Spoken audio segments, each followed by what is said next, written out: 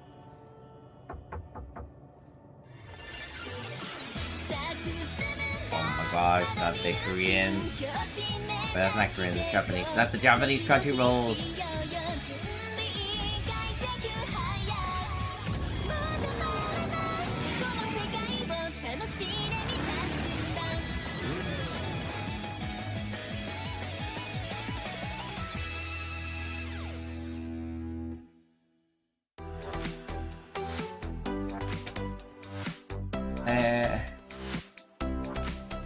Pull me up. Pull me up. Don't pull me.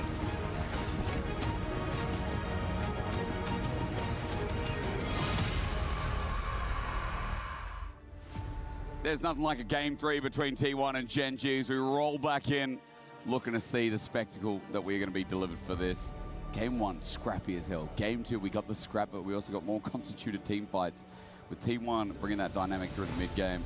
Now, Pace came back from certain misery, from what was a Gen G-dominated bot side, only to give us the true meaning of Pace Caitlyn. Yep, getting dove early on, both of them dying without Gen G binning any flashes, then dying the 2v2 later. It looked doom and gloom, but the resilience from T1, setting up Pace to carry, holding with the phenomenal engages, and carry his bard, once again putting on a complete show. Again, huge performance. I'm so lazy. Owner on the You don't Wukong, wanna I know felt where like his I am. engages were so Don't wanna sharp. know. There were You a don't lot wanna of times see where, where I am. as Orcs I'm mentioned, so they lazy. were Oh combining my the gosh. double binding Sucks. from Bard with the Sucks. double knockup coming I'm through lazy. from the Wukong Ah. Order clone. Sucks. That was a play of jungle support synergy to get the game back on track. So now the only question is, what are we going to get for our final game? Our Yeah, final I'm game so between lazy. T1 and Gen G in this best of 3, third place match, where the difference in points in prize pool is huge between losing and winning.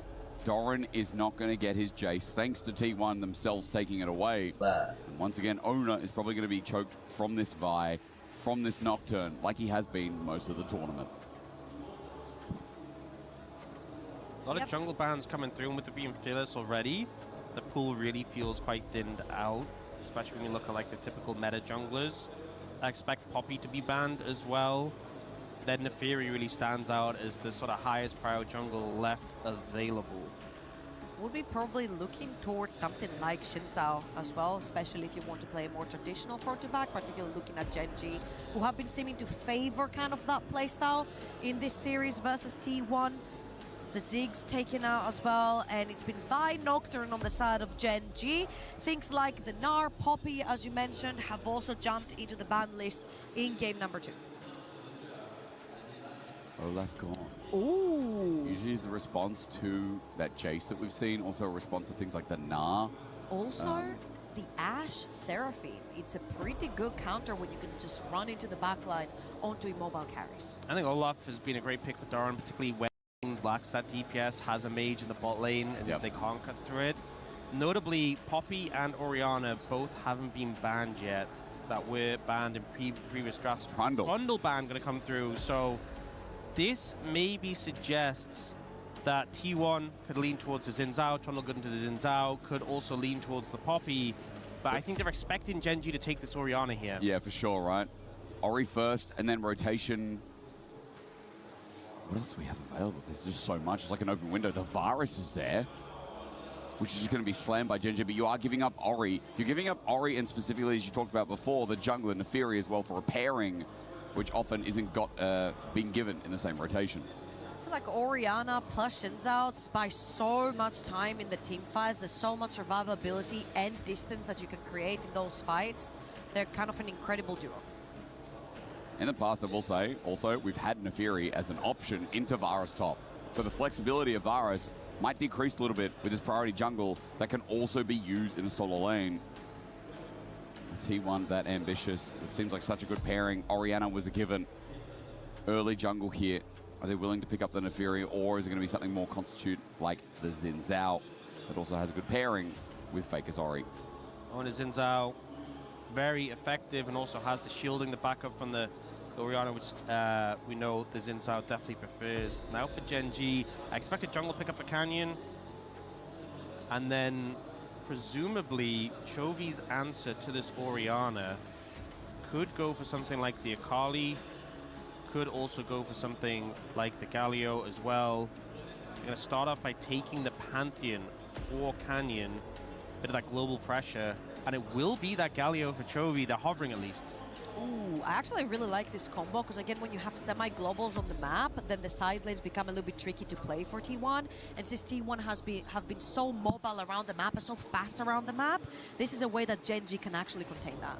And I think it makes the skirmishing so threatening in the mid jungle because once one bit of CC lands, it's just going to get layered. There's a lot of burst damage between the two, enough to just completely demolish either Faker or Owner in the early levels. And now, will you get an 80 carry here, knowing that things will be thinned out afterwards? No, they're going to go for the Yorick for Doran. The Flandre special. This guy brought out the Yorick, one of the very first players to bring it out in the current meta. I feel like it was something early last year even. Into anything caster or range top lane, it's actually really potent and strong to push that lane. How's Keen's Cho'Gath, Orcs? Where are you at on that for the time being? When was the last time you remember? I love you scrolling there, you're like, hang on a minute. Did he play it? I don't think, we have had Cho'Gath in the LCK, but I don't think Keen wasn't the one to play it. But we have seen it before, so it'd be interesting if he's prepped it to come out here, and then obviously that would involve putting that Varus down towards the bot lane to Ruler. Still a flex, still have the option to put that Varus in the top lane, but that would obviously be into the Yorick. With the Olaf ban coming through from Gen G and the Shinzao Orianna, I would love to see some Ashe Seraphine action, some Senna plus sort of support action coming through from T1. I feel like their front to back potential and their stalling potential in terms of team fights is just so strong right here with what they've already structured with the double melee champions plus the Orianna, that it could really not allow that Galio Pantheon duo to work in terms of team fighting role 5 vs 5. Final remarks on the bans. Lulu, Nautilus both gone. Lucian's going to go as well as a possible pairing. They're thinking about what could have gone with the Varus. Again, remember that Varus still can be a flex. Into the Yorick. Let's see the preference for Keen though, as Poppy's going to be taken away as well. And stop some of the mitigation of mobility here. But T1 needs an 80 carry. And there's a couple of majors up. But we've lost things, I think like the Victor. Sivir makes sense into the, if you're expecting the Varus to be bought, Sivir works well here, and it does good into like the melee comp, but maybe you don't want to pick it on 4 since you don't know where the Varus is going. Then you could just end up taking a support instead. We'll see though, 41. I think the Varus, where it's going, really is going to dictate how this draft plays out. Hayes typed about 3 names in 1 second that he had to pick. The suspense is just building. They're smiling. Maybe he just didn't like any of the options. It is a misclick. We're having a remake of So I think if it's the Varus bot lane, I think the Sivir works really well into it because obviously she's good into any casters. You can spell shield. Those abilities. We'll see if it's going to be the on-hit or the poke Varus that comes through. I also think that Rakan has a good amount of value here, specifically if you're pairing it with the Galio. For Gen G, I love Rakan Galio, how you get that initial engage, the ult on top, so maybe if we are putting the Varus top, you could lean towards like a Xayah Rakan for Gen G. I think there's options ultimately at this point, but it just depends. Are you willing to put that Varus top lane into the Yorick, or has that scared you off and you're going to give Keen something else in the matchup? And if so, what? There is the Renekton, I believe, available, and Renekton does pretty well into the Yorick. We've seen that matchup just really snowball and run away, and then you'd have this very thick bruiser frontline for Gen G on the top side of the map. And you can really also just play for top side, right? Because you absolutely could. And you really would just want to consolidate that with some engage. You could just go, even like Varus Rakan would work, honestly, or Varus Rel, Varus Alistair. So I think that's an angle you could go towards for Gen G. Also, we didn't mention it, but I think the Syndra's still there. Yep. Right? So the Syndra as an option for that bottom lane also still exists if there's going to be more flexibility with the Varus. And for someone like Yorick as well. I mean, also for the side of T1, if you're playing into like Galio, Pantheon, Syndra does a pretty good job of disrupting another good angle. The stun can just completely cut them down. Sides. Wouldn't have the most damage to cut through them, but you have a decent damage profile already. I don't see Yorick into melee champions in team fights. I think Yorick struggles into like, if something just massively outranges him, he has to find good angles. But when he's just rolling with melees, the Maiden gets so much damage down. And I feel like it's a bit awkward for T1 to also separate Ashe, Seraphine, since they are on first pick in that particular draft. They could potentially angle that if they could pick it together as a duo, and they knew what they were playing into in Genji. It fits the theme of the comp with the Bruisers and the Orianna, but splitting it apart, you could end up in a situation where it just gets countered down bot lane, and if Ashe, Seraphine kind of get shut down pretty early, it just becomes very difficult because they're both immobile to play out the game. Let's see if it's an angle that can be played towards. Of course, we are waiting. We're in a pause / a hold because there was a misclick. It was Pays or I'm not sure who it was. Smiles were going across. I think Carrier smiled at him. So there we go. It might have been a misclick here from the bottom side of T1, but we'll find out regardless what that exactly was. However, for now, we're just going to run it back. Exact same pick and ban up until that point, up until the 0 seconds on Pays. So we will go very quickly to this 4th pick for T1 to find out what they're leveraging here before Genji have to put cards on the table. All right, so all same picks, the Orianna plus the Shin Zhao from T1. They get some little bit of extra time to think about this as well. I feel like that 4th pick for T1 is going to be very important, whether they want to solidify their AD carry, not knowing where that Varus actually goes. However, they need to make sure that the threat of the Pantheon Galio is dissuaded some way. Again, things like potentially even Xayah might pop in mind right here for Pace. So for sure. And I think I'm just interested to see where the Varus is going to go, whether they're going to commit to it in the bot lane or top. I think I'm leaning towards it being in the bot lane at this point. And I think he might bring out the Renekton in this situation. But we will see. I think if you get walled with the Varus top, very interesting. Here we go. He has now 26 seconds. All right. Well, he had a bit more than that. I think already he would have claimed what it was a lot of the time in these remakes, so he just had to slam it. So it is that Syndra. We talked about the Syndra before. Syndra's going to get locked in, and again, going to be bot lane Syndra most likely. We've also seen bot lane Ori, but more likely going to be that Syndra. And now the question is, Genji, is that Varus going bot or not? They're going to show us the next 2 picks. We need support. I think an 80 carry / top. This kind of makes on-hit Varus a bit uncomfortable playing into like Syndra Ori. Yeah. Hard to walk up, hard to get the auto attacks off. So if it is going bot, more likely to be poke Varus. Though it looks like they might be leaning towards this could be Seraphine carry with an engaged support. You have these bruisers in the Galio and the Pantheon. You can kind of go forward and you can just ult through them. And if it connects onto Pays or Faker, that'll be a 1-team fight. Is there enough damage, though, to do Seraphine with the support? No one's that tanky on T1, so I don't think it's too much of a concern. Okay.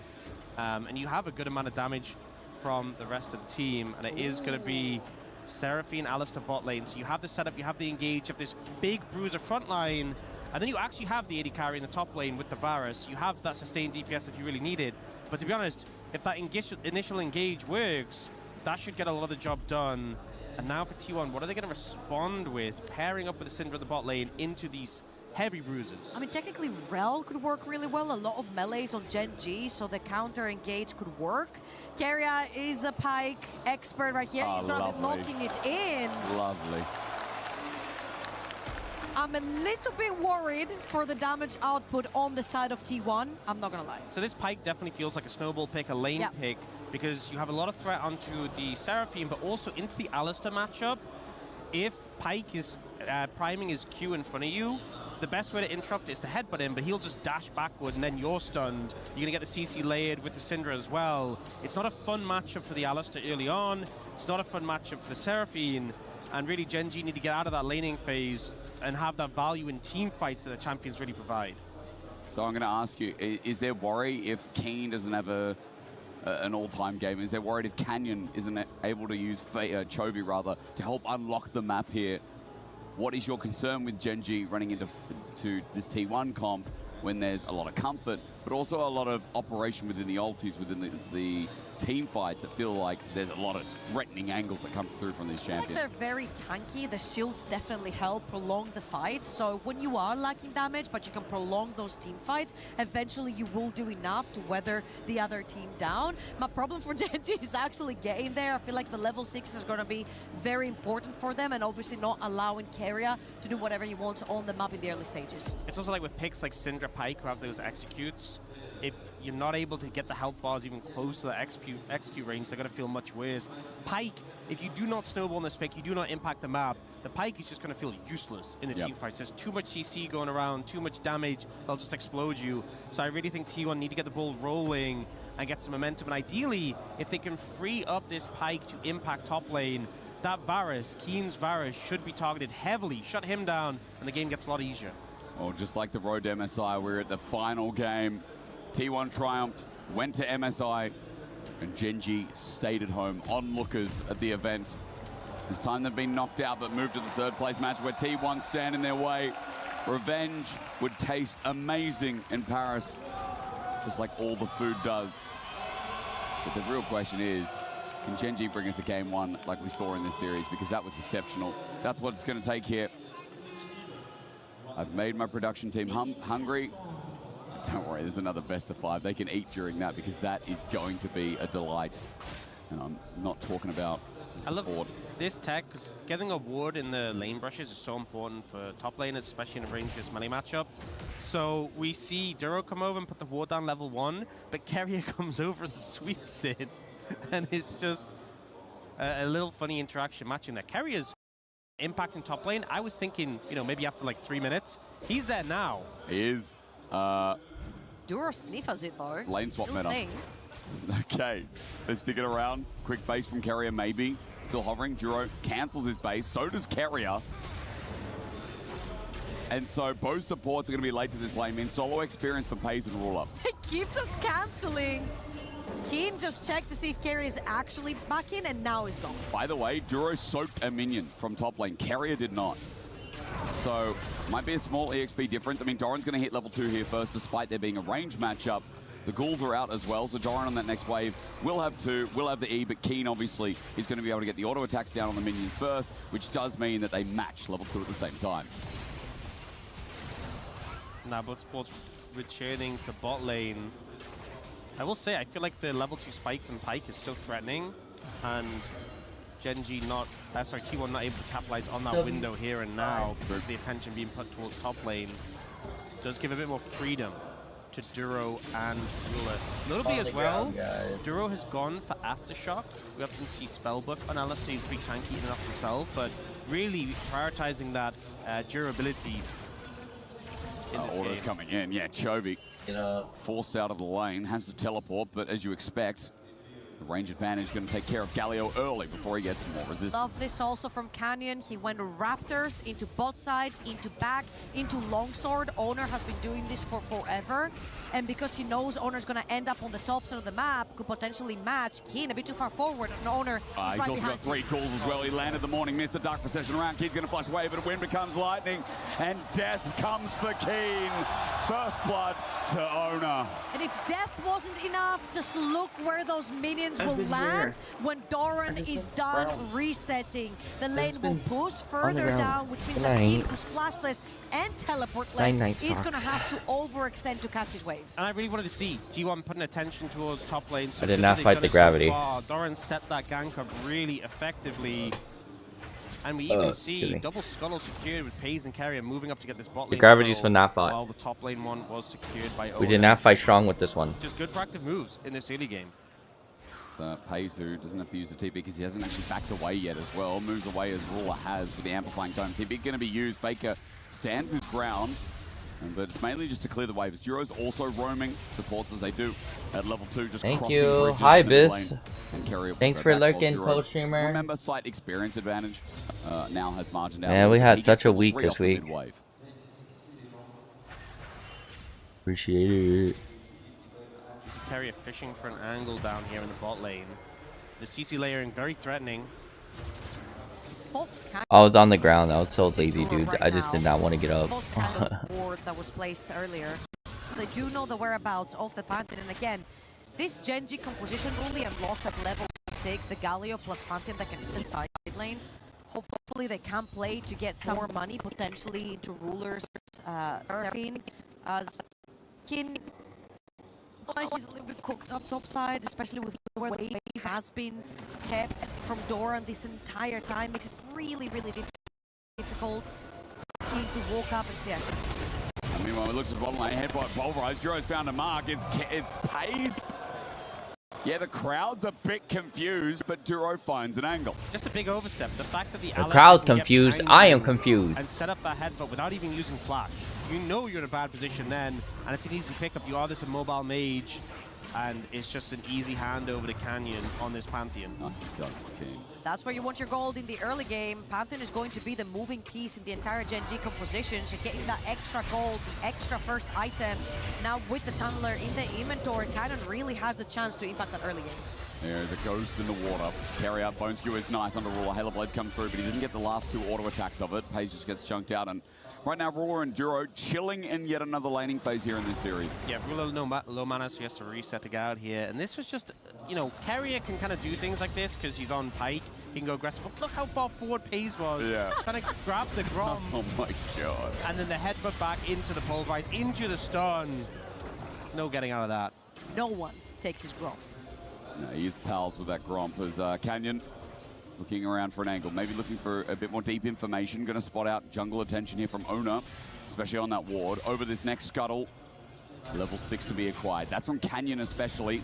Ona a little bit behind on the EXP game as very looking for a Bone Skewer, delays Canyon a little bit, but as he gets that ward and keen here to auto out, especially with level 6, no one wants to walk into this level 6 Varus, as the kill threat definitely there. And Paze, speaking of kill threat, a couple more of those, and Ruler will have his number. Duro also shows up in the mid lane wave next to Chovy, so T1 knows that there is a numbers advantage in this river for Gen G. They're gonna let go of that Skull Crab. Cannon very, very close to his level 6. He's gonna get it off his camp right now. And this is where the threat happens. Level 6 on Chovy, level 6 on Canyon. Dragon is up. Where is Canyon going to use his first ult? He's gonna fly in with Chovy, that's for sure. Dragon being an Infernal for the stats to start. Grubs up in 1 minute 30. Carrier hovers again. Faker looking for the push out as well as Chovy takes a decent chunk, but with the Null Magic Mantle, it's getting better here. Chovy on the Galio. Hopper's come in from T1. They've sent the Yorick down to the bot lane, and we have Haze up top side. We actually saw, so Keen walked most of the way top lane. You can see him in the base now. They were late on this. He walked most of the way top, and now he's beelining towards the bot lane. T1 head and tempo when setting up this swap. They're trying to match, seeing the Yorick down that bot lane. Great catch-talks. They want to play for potentially the next Dragon, and also having Keen around on the shortest route possible, matching that Yorick down bot lane. He's going to grab that wave just in time, so the extra distance is not going to be so punishing. I feel like when he hits every creep, he's most likely going to almost equalize in CS versus Doran right here. As Keria is hovering around mid, going towards the top of the map where Paze is waiting on Syndra. Spotted out by a quick scrying scuttle here is Ona walking over as well. Faker. Now spotted. Ona Faker do deep. Faker stuff. See if he can take that for now, but they don't know where Canyon is. Faker be fake. With ulti up, it's dangerous. Do the Faker thing. Shockwave going to bring in Chovy under threat. He flashes away. It's Matt. 3 Talon Strike. Ona was 1 away from and getting the Chovy. knockup, so Chovy lives. Good disengage there from Chovy. Fortunately, does win the flash, but if you're trading with Ona 1-for-1, it's not too bad in that situation. Now, though, Paige, you might be, okay, had the vision, Canyon able to back away. Ruler and Duro moving in. Canyon is looking for the ult. He's going to press it. Duro looking for the engage, finds it first. There we go. Ona going to fly on in, or at least press the button to stop them. Oh, no. Ona is down. He didn't do so much. First goes to Gen G. Keen, meanwhile, also he did not do so much. A solo kill. Indeed, he was not very effective. The Varus top comes in clutch. R.I.P. Gen G able to get 2 of those grubs, and they're just too bulky right now. You know, the Galio flies in, the Pantheon, the Alistair. There just isn't the damage, the DPS to cut through it from T1. And in the meantime, the fact that Keen, who obviously got ganked early, able to find the solo kill in the 1v1, feels fantastic for Gen G. But that's what really worried me through draft for T1. If we look at this one more time, you see Canyon ulting in. On top of him is Chovy, who grabbed his wave through mid lane and then joins them. And my problem right here is that Syndra is more of a burst mage. Orianna with the shockwave becomes a burst mage as well. I do not see the consistent damage from T1, and their consistent damage could be Doran, but he's currently losing on a winning matchup on the side lane. Yeah, look for the angle, but couldn't chase Keen too heavily because he was so close to tower. And once Keen has lethal tempo stacked up, he's such a threat. Doran overstepping there. And the thing is, in that fight around the grubs, Duro didn't even have ult, and they still couldn't kill him. Yeah. So once he has that level 6, it's going to be an even harder target to cut through. Dragon is up and available, and likely a focus point now. We can see Canyon moving over towards it, and they have a good amount of vision. Oh, we have them explaining League of Legends on the map. That's what's going on. I was like, oh, we're doing this. Well, so I just don't think 3-1, 3-1. It's a really cool way that That's kills. We're not 3-1 in match points. It's 1-1. It's whoever wins this. Whoever wins this map gets third place. Whilst at 100,000. grabs, they allow T1 to walk in, and then they re-engage from range, which then Should be $100,000. Two semi-globals that they're sporting. Really nice way to showcase how to use the comp, whether you have that ability or not. And nothing pressuring them from having to force themselves to a play without it. For now, those cooldowns almost back up and available for Canyon and Chovy. And T1 hovering around the topside play. It looked like Duro was just waiting for the step up from Doran, especially without the eulogy of the Isles. The 1v2 threat, the 1v1 threat just really isn't there from the Yorick. And the sustain and the insane damage that comes through. And I think what's gone well for Gen G, they've been patient, they've been controlled, and Duro's been moving to match Carrier. And Carrier just hasn't been able to have the impact on the Pyke, and this pick is absolutely on a timer. It's going to just be less and less useful as the game goes on, especially in this Gen G composition. So even though the gold is pretty close, I'm starting to feel a bit concerned for T1. They need to start making some proactive plays and finding some momentum somewhere. Talking about T1 being concerned, 9 seconds on that Pantheon ult, and Paze is all alone down that bot side of the map. Raptors is what Pantheon is on right now. However, you're looking at top lane being pushed for T1, bot lane's being kind of pushed by T1 from Paze right now. It's going to take a reset, but you have to expect that now that Thunder Sky is complete for Canyon, he's going to be looking for his next victim. Flash Bone Skewer is a whiff. You don't often say that. Duro disengaged with the headbutt. T1 still want to follow it up. But they're out of gap closes. They are getting desperate, Orcs, I think. That was so close. Duro with a little sidestep. He had heal as well for the movement, but didn't use it. And Carrier commits the flash. You can see he really wants to make things happen. Speaking of making things happen... Doran will have the ulti. Will he pull it out? Flashes instead. Chains of Corruption going to land at max range. Pressing that E now for the ulti. It's a little bit late, though. Doran going to get chunked, and the wife will die. Ona comes in late. The hero's entrance. Ona gets out of it, if only just. The ball now on his head, looking for an audacious charge. Faker needs a shockwave as Paze misses the stun. It's only a one-man onto Canyon. He gets the stun. Ona crescent guards, a re-engage, but Canyon running for his life. Surviving for now. Carrier with the engage gets flashed on by Keen. Forward with the dissonance. Faker will do it himself. He sends the ball out. The stun, the ulti. Keen is dead as well. T1 gets some gold, but Chovy will take one back. A stun onto Faker. He'll slowly, Winds of War, the beast. Faker will dodge, but he will die. And Chovy will pick up in one return. And you see T1 trying to get more out of that, but in the end, it's still favored towards Gen G. The exit kills, the trade-off kills coming out pretty huge there here. This setup on the Doran was pretty fantastic. They're really patient, waiting for his flash to make sure that the ult from Keen connects. So he's just guaranteed doomed here. But then when the counter-engage comes in, they have the TP flank for Syndra, they have the rest of T1 moving up. They're not immediately able to capitalize here. So right now it's a 1-0 for Gen G. And they end up focusing down Canyon, who doesn't have the Aegis immediately available. The stun doesn't connect, unfortunately. The shockwave does. But I think it's actually the Winds of War later for Chovy that ends up getting a kill here. Oh, we're going back to live. No, we're going to go live. Doran's in trouble again, and the wife was used before, so 1 versus 3, he is dead. He has no flash. The kill's over to Keen. The Varus top better, and Doran is burying himself with his own shovel. So when I said I needed to see attention top lane, I was actually talking about T1 putting attention top lane. Really? Gen G just getting further and further ahead. And I feel like they did that pretty early on. Carrier tried to pay a visit. Owner paid a visit where they got the extra first kill over on Shinzao by ganking Keen, taking his flash. It just never ended up revisiting. I feel like this Pantheon Galio combo has been so potent from Gen G. Canyon has been using it on cooldown, and it's coming off cooldown soon again. There are a couple of flashes missing from the map. Faker doesn't have one, Doran doesn't have one. So if these two overextend in any lane, and I'm looking at Faker right now on the top side of the map, Canyon could be looking at his number.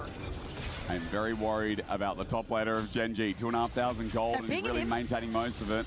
The T1 invade is happening, but Keen is isolating bot with the Dusk and Dawn.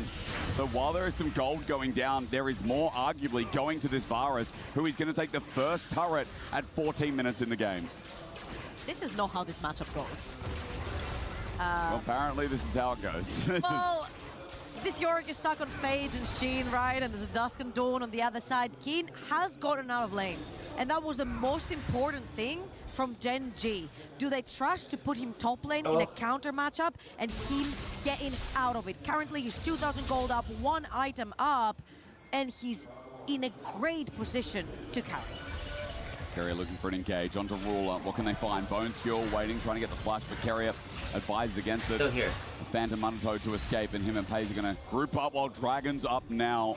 First one of the game went to Genji. Canyon going to start it again in the control room from T1. Looks like they're At this point, it's just a trade. trade. Trade the objectives, yeah. I mean, I think it's the right call with the current state of things. They have the control in that area. You can't really just face check into it. But Genji feeling pretty good about this one. We'll see what Soul is. To be honest, with how bulky that comp is, even a Chemtech, well, there we go.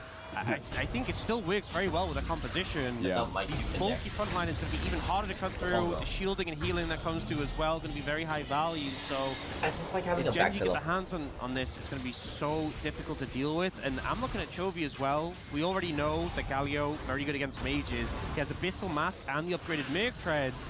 He's so hard to cut through for these AP champs. Oh, they're running for Keen right here, but I feel like Keen is just going to push out that wave and just back off. He knows that if you overstay, somebody will show up from T1 as they always do. I feel like the T1 rotation for that Dragon right there was perfect with Faker over on the top side whilst being shadowed by his team, so he cannot get shut down through the top side of the map. Thank you. So Faker got some time to actually push Extended under my dog watching. Jovi's tower To and Wednesday. get a bit of So now I gotta CS. keep going to Very Wednesday. heavily rely on that Orianna to make plays. Oh, What? When that's G2, but Yeah, why can did you you point? answer No, that? why did you Oh. point this out? Because people can't see, but you kept pointing at me. No. Read that sign. Why is that, Ox? I just wanted to know the answer. You know That's a what? dog EU is watch. still in the final. True. Yeah. I'll see you later. But it doesn't matter, so is Korea. That's the problem. We can't win this trouble. Hawks has Tried, 3. Look, to be fair, I don't know the answer to that question. I think people have forgotten. My phone broke. Yeah, can't answer that for the fan. Engage, Duro. In a bit of trouble. He's slowed down by the audacious charge. Aftershocks now down. He's going to be knocked up, pulled back in. Might be a free kill, but you're going to bring in the Gundam Galio. Chovy onto Ona. Crescent Guard already pulled on out, and Ona flashes away. He's got the ball on his head, so he needs to re-engage to find an angle for Faker. Genji group up as 5 through mid. They have all waves pushed right now, and the freedom to move. I want to as they play will. League of Legends. That was both teams kind of throwing whatever they had at each other. It was majority Gen G using the Galio ult to keep the Alistar alive. They are very bulky. Chovy's deep. He's going to justice punch, but gets caught out. Kerry almost dies, though. Yeah, who got caught there? I'm not I don't so know. sure. Why is Chovy not dying? I need an answer now. Shotrev's going to bring him in. He flashes away. He justice punches again. Chovy takes a year to... He does.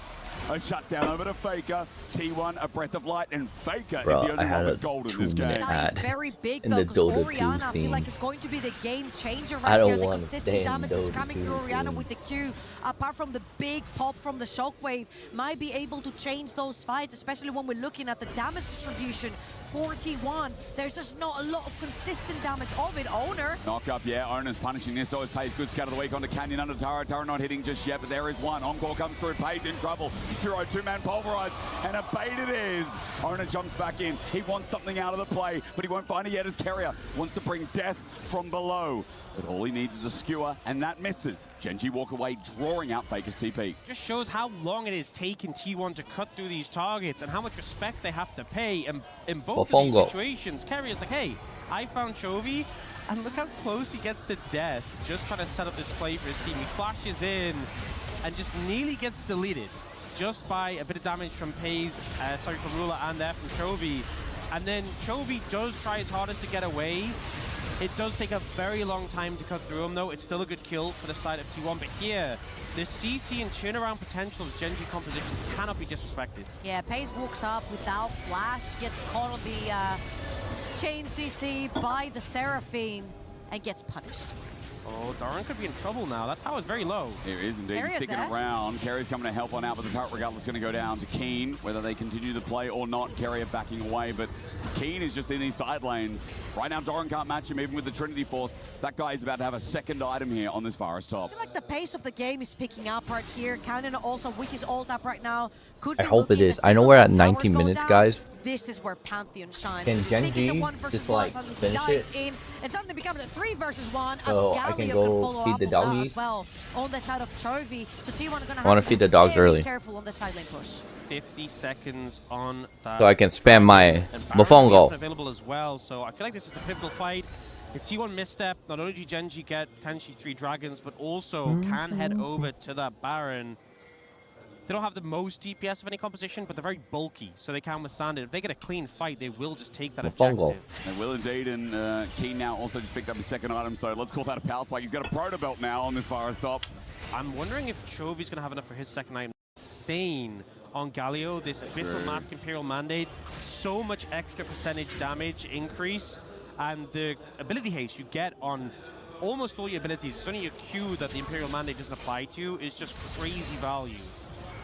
Very importantly, right here for Pace, no flash available and so much CC on the side of Genji. If he gets caught or tipped by the Seraphine ult, then the chain CC comes through and we saw him overstep over in mid lane and just getting one shot. So very important for Pace to not get caught as T1 are approaching. They're gonna get another dragon. Keria will be the first one to You don't want to give them the dragon?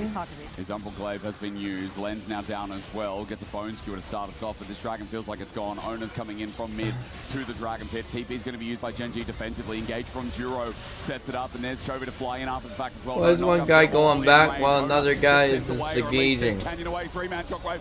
Not bad, It don't make sense. right now. And in the middle of it all is Ona, who's going to drop They got the first of kills, all. but that didn't make sense. Chovy means naught. As Genji find the fight, find the dragon. The one guy had leaving, and then you guys are there. They're like, he's like, can we go now? And basically nothing changes. The sheer bulk of Genji so hard to cut through, and it just feels like a brick wall that's Right there. fighting against. They do get Mofongo. value from Darn in the side lane. He'll get bot as well. Actually, not a bad TP. I feel like this is going to be the name of the game for T1. Try to buy as much time as possible while Storm is taking down those towers. I wouldn't be surprised to see a Hullbreaker even come out in the later stages from the side of Doran, just to try and get something off the map. The 5 versus 5 is really rough for T1 right now. Close to this turret, moving down to Genji. They've already used some of those semi-globals, so they won't be able to catch Doran just yet. Kerry's also doing a bit of coverage here. So a bit of gold back over to T1. Don't understand. Remember, again, they're facing Soul Point. How much Genji I need to feeling pee. so comfortable in this game 3. Seraphine with 2 items. Imperial Mandate that Orcs talked about, that's now been picked up. So it really is Chovy getting unkillable, or at least annoying at this stage. Duro at half HP. He doesn't hold, or rather have the unbreakable will. Ona ulties again. Keen gets the ulti down. Ona is on an island. And Chovy comes in to make sure he drowns. Genji again, another pick. That TP from Chovy was so beautiful because it completely cuts off the ramp, isolates Owner, and then Owner dies all alone since the rest of T1 could not carry forward. What a beautiful TP. This just does not feel fun for Ona. He goes in, he gets bounced around, knocked up, CC taunted. Doesn't really get to play the game. Look at that TP. Yeah, cuts them off completely, and Ona ends up going in, but the thing is with the Crescent Guard, it only stops people outside of it from damaging you. No one's outside of it. They just all got in with him and beat him up, so Genji furthering their lead once more. We did see Darn obviously pull back a decent amount with his plate taking. They're gonna take down the gloves. He's gonna say, I want that. I owe that. Oh no. Oh, what a waste of time. If you're gonna approach Mofongo. in the 5v5, which you may have to deny the soul, you need to think about how you can reach Ruler or Keen. Those are the squishier targets. Although I will say Keen has that Seeker's Arm Guard, which is gonna make things a bit trickier. Faker into Shockwave. Yeah, the ult is going to be launched in. Chovy and Canyon flying in. Faker's now already out of the play after needing to burn his flash. Tried for the chunk onto Duro, but now, guess what? He doesn't have flash or shockwave, a blast cone, stunned up, taken by Chovy, so there will be no escape for the mid laner of T1. And a spear. Oh, I was about to say, like, bruh, you're going for Faker, and then you threw yourself back, and you're like, never mind, I don't want it. I don't want it.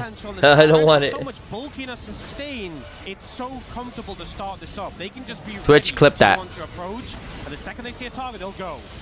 Doran making work on the bottom side. That's only his wife. He's walking up himself at 7k. Can they do the 4v5? Canyon relaunches himself into phase. Everyone forward on Gen.G. Once again, owner's ulti used. I grabbed the Baron. Grab this Baron. Get this Baron. And to the credit of T1, they have pulled Gen.G off the Baron. They've gotten some health chunk from Gen.G, but now they must escape.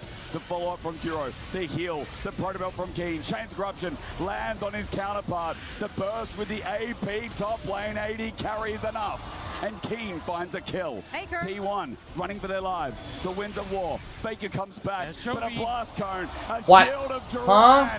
Why they ran their life the other way? T1 down. A Mecha unstoppable Why? beast. For the mid lane this time, it's not Faker. It's What? Chovy. It's Gen.G. Huh? They managed to They create ran the wrong way. doesn't find success, but they chase What? down the targets. T1 even calling reinforcements, but it's not enough to put a stop to Gen.G, and they move back over to the Baron. It was also very scary because Owner was around, so you never want to take even the slightest chance of Owner getting inside the pit. And since they have committed so much to chase them out, might as well take them Look, down you take as well. one, Pace and then very one of patient them with his should last go order, the down. They last should one go to down try from to the save river. Doran, but the auto attack had Right? already I come know, through I from get it. Keen, It so looks takes hard, him but down. then, like, And Jovi so Faker, what are you patient doing? on this Why you blast come back? cone. The second Faker walks Why in, Faker takes here? them both down with the taunt. And you know that T1 kind of get the vibe that if we let everyone Good. die Good here, play by the Gen- game might just be doomed. Gen.G, Because the but, fact like, what Faker the hell? TP'd in to try and save them. How you guys doing Really just SKT1? committing everything to try and get You guys those are last still playing members a out bit, before T1 you guys are able still to playing do high so level now. league. 5 seconds until that soul. Gen.G a little late to it, rushing out the base, but in such a strong position. Will be looking to push in here. Can T1 get a jump in them from the fog of war? I mean, I'm worried because the face checking's so easy. No way. Chovy can These just guys, run on in. He's got to seek his these arm were guard just with in a Skelly. team fight. Starts on You guys Duro. did not win Keen the remember team as fight. well. Sonya's Now go just back in the completed. team fight. Ulti in, they want to send it and finish off third place. Shield of Duran, easy as that. Doran hasn't had the best game as the charm brings them in. And T1 are destroyed. It's not even close. It's not even competitive in this third and final game. Gen.G pile up on top of T1, and their composition is Chat. not durable enough to fend them off. Chat. Gen.G with the Baron are gonna push. We're gonna have to play the Korean lanes as sadness. possible. I don't think Cannon is even taking that dragon as consolation prize. At this point, it feels almost impossible for T1 to cut through all this bulk and the engage, the coordination from Gen.G. This is what we know from this team. This is them at their best. Karius looking, this pipe just feels so useless at this point. The champion does not have nearly Dude, as you're much to already offer. 20 kills. Can we finish the So game? good at tanking T1. T1 have burst primarily. Doran didn't get ahead on Yorick, so he's not really an AD threat to them. And as you can see all around the board, Take the Baron. Seraphine, extra HP through Oh, Rise. well, hold up. Midlane, That's not Baron. there's That's not only Baron. been That's not tanky Baron. support items plus Don't do the that way. Seekers. No, no, no, You look no, at no, no. top lane, there's an Hourglass. And honestly, even the Yorick, like the Maiden does percentage Oh, is HP it DOTA magic. run away? So, not the best help there, not the best contribution. What is this fucking Canyon's gone mofo? for more, a lot of magic resist itemization. Gee, why are they so Doran cocky? seems to be in a bit of trouble. He's trying to defend the Krugs, which I get. We know who he is. He's Krugs. Maybe Duro saving I him for forgot that himself, not even blue. obviously. When they were following him through that team fight, they were throwing he goes. clairvoyance at the blue. Moment, or at least That wasn't yep. theirs.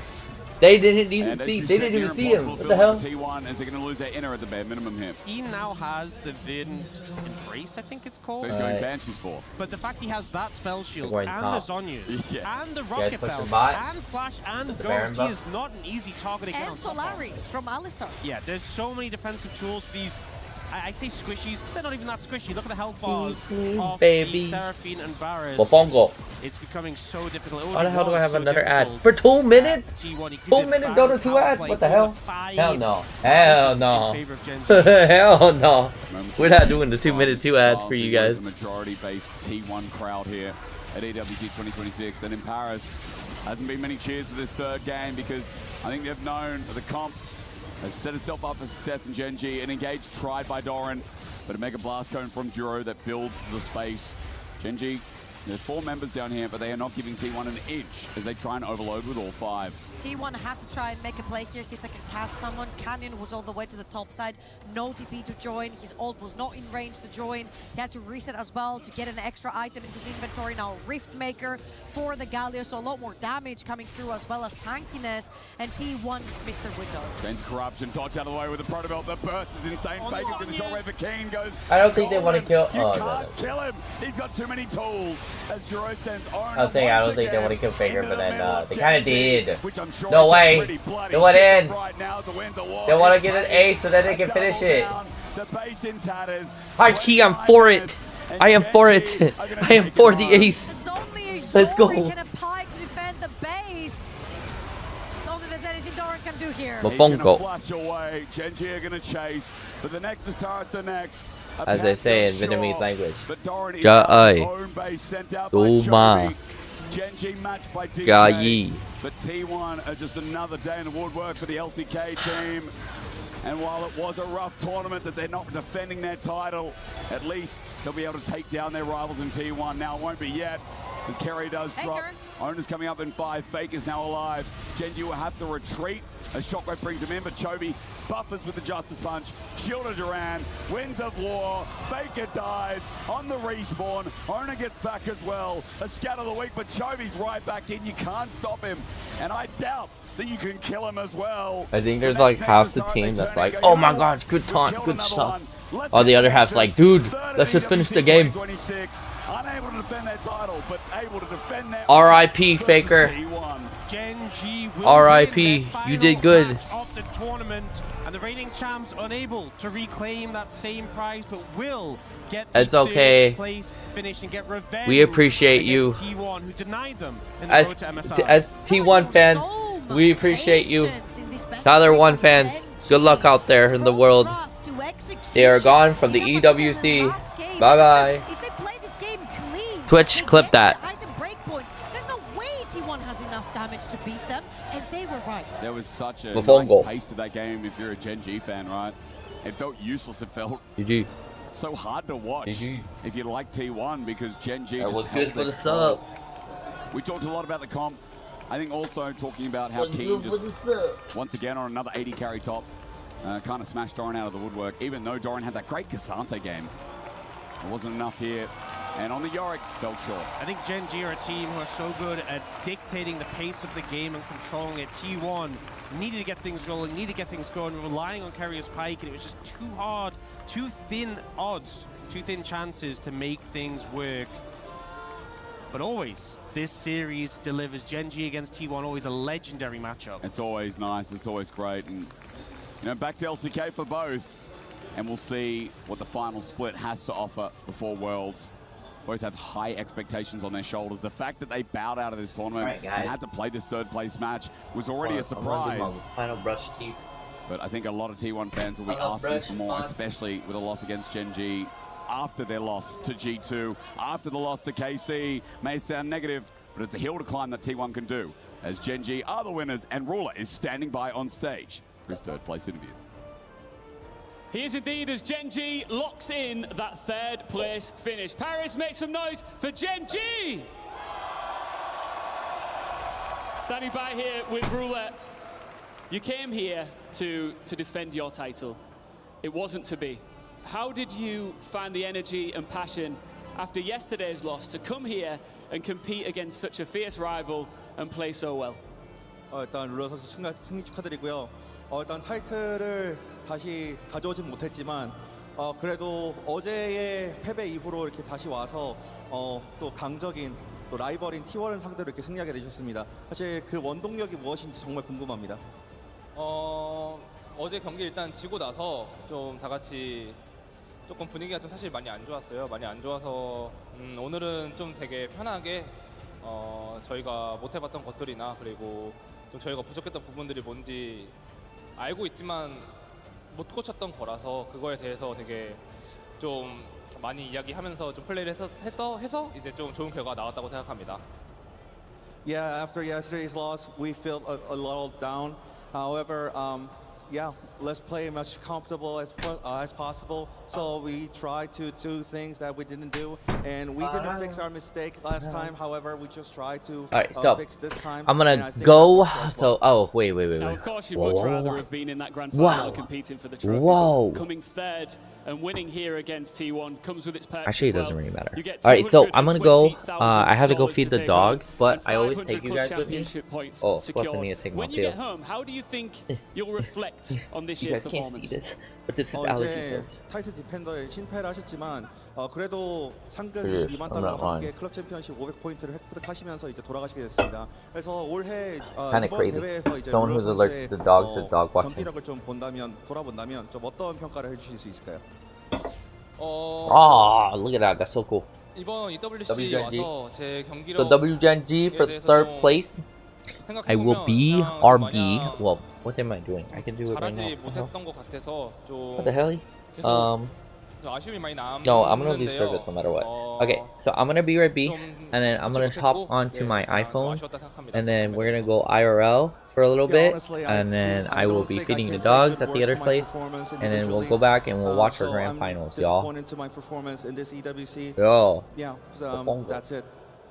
I think everyone here would love to know, Ruler, See who y'all you think in a will bit. win the grand final. Will it be DK or will it Yo. be Carmine Cole who takes the trophy home? 이제 다음 경기 그래도 결승이 좀 기다리고 있는데 DK와 KC 중에서 어느 팀이 이길 것 같으신지 예상을 한번 말씀해 주신다면요. 진짜 좀 어려운데요. 제 생각에는 이번에 뭔가 느낌이 카라민코프가 우승할 것 같다는 느낌이 좀 듭니다. It's hard to say. However, I have a feeling that Carmine Cole will lift the trophy. The ruler thinks that Carmine Cole will lift the trophy. We're going to get to that later, but one more time, what a performance from Ruler and his team in the third place finish. Paris, one more time, make some noise for Gen G!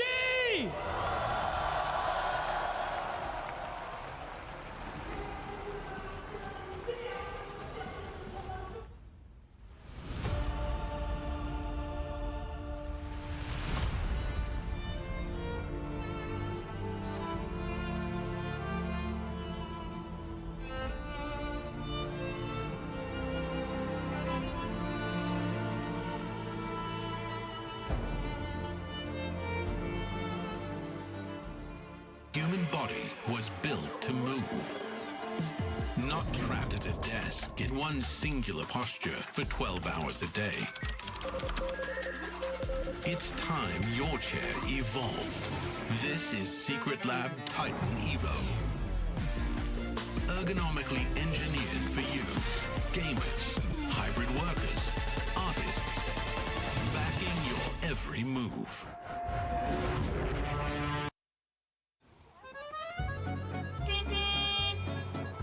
You want to go to the Eiffel Tower?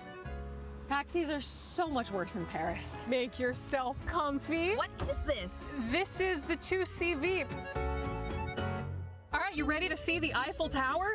Do you know where you're going? I feel confident that we are going to see the outside of the Eiffel Tower. I'm ready. I would like to see it. We're just gonna have to go by smell. Have you ever navigated by smell before? No, can't say I have. You just have to smell the Eiffel Tower. Le Tour de Eiffel. Okay, wait 1 second. Okay, I think we're getting closer. Either that or it's the catacombs. I didn't do that.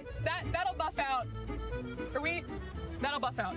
I went to a cathedral today. Apparently, the Crown of Thorns is there. I didn't get to see it, but From Game of Thrones? From Jesus. As we're actually navigating some of this traffic, here, will you take the wheel for a second? Let me just go ahead, take the wheel.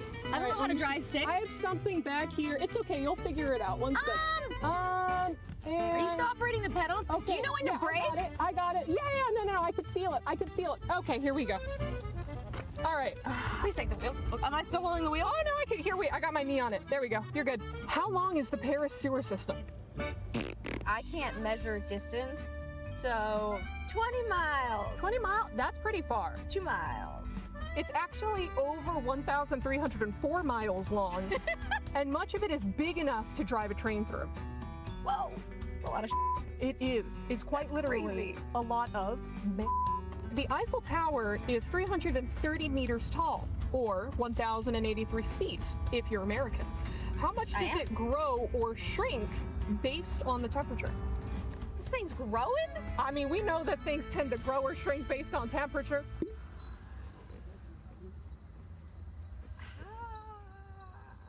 Can I have a hint? Yes, it's in inches. 3.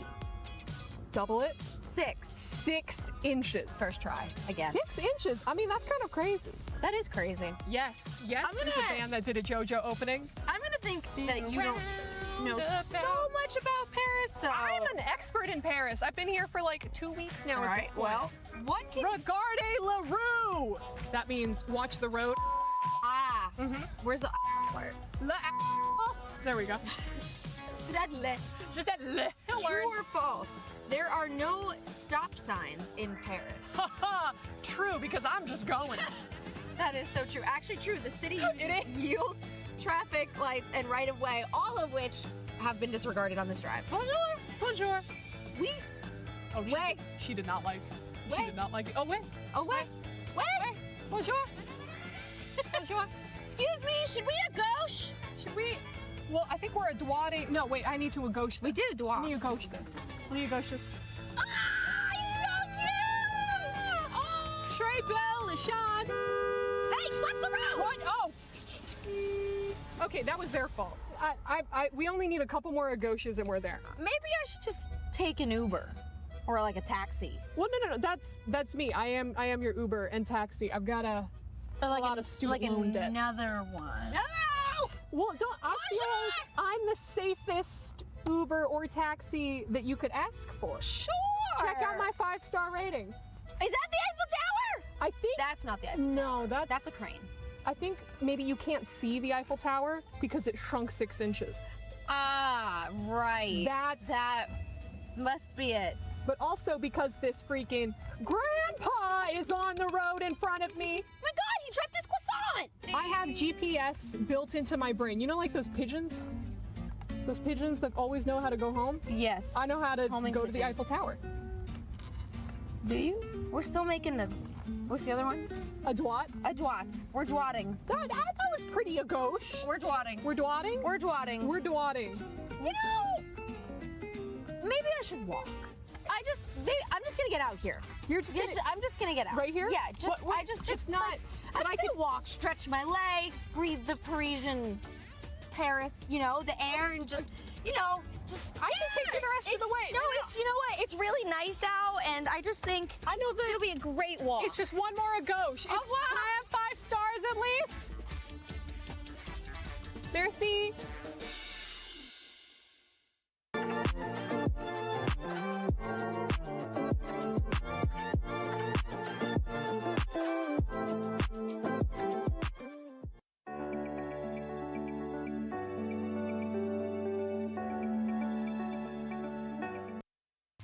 Okay guys, it's grand finals time and it's time to figure out who's the GOAT of League of Legends in France.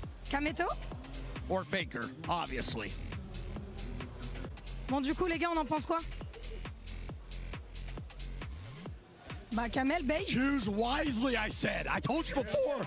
I told you before to choose wisely. Based. French house. No, KC. Faker! Faker! So, what do you guys think? Kameto or Faker? That's what I'm talking about. That's what I'm talking about. Let's go. Ah, bro, come on. Bon, alors, les gars, le GOAT, Kameto ou Faker? Kameto! Bro, why are we picking KC jerseys every single time? Obviously, they're going to pick their biggest fan. Kameto based, but you notice how the closest guy to you always puts Faker, scaring for his life, you know? Big fans. Let's go, baby. Good choice. So, guys, who's the GOAT? Come on, guys. Let's go. Good choice. I had a feeling. She has a KC sign on the cheek, man. She doesn't get. No, look at her. There we go. That's better. There, thank you. So, guys, who's the GOAT? Yeah, it's my CEO. Wait, my CEO, what? Kameto, bro. Wait, you hold up the. There we go. That's what I'm talking about. Yeah. Les gars, c'est qui le GOAT? C'est Kamel.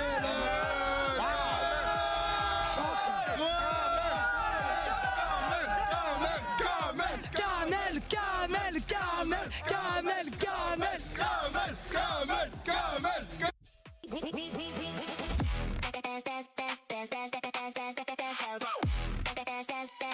book Esports World Cup up.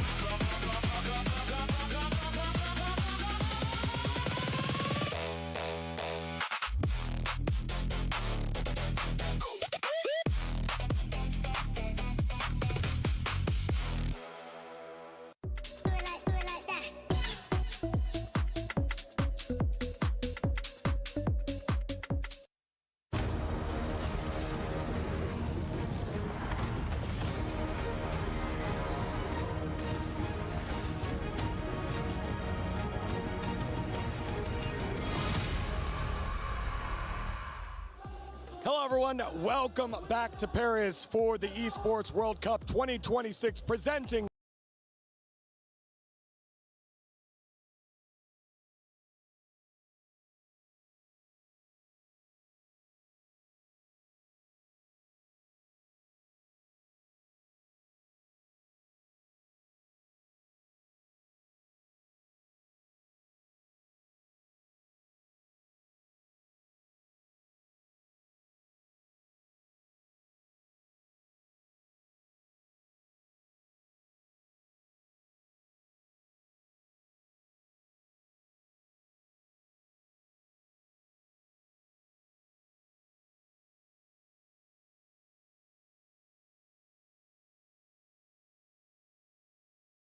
This is like the best example of what we get out of this, but the EWC qualifiers was another big one. It gave us like a second layer of competition during the year, so we were able to watch.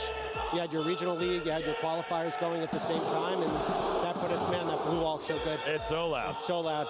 And it gave us this great opportunity to have a bunch of teams qualify for EWC that weren't in MSI. Yeah, and you know, also, for speaking of qualifiers, over in Europe, the ERLs had several teams qualify out of it into the tournament proper, like Galleons and Solary. Like, how awesome is that for Tier 2 teams to have an opportunity to play on the international stage? I think as we try to talk about ways to make Tier 2 more attractive to organizations, more aspirational for players, these are the kind of opportunities we can create that make teams and pros really want to hop in and engage. So it was great this year. It was a really good test with the ERLs, like one of the best Tier 2 systems in the world, and we're going to see if there are ways that we can expand that for future years and create more paths for more Tier 2 teams towards EWC. Well, one of the ways that that there will be more competition is through the Esports Nations Cup. ENC is coming later on this year.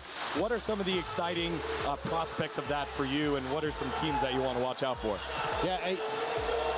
Oh, sorry, man. So we want to make sure we have, man, that's so good. It's so awesome, isn't it? The most exciting part about ENC is like getting to see a lot of the regional matchups that I think fans are really excited for. So a couple of years ago, I got to go out to an EMEA Masters final that was France and Spain, and the energy in the room felt a lot like the energy in this room right now.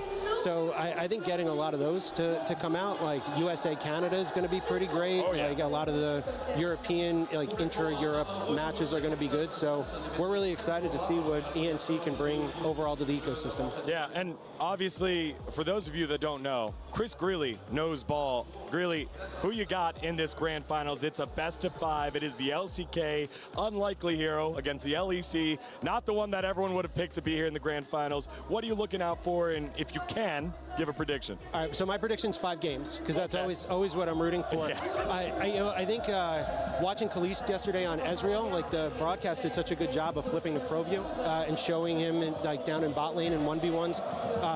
Really interested to like continue to follow that storyline. Again, I do hope we get 5 today, and like really looking for this place to explode and have some like the in-person experience here has been so good. Really just looking for that energy and that. The line doesn't give us a prediction. A true professional, Chris Greeley. Everyone, thank you so much for joining us here at the EWC desk, man. Yeah, man, thank you for having me. All right, well, y'all, you can all join on in the action with EWC Play Experience by making your picks. Let's see how it works right now. Everyone is playing, you're not. yet. EWC Play is your all-in-one platform to compete in fantasy, pick'em, and quests for a grand total of $300,000 in prize pool. Build your dream fantasy team in 5 different games and track your score with live results tables. Predict the winner of every game, every group stage, and every tournament. Complete daily and weekly challenges to earn boosters that help you climb the global leaderboard. Got what it takes? Join EWC Play now.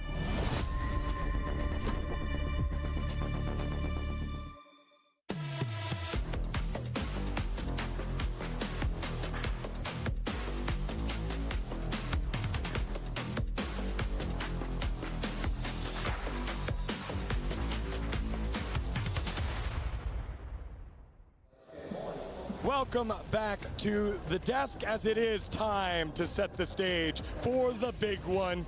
It will be a new name etched in history. Will it be the French outfit in front of their crowd, the raucous blue wall after a massive string of upsets, Carmine Corp? Or will it be the scrappy underdog squad from the LCK, the team no one thought would be here? They found a way through the qualifiers, through matches against the LPL. It is D plus Kia. Welcome everyone to the Grand Finals pre-show. Digon here alongside Trouble, Ox, and Wadid to set the stage. It is going to be a great, great match here. Oh, absolutely, especially since we've got 2 teams in the finals already that no one expected. I truly feel like they've gone through some really strong teams. DK taking down BLG, and then you've got, KC taking down T1. That has been incredible. Taking down T1, that has been incredible. Yeah, well, it is such a celebration of League of Legends here at the Esports World Cup, and we're so happy to have join us the winner of the EWC Creator Program. It is Lou from Vietnam. He's a caster. He hosted over at for the LCK, the KRX live show. Lou, welcome back, brother. It's great to talk to you again. Thank you, Digon. My pleasure to be on the interview. I was surprised. I didn't know I win the creator program. I was told I was on the #1 spot, not winning the thing. Lou, you are by far leading the way. And I think the next person, I think you have like almost 2 million points because all of the fans in Vietnam have activated and followed along. I think the next person has like maybe like 500,000 points. You have like almost 4 times the amount the next creator has. You could probably add up the top 5 spots. What about League of Legends is so huge over in Vietnam? Yeah, I mean, since the beginning of League in Vietnam, since 2012, the passion from the fans is always the same, and they keep growing every year. Especially the last 5 years, we have continuing growing viewership for League. Even the regional league like the LCK, LPL, and the World Championship. So again, thank you, the Vietnamese fan, for the passion you keep for 14 years. So seeing the KUM DRX Roadshow in Vietnam was super cool, and it's been so amazing having Lazy Fuel as part of the LCK. How much did it mean to the Vietnam community and fans to have Lazy Fuel as the first import in the LCK? It's a huge impact because in Vietnam, the LCK is the most popular regional league. We have a huge community for them. And when we knew the news that Lazy Field will be a starter in LCK, it's quite a commotion in Vietnam. And I think if you watch the workout of Lazy Field in Hanoi, you feel that's how we feel when we heard the news. Now, obviously, here at EWC, you had 2 amazing Vietnamese squads representing the LCP in Team Secret, who did fantastic over at MSI, and then GAM Esports, who's been leading the way for Vietnamese esports so far. How great does it feel to see that representation over at EWC as a team? I mean, EWC as a whole is a great opportunity for the Vietnamese esports community, because not only in League of Legends, I think that we have a couple more teams representing Vietnam in other titles as well. So not only Team Secret, not only Game, we have more Vietnamese in the international esports scene. So it's a pleasure and a big thank for EWC for that. And we are having fun with the EWC in Vietnam so far. Yeah, I mean, I can't wait to get back to the LCK, see the votes from VNcast, and I know that you're leading the way for there. Thank you so much for joining us. Congratulations on leading the line here at the EWC Creator Program. Thank you, Liga. All right, that is such a great feeling and a reminder of how global esports is, League of Legends is, and Lou, along with many other creators that you know back home. I saw Freeze, I saw my boy Yamato on there. There's a Polish creator that was on there. Again, EWC has such a massive footprint, which is why winning it feels so good, and that is what we're diving into now. Our grand finals, it's D+ versus KC, and this is our Crunchyroll story of the day for both these squads. It feels like they've had such high highs, such low lows, and now an opportunity to reach that untapped potential. I think for both teams, they had so many issues about how they try to deal with the pressure on stage. You know, I think for D+ Kia, they were successful like 5-6 years ago, but now with new rookies, only Showmaker as a veteran leading the team, finally showing up the potential that they had. It feels like they're finally getting unleashed, right? But for KC as well, they've been in so many finals, like regional split and also international-wise. But I think this is finally the moment that they can actually prove themselves on stage internationally in front of the French fans. Yeah, and Ox, going into the tournament, we have our top 5 pick'em squads here for League of Legends at EWC. I don't see either one of those squads at more than 3%. It was actually 0% for D+, 1% for KC. How far do you have to go down before you reach Keep going. teams? I mean, it was so unprecedented, so unlikely, but that's why LoL Esports, why EWC is so fantastic as well. Seeing these unlikely teams make it to the top, and the fact that we are, no matter what, going to have a new winner for League of Legends EWC, that no matter what, we're going to have a miracle run, it's just fantastic. Well, our next guest knows who he wants to win. Please welcome to our broadcast, Kameto, joining us from the co-stream. Kameto, brother, I have to ask you, how do you feel, and did you imagine you'd be here in the finals in day number 5? I feel amazing. I can't wait for the games to start, but I don't know how I feel. I'm a bit stressed, but I'm excited. It's a mix of everything. And of course, I thought we were in the final because we don't play in a competition if it's not for the win. Kameto, after MSI, were you a little bit worried coming into EWC and having to face again all those giants in terms of the performance of your team?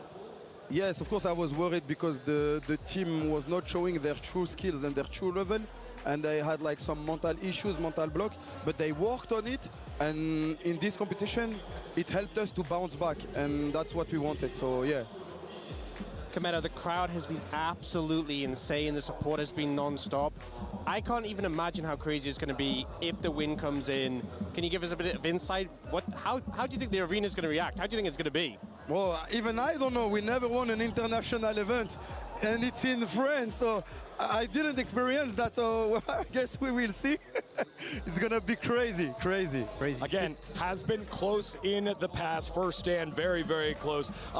Kameto, thank you so much for joining us. Enjoy the co-stream and best of luck today. Thank you so much. All right, let's take a look at some of the stats here between the regions. It is the LCK versus the LEC, specifically this year, because surprisingly, Trouble, it has been pretty close. You know what? I'm surrounded by LCK casters, hosts, analysts right here, and I was ready to get embarrassed, but I'm not, because actually this year we have been doing pretty incredibly well, and I feel like specifically from the G2 stands, coming out of first stand, taking out Gen G and Fear X, I feel like those stats have really taken off. I mean, it was only G2 who had successful against LCK teams mostly, but I think it's really surprising to see Calm and Cobb actually finally like proving themselves against one of the greatest region in the league, and yeah, final step for a KC now. I'm starting to get a bit nervous because I feel like LCK's had the edge for a long time. I think back to a previous time where LCK didn't have the edge. It's 2019, and couple of things went down in that year, so bit nervous, right? And today that record is going to be settled until Worlds, so a lot of the line between these two regions. Yeah, and Trouble, you're saying, oh, you're surrounded by the LCK guys. Crew. You know, we've got a guy over there who predicted KC. And he's from EU, so there is something here. Also, you bring so much hopium, like, you know, we just needed to make sure the numbers were good. You know who doesn't need to worry about having the card stacked on his side? It's Kalist down on the bottom side of the map. He's been so good throughout this tournament and throughout his career, and he proves it yet again. Top 1080 carry in the world. I feel like Kalist, I cannot name it any other way. He plays very ballsy. He knows he's good. He takes trades super aggressively. And the one thing that actually stuck with me is that sometimes it's gone wrong for him, but he just doesn't stop. To me, Kalist has that winner's mentality. It's not about sitting back, being safe, and just trying to do damage. It's about how do I win the game? How do I take the game into my hands and make sure that we're the ones destroying the enemy nexus? And we've seen that on display at this tournament. And also, this is amazing to see how he adapted on this meta. When I asked about the bot lane meta, I was expecting him to like kind of be annoyed, you know. But I think he said that he's enjoying this moment, that like he can just do so much more than before because it requires so many different roles here. So it feels really good to see this French Prince popping up. Yeah, well, standing by for more insights is Kalist. We were able to catch up with him before the match. Kalist, you guys are in the finals of an international competition against none other than D+ Kia. You beat T1 yesterday. First things first, how is the atmosphere in the team right now? I mean, the atmosphere is obviously really good. We came in Paris with the mindset of like showing a different face that we showed in MSI, right? Showing that we can be a good team and we can be strong individuals and also have a great team play. And I think against T1 it showed that we had good individuals but also pretty good team play and resilience. So yeah, we're really happy with the win against T1 and really excited for today's finals. What do you think has been the difference between KC we've seen at MSI and the KC that we're seeing right now at EWC? There's a lot of things, there's like meta read and like a lot of stuff, but the most important I think is really confidence. I think the way we are playing is just mostly changed by confidence, right? Mm-hmm. Do you think the confidence comes from the crowd? Is there anything, like, is that helping you as well? Yeah, I mean, obviously the crowd has like a big part. I think, like, for example, against T1 in the game 3, the crowd has a big part over the win because, like, obviously we don't want to lose at home, we don't want to lose in front of them, and we don't want to like make them feel bad and stuff. So we were really trying hard, and also at the same time they were pushing hard. All of them, right? They were pushing like with their voice and stuff. They were giving us a lot of strength every time we were doing a good play. So it was really giving us a lot of strength to go further. So looking forward then to the final. It's going to be best of 5, probably a long series. What's the mentality of the team heading into that one? I mean, the mentality is like, as every game we played in the EWC, take it slow, do what you think is the best, play with confidence, and just follow your heart, basically. I like that one. Follow your heart. This is the new iteration of KC that we're seeing. Thank you so much for your time for the interview. Good luck on your game today. That's it from us. Digan, back to you. Thank you very much, Jenny and Kalist, for those insights. We are less than a minute away, so let's take a look at our EWC Pick'em predictions from the fans at home, and it is a 66% way of D+ Kia. So, quickly. I need to up the copium right here because we just beat T1, which made it to MSI and did really well there, and we took revenge, so I need some more numbers for KC, please. What's your prediction, Trouble? KC, 3-1. I'm going with D+. Smash has looked phenomenal, and you know D+ are hungry for that win. KC 3-0. What? One of us. That's crazy. Let's fire him, Digon. He's gone for the LCK. You know, it is a squad based on potential, and yet again, another mountain to climb for Showmaker. It is KC and D+ as they do battle to write their name in the history of the Esports World Cup. 뭐 이번 대회에서 제 폼이 만족스럽더라도 아직 대회가 끝난 것도 아니고 뭔가 아직은 좀 이른 것 같고 좀 더 겸손하게 내일 경기 준비해야 될 것 같습니다. 한 5년 만에 국제전 결승에 오게 되었는데 정말 꿈만 같고 결말이 꼭 우승으로 끝났으면 좋겠어요.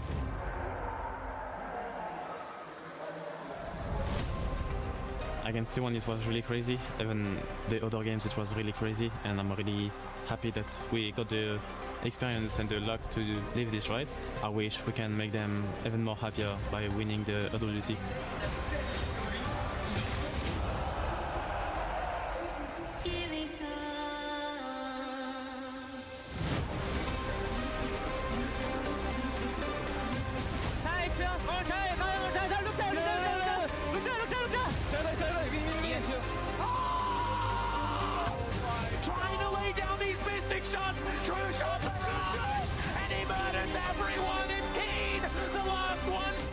really excited to play this grand final. I really hope we can like leave Paris with the trophy and be happy with it. No one could expect KC down one in the finals. Like looking at the bracket, it would be really exciting, and I'm really happy to play them. Here we go.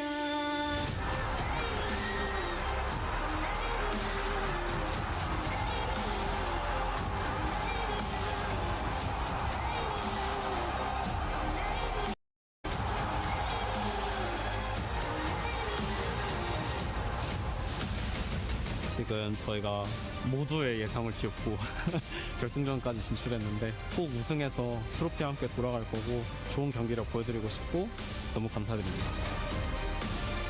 Comme d'habitude, un grand merci pour le soutien, donne énormément de force, surtout je pense dans la Game 3 contre T1 ça nous a vraiment beaucoup aidé. Donc un grand merci pour le soutien à toutes les personnes qui sont sur place et aussi que sur les réseaux, donc un grand merci.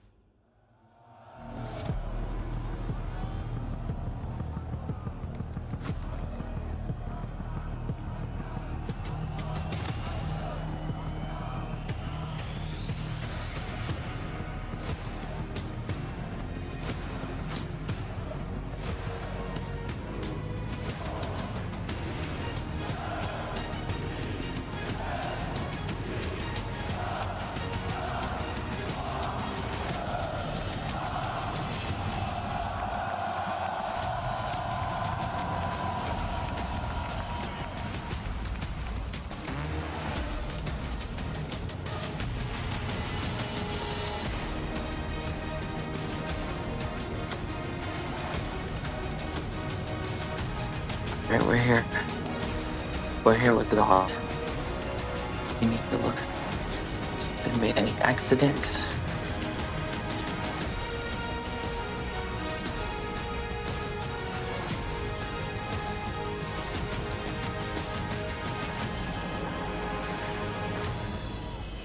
Oh. Oh.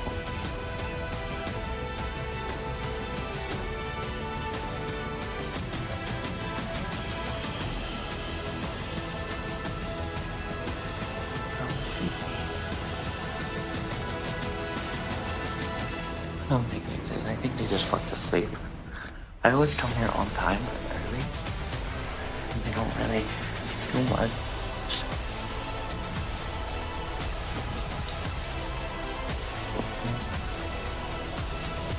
Okay, we go. We're in the back line.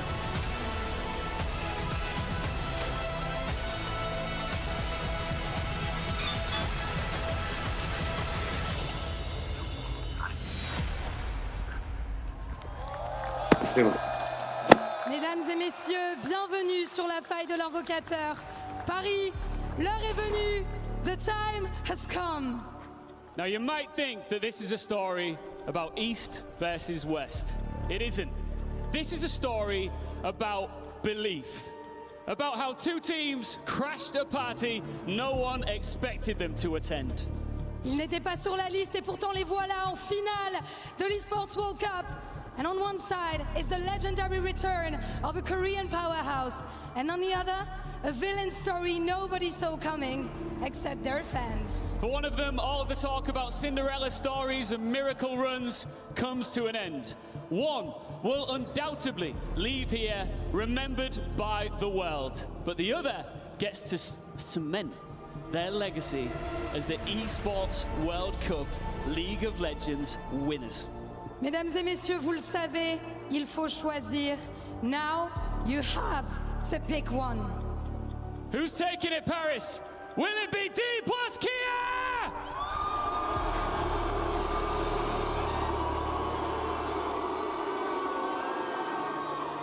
Un peu de sérieux. Mesdames et messieurs, qui est là pour KC?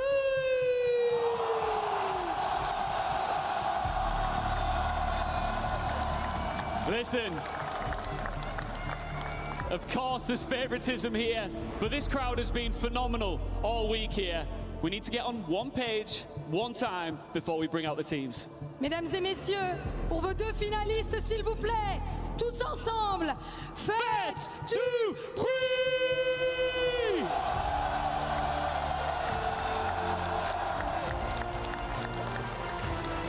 The time has come. Let's welcome our first team onto the stage. is D plus Kia!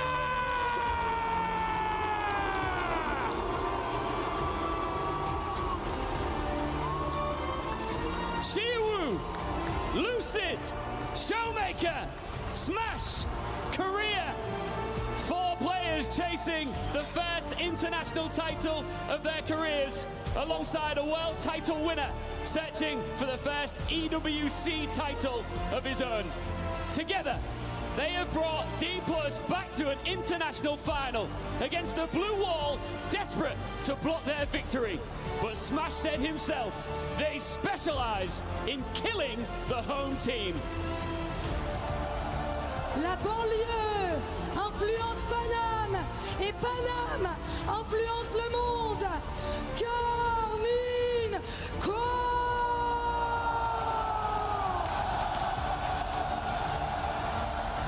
Shonen, ça se vit et ça s'incarne. Okay, we're here. Nous avons le boss de la King. We're here, goddamn. We're going to feed the dogs. And we're going to watch this final. Goriac est sur le serveur avec un support Stokos, Bouzio et le prodige. Florentida, if you were watching, good morning. Alongside their Good morning. coaches in the quarterfinals, You are not watching. KC did the Good evening. unlikely. In semis, they achieved the impossible. But now in the grand finals, will they rise above all the lows of League Good morning. of Legends? Good morning, Florentida. I'm going to keep saying that until I actually see you in here. Has always stood for the grand final of League of Legends at the Esports World Which I Cup. probably won't, because I'm not looking at the chat. Oh my god.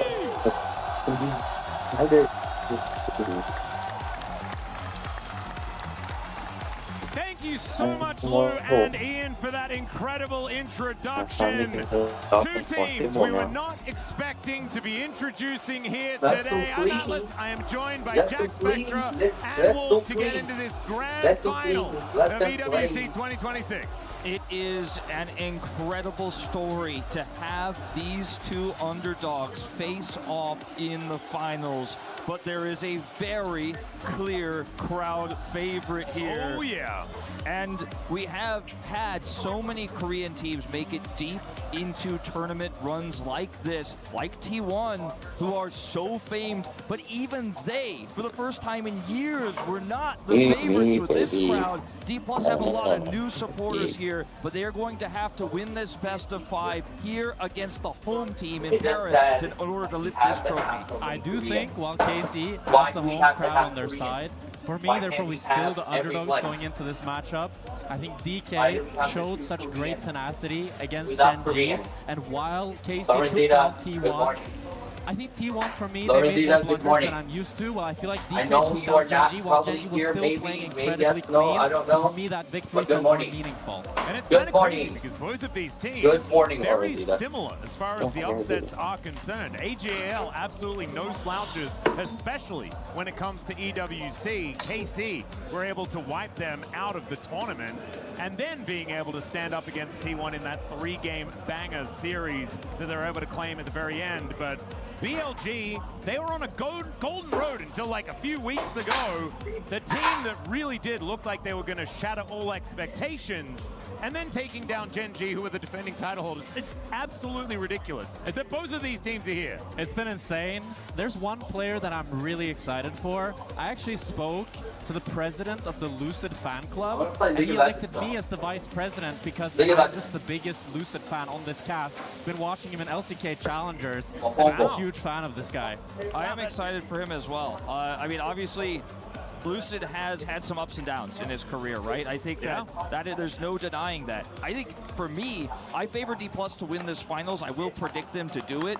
But players like Lucid and Shu have been inconsistent in the past. And a bad series on the day in a best of 5 could be the difference maker here between these 2 squads. One thing I want to talk about for both these rosters is they both had an incredibly difficult run to get here. And not only the caliber of opponent they had, but they both played incredibly tough games that looked completely lost. Looked like there was no way back in, and they were able to fight their way through. That winning game for KC against T1, the stop of the comeback in game 1 against Genji for D+, games that test your mental, games that push you to the brink, they were able to survive and fight their way through, and that is what makes these miraculous runs even cooler. And it also makes this I don't know if she's ever going to potentially be here, but good extremely morning. volatile, because how much is emotionally left in the tank for both of these teams to be able to make that clutch move yet again? Because we've said it already, there are 2 series that they had to work tooth and nail in order to get these victories at Good morning, least YouTubers. moving towards this point. Good But here we morning, are, ladies and Twitch. gentlemen,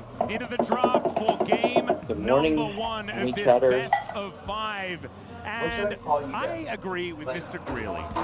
I think just 5 games. Just give me 5 games. That's why he's the head of all esports. You know, he has the good takes. And honestly, yeah, 5 games, that's all I really need. Because we want to see the absolute mentalness that can come out of a meta like this, with mages running around the bottom lane. We've got Silas's down there as well. What happens in a game 5 with both of these teams in it would be absolutely crazy. But we are going to see the Poppy, the Olaf, and the Nocturne banned away here by KC, who are on our blue side to start this one off. And then the Orianna, Jace, and the Fire taken away here by D+ Kia. They have second pick and red side. Very interesting to start it off this way. Yeah, I'm curious to see. Okay, they just take away the Camille. I haven't been loving EU tips on the Camille support. I feel like they haven't been able to find the early lead that we've been looking for. And we also saw Keria playing the Camille earlier today, the Silas Camille. And it just, if you don't get the level 1, the pick is not very good. So that's the worry I have for KC. And I'm thinking now if Lucid wants to go for his Lee Sin, that means a lot of early game pressure in the hands of DK. No, they could save the support for 3 and leave that Leona pick here and grab something like Lee said. It's definitely going to be a jungle pick here. The Victor will be a flex, but likely played in the bottom lane of this Camille lane based on what we've seen so far in this tournament.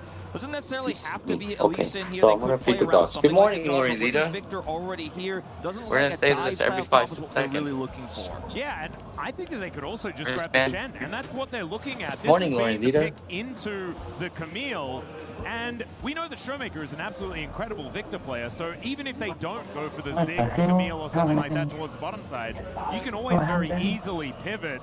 This is one of Yahoo's favorites, though, hovering the Anivia for the moment, and we'll see whether they do decide to lock in the bottom lane as well. Yeah, it's going to look like Yike is going to pick up the Lee Sin. He fumbled a lot of plays yesterday on it, but he was able to find some crucial smites. He's really, really good at being at the right place at the right time in this tournament, but I haven't seen the Lee Sin caliber of someone like Lucid, like Owner, and it looks like 6 for Kalisz, so it's going to be the 6 Camille, presumably up into the Victor, Shen, and bot lane for DK. And Wolf, do you reckon this is Cassiopeia time? Are we just going to pick both of them? I think it's likely here. You have such a stable lane if you do. Instead, looking potentially for this Skarner pick here as a jungle follow-up for Lucid, and leaving this Victor still flexible. I mean, not a whole lot of DPS on the side of KC, so the really tanky front line in the Skarner and the Shen is hard for KC to get through if you don't get that early lead going. And we'll see if maybe KC can round out their draft. Oh, yeah, you're happy now, right? Until I feed you. Eat your I food. think a lot of safe blind picks here will likely be taken away. Might see Gnar to go by the wayside. They'll take away the Anivia first here from Ellie. You mentioned already he loves to play this pick. He's played already this tournament with great success. Yeah, I think the Gnar for Kana would be huge if he could get it. And it would also be nice for DK because both teams would want more damage. DK because they're the ones with the front line, while KC are the ones playing into the front line, needing to have more DPS to be actually taking down those tanks. Not to mention, yeah, and both Kana and Shi are pretty incredible Gnar players, and we've seen Gnar on the ban list so incredibly often. The Jax ban, this is kind of crazy, but they could put the Good Camille. morning, Lord. Yeah, I was thinking the same thing. They could flex it and actually go Leona Camille. Imagine how much lockdown they Good have. morning, They have Lord. both Leona and Camille. The Camille goes top side, and your immobile Victor is just going to have a really hard time surviving. Good morning, without Lord. much pressure. There's no Vayne ban here either just yet, so that Gnar is still a strong possibility. One of the problems is there is nothing that's solid about DK's draft just yet. Even a Skarner is a flex to the support role if you'd like to. So even though, yeah, they're threatening the Camille top lane, the amount of pivot you can just immediately do for D+ is incredibly easy. So we'll see whether they do actually lock that in towards the top side, because the final answer, it remains with D+. I completely agree with you, Max, because DK can just put the Shen top. Yes. If KC want to go for that. And we'll see what DK decides to pick on 4 here to break one of these 3 flexes. And looks like it's going to be the Victor mid with Smash looking in ADC, or he could just be baiting, of course. But the Kai'Sa mid. The Kai'Sa mid? No, I mean, Kai'Sa, I like Kai'Sa a lot here. I like Kai'Sa a lot into the mages because you have so much mobility with the ultimate and you scale so well. And if you go AP route, then you can also play more of a poking style as you gradually scale into the game. And Smash on Kai'Sa is just, like, when I think of Smash, his debut on T1, absolutely popping off on the Kai'Sa. He doesn't have the greatest dive comp, so it can be difficult with the range on KC's side, but if there's a man to pilot it, it's him. I think you've got to really have a ton of control to make this Kai'Sa work. I'm not a big fan of it myself. I think it's very risky. I think in a meta like this, the more win cons you have, the better. And if things go awry, it can be a huge problem. Here's a blind Vayne. Is definitely not what I expected. Oh, they're slamming it. Okay, I always just don't trust KC hovering Vayne at any stage, but they're going to immediately lock that one in. They were like, you know what? We don't have enough AD carries. Let's just pick all of them. This would be such a cool pivot, actually, if they were going to go for that Corki. Change things up completely and try to dominate the bottom lane. Instead, it's still going to be that Ziggs Camille, and we are going to see it looks like a Galio here for Yehu to help protect this AD carry in the Vayne. Yeah, the Galio makes a lot of sense. Camille Galio, classic. Camille Galio, very little front line on KC. And we'll have to see what DK can answer into this Vayne. So that was what the Jack span was for. Malphite is another really good pick into this Vayne top. I'm really curious to see what she will have. I don't think she was pulling out Tristana on this one. Like, is it Tristana Vayne in the top lane? That would be absolutely I mean, he might. I mean, we do have, in this case now, a very strong scaling mid laner for D+. He is going to lock it. The thing that's ridiculous about this as well is you have so much more wave clear than Vayne, so you will always have control of the minion wave there on the top side of the map. I just think it's crazy. This harkens back to, like, what, 2012? Well, this also means that 2 of the best answering picks to Gnar, which is one of Kana's best picks right now and why he's even here in the first place, are removed from Fearless here in game 1. The Tristana was always, to my mind, the trump card you have as D+ if you have counter pick, if that Gnar is coming through, if the Vayne is bad. Only Shiu is really playing Tristana top right now, but he's going to match the Vayne now, not to answer the Gnar. And this composition just added a lot more scaling elements to it here for D+. So the Kai'Sa pick I feel much better about because it also synergizes with that big burst to get the reset on the Tristana jump to then carry those fights. Not to mention, Buster Shot is so good at just making Camille's life as difficult as possible. She wants to be delivering the Galio to a target that cannot escape. If the Tristana is ever there before the play, Buster Shot means that the Hextech ultimatum does basically nothing. For sure. I think top lane is going to be the lane that we're looking at. I think both top laners will go Exhaust, and they will just, as Vayne, the thing is, you don't have any option to not fight. If the enemy wants to fight you, you don't have any long-range wave clear. You can't just, like, receive the wave.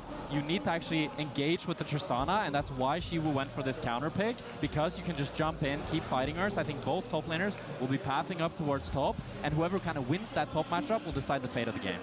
It's going to mean that you get the control of the grubs. Tristana gets grubs, for example, that could be a disaster for KC, you know, and the split push power is insane. So a very volatile top matchup. That is, I think, I agree with you, going to be the focal point in this game, which is quite the opposite of what we normally have. Well, here we are, ladies and gentlemen, loading onto the Rift for game number 1 of the grand final of EWC 2026. And it all coming down to Shiu and Kana there on the top side of the map is kind of poetic as well. Kana having that unbelievable performance on the Gnar in their most recent series, and Shiu having one heck of an up and down tournament thus far. We are going to learn a lot about this series and how it's going to go, I think, in this first game, with eyes glued to the top lane. And already, weird stuff's happening. Yeah, both supports know what lane to play for, as Busio started the sweeper, predicting career to come ward here, and that allows Kana to be playing in these bushes, but neither supports are going to base just yet. All right, so we've got Ziggs versus Kai'Sa hanging out in the bottom lane. We'll see how Smash is going to do dodging these bouncing bombs. All right, we've just got 1v1s across the map here. It's kind of like they were competing for top lane, and they were like, you know what? We're all just playing top lane. I'm not gonna swap with you, okay? Busio trying to keep Career at bay. Career was considering to flash for the taunt, but he did not commit. Oh, that is the Mayor of Paris, by the way, in the crowd here for the EWC League of Legends Grand Final. That's crazy. It's also funny that Busio and Career are both playing top lane champions while wanting to just stay in top lane. And neither of them has base just yet, while Career looks to finish his. Busio wants to try to roam mid lane here, maybe force a summoner from Showmaker, but he should be fine just hovering bot side. Okay, everything just cool, calm, and collected now. We've got some normalcy coming back to the Rift as these supports do make their way back down towards the bottom side of the map. Busio, I mean, he needs to start listening to me, but decides instead, gonna go for a bit of a hookshot flash here. The Showmaker gives him the good old thumbs up and says, get out of here, buddy. That's a big summoner committed. Obviously, Camille's quite mobile and can engage from a long way away in the bottom side, but Showmaker's just going to lose a little bit of health, but doesn't even flash, doesn't even flinch here in the middle lane, knowing that he's not really under threat of being killed by this Galio setup. So it feels like a slight edge gained here from D+, but it relieves the pressure for Yehu for just a moment. Yeah, Yehu needs to fix this mid wave now, but he should be able to do it with the chunk of Showmaker, but not the start that Busio was looking for on this Camille. At least both him and Career are pretty much similar XP, so he didn't lose. I mean, he was able to steal some of the XP on mid lane while Career was bot. Cool. Nice little satchel there onto Smash. The wall dive not necessarily working here for Busio. Still able to dodge their way out of it, and DK will be just picking up the wave. Showmaker now just sticking around here in this mid lane, still very even alongside Yehu. The Galio can have a rougher time in the first few levels up against the Victor, but he has been coping quite nicely as Lucid's going to come on over here and make this a little bit frustrating. There is a gravity well going down. Busio in position, but Career making his way up. Remember, no flash on this Camille. Yike making his way over, and Lucid looking a little worse for wear, but picks the gap between the players. Not able to land that Sonic Wave. That means that everything is just going to calm down. But Yike got the top crab while Lucid was ganking mid lane, and now he can get the bot crab as well. So it's a double crab advantage for Yike. And a pretty good start for him on the Lee Sin. Hasn't been punished yet. You know, so much of the aggression here from KC is starting to get small advantages, starting to stack up. And Showmaker still holds his flash. Smash, by the way, needs some help here. Going through the minefield, gets lit on fire here by Busio, and smashes barrier. I don't think it's going to be enough. He has to flash as well to get out of the way. Career getting the damage down, but Busio just walks this one off. And Smash, not a whole lot left in the tank. Lucid is coming down gear. I don't think he'll be able to get punished. Oh, Calist's going to have to flash to get out of the way, so that is at least something here for D+, but they are on the ropes. It's so much aggression from KC in this early game. They are not pumping the brakes in this one. Obviously, we had the 2v2 top side into the late stay there for Busio in mid. This is a huge deny here on the back initially. And then they get the aggression on the Showmaker, don't get his flash, but put pressure on, get that lead there, then go straight to the bottom lane and threaten Smash. They don't get any kills, but they are certainly putting the pressure on. Yeah, Calist getting that cancel on Smash means that he can reclaim the CS advantage that Smash had built up. The first few levels of this matchup, Kai'Sa is quite a bit stronger due to her auto attacks while dealing damage, and Six doesn't do anything until he gets a few levels. So that was why Smash had that little bit of a CS lead, but now being completely equalized is really nice for Calist in this early game. Yeah, it looks like the pause is on the D+ side of things. KC just being patient here, waiting to make sure that everything is sorted out effectively. And having a look, trying to figure out exactly who it is as well. Not clear. Not entirely sure. Just it's Shiv, because they're on the screen. I'm trying to crane my neck around it. It's just like right here in front of me. Making me feel a little bit silly, but that's absolutely fine. Shiv, let's hope that everything is going to be sorted out. He's in a difficult matchup there up against the Vayne, and actually currently has the only gold lead of the team against Canna 4 now. I've really enjoyed the pressure, though, that KC have put on. And honestly, this is good for us. Yeah. It gives us a little bit of a moment because there has, like, the tempo of this game has been kind of extraordinary out of KC. I think we're seeing a very similar game from KC from how they've been playing in their last few games. They just keep looking for plays over and over again, and that's what improved so much for them between MSI and EWC. At MSI, they were much more reserved. It felt like they only went for very few plays, and if those plays didn't work out, the game kind of looked over for them. But in this tournament, they just keep pushing no matter what, and that's what's given them the edge against so many of these teams. Yeah, I actually find it kind of crazy, because I was talking to Dagda before the KC match that I cast in MSI during the play-ins, and he was like, oh, they're just basically mini Gen G, you know, they're going to be playing slowly, it's going to be cool, calm, and collected. This is a team that really does like to get their ducks in a row before they get things done. And that hasn't been the EWC experience for this squad. I just find that, as we're going to re-pause here for just a moment, make sure things are good, I find it to be a very risky play style in a best of 5, especially in the finals too, because if you are of that mindset of we're going to constantly push, the moment it stops working, the moment you lose that momentum, it could actually be quite mentally draining to play on the edge of your seat constantly and be the aggressor when G+ can otherwise just be defensive. Not to say that it's not a valid strategy. In fact, I think it's the way League of Legends in most cases should be played, is always trying to push every single advantage. If it does stop working or you start to lose confidence, it can really hurt. I think this, for me, is what KC is the best at. Like, when we looked at KC in the LEC, it always felt like mechanically they had the best players in their role, but they were missing that something to really beat G2 and be a complete team. And I feel like the fact that they've doubled down on the fact that we are going to try to outplay you in every single skirmish, and we're going to keep going for that. Oh my god, the KC shoeies? Oh no, we're not doing a shoey just yet. Sorry, that's my Australianism coming out. Maybe if they do win, we'll get a shoey out of those guys. We'll have to get the cameras back on them. We will see. The crowd. Such a high-profile game. We had the mayor of Paris. You know, there's having the crowd be against you, but there's having the city be against you. Yeah, we needed to fly the mayor of Seoul in or something. No, I guess the only thing that would have been crazier than the mayor of Paris showing up to this match is if he opened his shirt up and had a D+ jersey on underneath. I'm sorry, like I think it was his son sitting next to him or something like that, and he's like, "I'm sorry, son," and just like rips open his shirt. It's been me all along. I started following in 2020. I just love Showmaker. You know, people think about Kana as a T1 guy a lot, but they don't remember the D+ times as well. Neither do I. Yeah. A time to forget. My mind. As Kana is completely equal in this matchup up against the Tristana. Really nice early game from him. Have to feel that some of that probably was from Busio, trying to match all of Career's pressure. He even gets... This is a huge push. I mean, he's got a nice farm here. He obviously is going to get a plate. Yeah. And you start to get these small advantages in a volatile matchup like this, especially when neither the top laner has teleport until that unlocks later on with Roll Quest. It can be a disaster. He was able to do this, by the way, without a buy. And this is the first back for both of these top laners, so a good start here. And now it gets a lot easier for Kana as he picks up the cloth armor, gets the HP from the Phage. As Kalista has no flash here.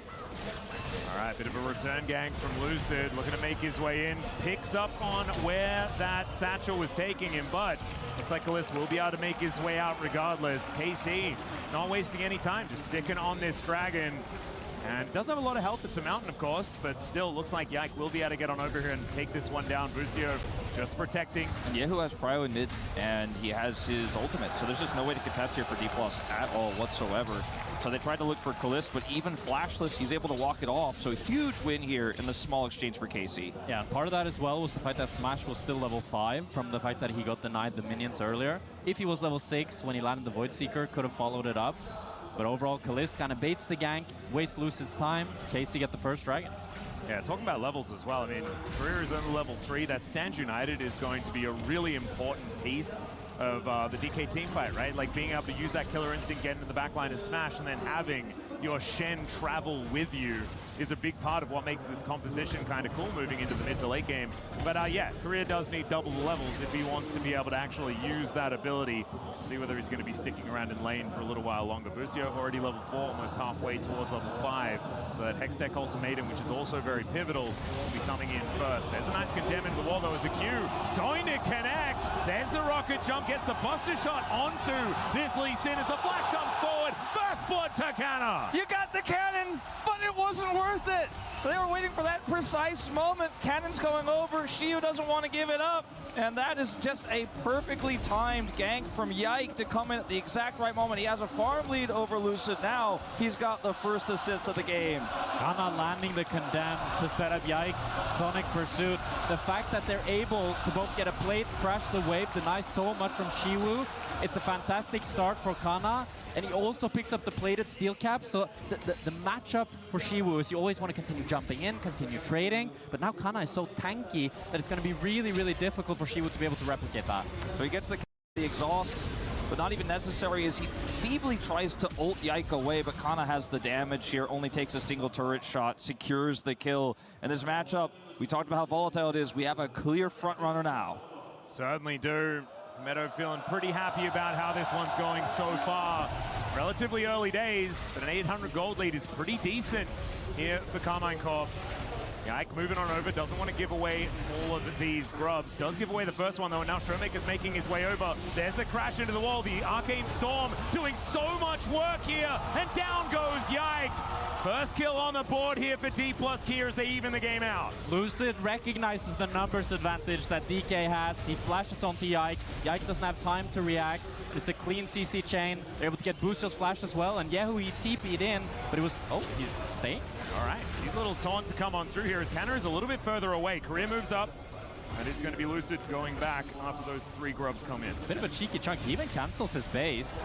Shiwu is really unhappy about that. He is not enjoying his game right now. He took a ton of damage. I think that was actually a pretty smart risk there from Yehu to stay. But let's go back to the play here. It's a very quick turn from Lucid, knowing they have this rotation of the Victor over here, and there is no mid laner. The TP is happening now. So he realizes he gets the suppress here into the double impale, and then the gravity field is layered on top. There's no mobility here whatsoever for Yike. They get the kill, they get the secure the grubs. 3 grubs for Tristana. That's at least a nice consolation prize, but he's going to need quite a bit more help to actually start winning the 1v1 again, to be able to be the one pressuring and actually utilize those grubs. Well, Showmaker now, just with a little bit of attention from Boostio and Yike moving on over here, just going to be playing defensively. On the bottom side of the map, Callista's just trying to get towards that first item. Ludens is such a huge spike for the Ziggs. We'll be getting there relatively soon. Something we haven't talked about so much is this Vayne pick is really, really good apart from the Tristana matchup. So the fact that Kana has survived this matchup, like when I think of my favorite ADC to play Vayne into, it's Kai'Sa. Because she's so short range, she always needs to interact with you as Kana gets the stun and gets another good trade. And then you're also playing into the Skarner, the Victor that you can dodge so many of his spells. You're playing into the Shen where it's so easy to dodge or even cancel his taunt. I think this is a really...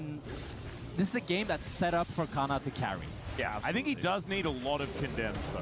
That he does. I think if they all pile in on top of him, he can only condemn one of them. But he does have the Galio ultimate. That's a good one. And he can go untargetable as well, right? Like with the ability to be into stealth, you can kind of deliver the Galio into a weird spot at the start of a fight. Yeah, I don't know if I'm Vayne to be doing that, but I mean, maybe. We've seen some Vayne play in the past. That's true. All right, Lucid's coming up here, by the way. It's a dangerous thing. They don't have Yike nearby. He's fairly nearby, but they don't know about this. There's no vision. Kana could be in trouble here. There is the taunt flash to come on through. Is kind of trying to get himself out of here. The killer instinct from Smash might be able to grab him the kill, and there it is. Gets himself the barrier to keep him alive. And now DK wanted to take some plates from this lane as well. Korea is, yeah, he's going the wrong direction here as he does Shadow Dash towards the inhibitor turret. Seems like Yike doesn't want to try to force it. I mean, he's going to have to execute regardless, but DK, they recognize that if they just leave Kana in the 1v1 against Shiwu, that Shiwu will just continue losing. So they go for the swap, and they're able to take down Kana and get some plates.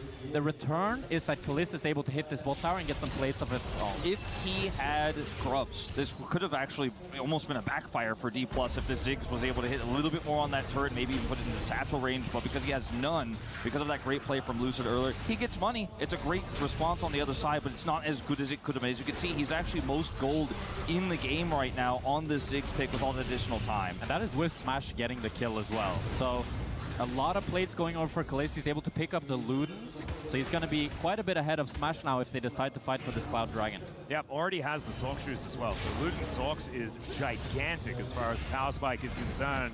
You're talking about that Dragon. This Cloud is up and available. Mountain and Cloud, the first two of this game. Hextech Ultimatum onto Smash. The Galio coming in.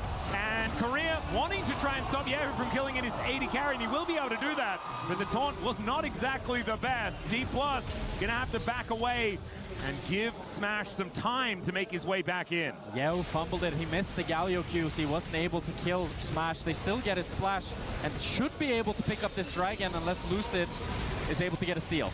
I don't know. Showmaker's coming over here, but he's still fairly early in this game to do damage. Career little taunt to come through there, but there's just the kick to death onto this Shen.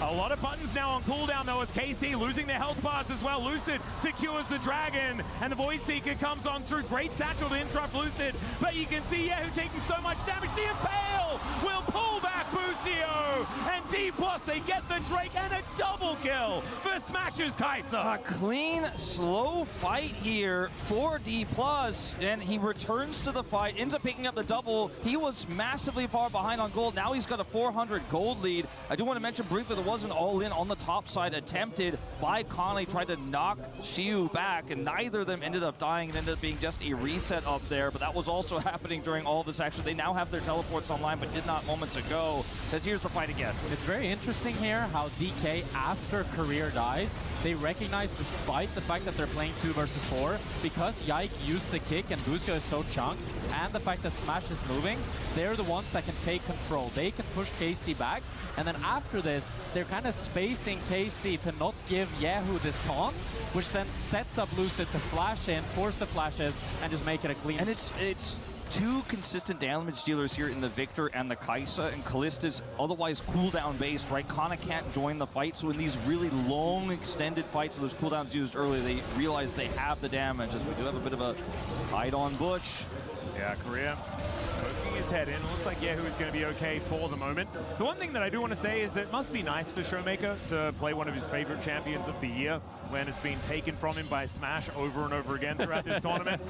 His Victor has been absolutely incredible, even though I think he went down like 0-3, but it was never his fault in those games. He was so incredibly strong on this Victor pick throughout this year, and he's demonstrating it once again. 0-0-3 right now as Lucid looking to move in.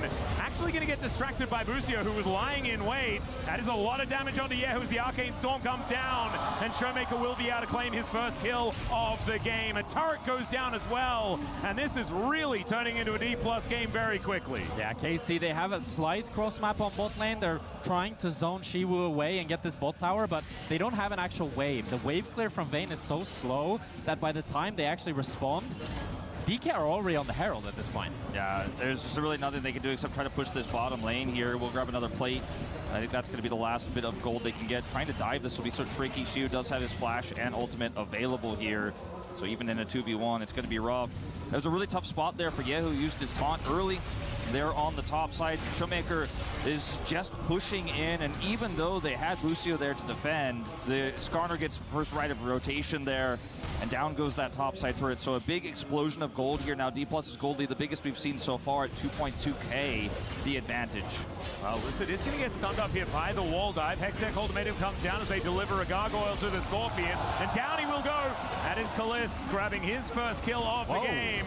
Where is the cross map going to be, though? That is the question, is there isn't one. It's just going to be some damage onto this turret, maybe some plates going down, and actually maybe the entire turret, actually, because there's no one else coming on down here. Grab Tristana, so I think it probably is going to be, they split the recalls there, and it looked really scary for a moment, but ultimately it's just going to be a huge win here for D+. Not a kill, but the entire turret. I wonder if Kana stayed, if he could condemn Shiwu there and one-shot him with Yike. That's what I was thinking. That's what I thought they were planning, but... Yeah, maybe a slight miscommunication there. It ends up being DK despite the fact that Lucid dies on the top side. So it's still a win for DK as they continue building this gold lead, now at 2.6k. Yeah, 2-0 as far as those turrets are concerned, so standing gold, something that we do like to talk about. With no turrets yet taken here for KC, they might be able to use that for a way back in. To some parity as, man, that Voidsig almost taking the Raptor. That would have been heartbreaking for Yike. Thankfully, he's able to lock that one down before that happens. But having a look at these items, we were talking before about this Luden spike, right? Like the Sork shoes on top of it. Such a huge moment for Kalist. Well, now there's a Kraken Slayer and a Rage Blade on the Kai'Sa. And how about a Smash is in a good spot. Second Kraken Slayer on Xiu, and they have a Victor who's about to get second item here. Blackfire plus the Andres. There's a lot of long-term damage. I think for KC now, you really need to win the fights quickly. You need to win them early. You need to use your Camille Galio to get picks and delete a carry immediately. Otherwise, I don't think you win the fight ever. And KC cannot fight this Drake. They need to fix their lane assignments and have Kana into Shiwu, because otherwise Showmaker's going to win into Kana and Shiwu's going to push in Yehu, and you can see Yike can't even take his red buff. Well, they're looking for Xiu now. Buster Shot does just get the Camille out of there. Another turret falls down as the entire outer ring has just been demolished. And Lucid now looking for an angle towards Yike. And kick still on cooldown for a... No, never mind. It's back up again. And Kana just catching the waves where he can. No old Busio stayed. He's on the edge of maybe able to get something here. It's going to be close. I don't think he can get him. It's too deep. Shiwu has both sumps as well, and he's quite tanky as well with the plated steel caps on double 13. Has the bone plating as well. So Busio can't really threat alone, and KC desperately need to get K9 to Shiwu, or they cannot really break this because they don't have the damage on Yehu to try to gank him either, unless they can find a satchel there on Smash.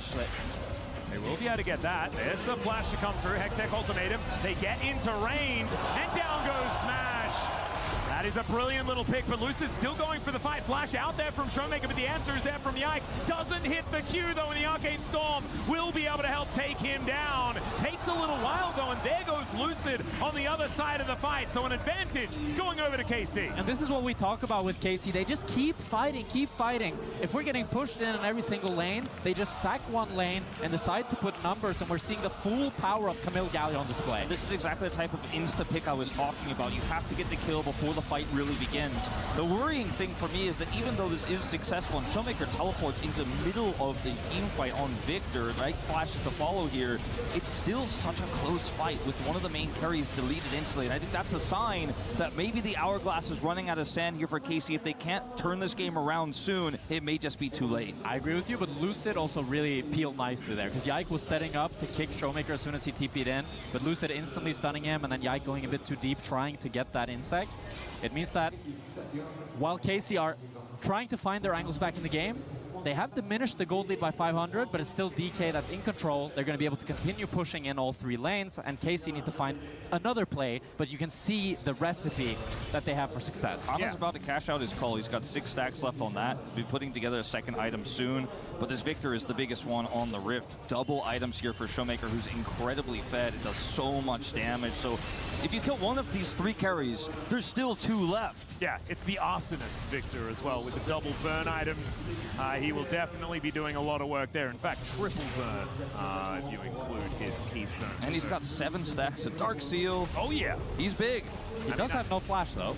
Yeah, and that is definitely a big deal, because in the last fight, I think one of the biggest things that went wrong for KC was the fact that Yike couldn't get onto this Victor, and I think that that was a bit of user error as well. If they're able to play that one out a little bit better, take down both the Kai'Sa and the Victor, then it's very comfortable Baron on spawn, securing the rest. Triple carry, Leandri's Blackfire. They think they have the speed to do this, or at least are going to look for a turn. I think it's a little bit too risky, and they agree. Yeah, this is very dangerous against Kalist, because if he lands, I mean, he's the one getting poked out right now, but I feel like if he lands a few bombs, he can really chunk DK, and a huge 6-ult when they're on the Nasher can be really dangerous. This is probably the most Baron damage we've seen all tournament, by the way. Like, this composition just shreds the Baron. As a domestic commentator of the LCK, D+ doing Baron, looking for turns, threatening, then turning the poke back onto KC. This is not a D+ I saw a few months ago. This team has had serious growth. They're being so decisive here heading towards the late game. This is a different D+ Kia, and I like it. Well, let's see whether they can actually find an angle, as KC things very dark towards the north of the Rift. And it's a Christmas tree on DK's side. Man, they have really opened the shutters. They can see everything with all of those wards. Rocks being thrown around here by Lucid. The minefield just avoided. And why is Askana a poke champion in this game? It's very strange. He's just throwing rock after rock, looking immortal with his Spirit Visage now completed alongside that Protoplasm Harness. Yeah, I think they should go for another turn. They've got Shield on the top side, taking down this turret as well. KC are in trouble. They can't come in here easily and deny this right now. They have to rush over, but they just have no vision. If they try to walk in, they'll just get caught. I think they're just going to have to give it up. The bomb is desperation. Yeah, it does spot out that this Baron is being taken down as Yike. They need to keep him out of the pit. The problem is, I don't know whether he can get in. There is the secure from the Kai'Sa. And D+ Kia, they'll just grab themselves a purple buff, and they'll go back home. KC, they underestimated how fast DK could do the Dasher. Busio based, and with that they weren't able to face check, so they kind of had to wait for him to come back. They will be able to try to set up for Dragon. No, they weren't able to. That's very rough for KC here. They got the mid turret. That's at least something, and that's really huge when you're running a Camille composition like this. At least it gives Busio some potential extra angles if they get map control back to actually dive and catch Smash in the mid lane and set up picks with the Galio. Camille, maybe that's one way back in. It's not going to happen right now, but at least they got that one little counter pick there in the mid lane. D+, you were talking about it just a little bit too late as far as the Dragon spawn, and so KC couldn't leverage that extra little bit of map pressure given the resets. Busio has a potential flank though on Showmaker if DK decide to put numbers into the bot side. So he's close looking for it. Yeah, there is a nice little satchel here as there's a kickback onto Showmaker. They're looking to explode to Victor. He does do a lot of damage as he goes down though. And now the flash out from Smash will get him to safety. Lucid finding the impale. They manage to lock down Busio and down he will go. But Showmaker a lot more valuable here as KC look to reform the battle lines. And yeah, who can't do damage? So yeah, you got Showmaker, but it's a trade here. Busio is gone, there's no more engage, and the damage numbers are still pumping here for D+, so KC can't push the play further. I think this is a great flank. It's a great opportunity found here by Busio. This is the same kind of thing I was just talking about here. They kind of bait this, set this up with a kick from Yike, and Showmaker's down. But what do you do next? Career's able to flash over the wall. They get the taunt here, but Smash can follow flash. Sure, that's a big win. You took away the flash from the Kaisa, but D+ just have more damage output. You get flashes on both the carries, but the fact that you're not able to convert that into a dragon speaks volumes to how strong the rest of DK's carries are, even when Showmaker dies. And I would be so annoyed at the fact that the role on the Dragons was Ocean in this game if I was KC, because they have so much like upfront burst, right? If you don't get through a target, they just stand back and their health bar just refills. That's assuming they're able to grab this next one in about 5 minutes time. But even with the 2 Oceans that they've picked up here, it's going to make it that little bit more frustrating to make this burst composition work. And now we're looking at a Shiu who's massively ahead, right? Now the side lane into the Vayne has been fixed. Now it's controlled by D+. Yeah, she was really strong. Busio does still have the flash, while Smash and Showmaker use theirs in the fight. So if he's able to find another flank like that, where he can flash hookshot onto the carries, set up the Camille Galio ultimate, we've seen them one-shot the carries before, and there's still no stopwatch on either Showmaker or Smash against them. And that is a very cool hat that has been purchased by Kalist as well. As far as 3 items are concerned, that is a large amount of damage that he's representing here onto the squishies of DK. I think D+ need to be aware that there's no major objective up here for 3 or 4 minutes. And while their flashes are down, they should just clear waves and play safe, because there are so many tools for KC to steal away this game if they make a mistake, if they overstep, and they absolutely have no reason to right now. They have a lot of vision around the map they can fall back to, clear wave by wave, and not necessarily try to pinch inside. Sure, that'll give some time for some of these members of KC to catch up, like Kana on this Vayne, but I think it's the appropriate response here given the commanding lead they have right now. They do not want to toss this one away. And this has been, you know, the hubris from some of the teams here at EWC has been their downfall. See whether DK can keep the respect levels high, make sure that they play this one out by the book in order to lock this one up. Kalist giving them the good old thumbs up that he's been throwing around all tournament. They have control vision around Busio. It's almost like he's trying to say like, oh, maybe you guys should try to go for a play here. But he's otherwise just going to sit back and clear the wave. This is the kind of play I'm talking about. They're hiding here, waiting to see if D+ will make a mistake. And so far, they have just not taken the bait. And Kalist, while he has so much ability power with the Rabadons, with the Shadow Flame, he still doesn't have the Void Staff to actually get through Lucid. So it's really going to be up to Kana to be able to take down the front line for DK. Oh no, and these luxury items are starting to come in. You were talking about the arm guard, the Zhonya's. That arm guard has been completed now for Smash, so he is not a target for Busio to jump on, right? Alongside this Galio anymore. That will be being put together by Showmaker as well, unless he decides instead that he wants like a Death Cap or a Shadow Flame or something like that, because he is Showmaker who does just like to do the damage, if he can find it. I mean, I feel like Seeker's Arm Guard counters this comp so damn hard. It's going to be really, really difficult for me to imagine how you can try to get that Camille Galio combo once Showmaker gets his Seeker's Arm Guard as well. I guess you can still look for Shiwu, but that also speaks volumes to the fact that there's 3 carries on DK that you need to worry about. The triple carry comp is one we've seen from D+ a lot, especially when Shiwu picks up this Tristana. This was their best archetype all last year, right? We were calling for it, we were asking for it. And they only ever did it like, you know, 20% of the time. It's one of the things they were running on the qualifiers here as well to get to EWC in the first place. And what we call this KC comp in Europe, the shotgun comp. You have 1 bullet, if it lands, you're golden, if it doesn't. But the problem is you have 3 targets and they can all stand far apart, which pretty difficult for a shotgun. I mean, it is a really large cartridge, though. At least there is that. The Mega Inferno Bomb is a decent area, as now Shiu wasting no time. There's the Buster Shot, just playing tennis with Busio here. They're so safe. D+ are just giving KC no options. It's not that KC isn't being proactive. It's not that they're trying. They're trying so hard. They're finding any angle they can, but they're just being shut down at every turn. Smash looking for a little bit of a window towards Kalista there. Doesn't find the void. Baron's up. 5 seconds time, exactly right, Wolf. There is the purple buff available for DK to allow this siege to actually work. As these levels come in as well, speaking of siege, Shiu's going to have a pretty good time. That draw a bead really allowing him to hit from a really long distance away. Ike, though, catching onto this wave. Busio once again in a frustrating position. A Void Seeker is going to go wide. Busio on the flank. Yeah, Korea finds himself the taunt on towards this Camille. The wall dive is going to connect onto Showmaker, but Busio is just dead. He avoids the heroic entrance and flashes away from Yahoo. The kickback as Yike gets on in there, but the Victor is still alive. Smash once again not finding the W, but Kalista is so far away from this battle. Yike still trying to bounce around, but it's Shiu that locks down that kill, and Smash will come in with the Acathian Rain. D+ Kia wipe the floor with KC here in this late game, and they're looking for the Baron. And career flash to block Yike's Sonic Wave to save Showmaker. And the stopwatch from Showmaker bought so much time as they see the pro view here from Smash. He kites back, and then he ultis onto the engage from Lucid, kills Kana, gets onto special Kalist. delivery. Yeah.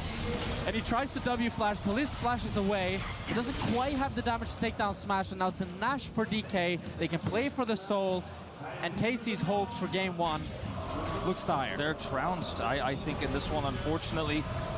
D+ read them like a book in that fight, and the arm guard value you just mentioned, Jack Spectra. It's that moment where they block the engage there, and then there's a follow-up from Career. Guess what? Showmaker buys Zonias. He's got another one for the next fight, and they're even further ahead now. It starts to feel like we've already seen many Hail Mary attempts. I don't even want to say that that's the only way back in for KC. It's going to be D+. It's on them if they make a mistake here in this one, but they have every single piece of the map controlled, and the last possible objective to take for now is that Ocean Soul, and they've got their eyes on it. Busio's looking for Shiu here, but he's a bit short. What? Okay, that's some damage as he dives on top of him. Busio will be taken down, but the heroic entrance is going to come in. They do lock down the Ocean Soul in the meantime, as it is a 1-for-1 support for top lane. Probably okay here for KC as far as that trade is concerned of champions. But I mean, Ocean Soul, we said it already, it's such a frustrating soul for KC's composition They still got to deal with. They're pushing up mid. And the bottom lane as well, as Victor has just hobbled his way over and is looking to break open the base down there. Lucid gets taunted, doesn't even really notice as the mini Arcane Storm comes down, and the Galio can do nothing about it. He goes golden, he looks good, but that is still going to be a dead statue on the Rift. And the first inhibitor will be taken down in this mid lane. Bottom lane as well, going to get destroyed as D+ just looking to steal everything. There's another Impale that will connect. A killer instinct from Smash for the immediate follow-up, and KC can have to go back to the drawing board, I think, after this game number one, as D+ Kia, they look ready to win EWC. Fantastic game one from DK. They had them pushed in every single lane. Kalist doing some good damage, but it's not going to be enough to same game one.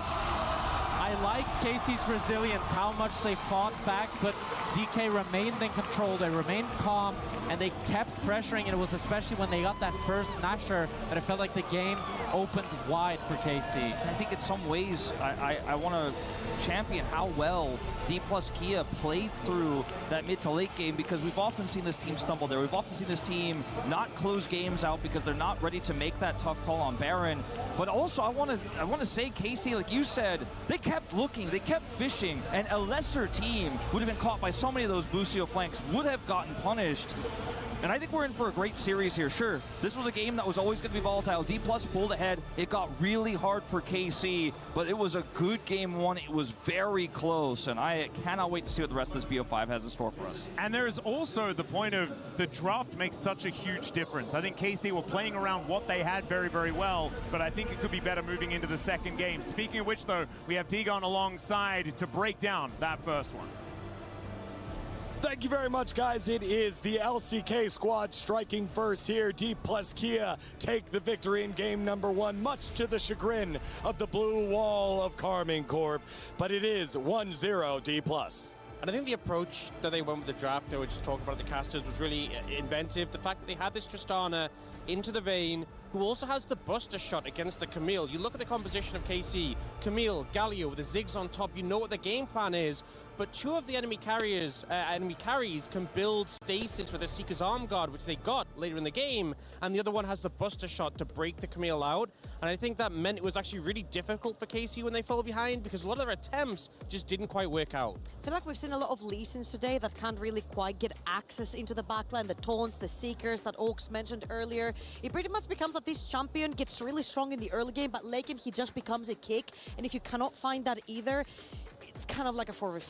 Let's take a look at some of the replays here, starting off on the bottom side of the map where Kai'Sa was the protagonist in this one. I mean, I gotta say, DK was kind of greedy to picking up Kai'Sa and Victor in the same team against Ziggs Camille, but this attempt that they tried to kill Kai'Sa in the bot lane, it didn't work out. And I think this helped DK to have so much space in the early game with the scaling picks. And it's crazy that they use these big tools to make that play happen. It's unsuccessful, and yet they still go for the fight afterwards. And they also just commit the ding kick there to take out Korea. And in the extended fight, they end up losing out.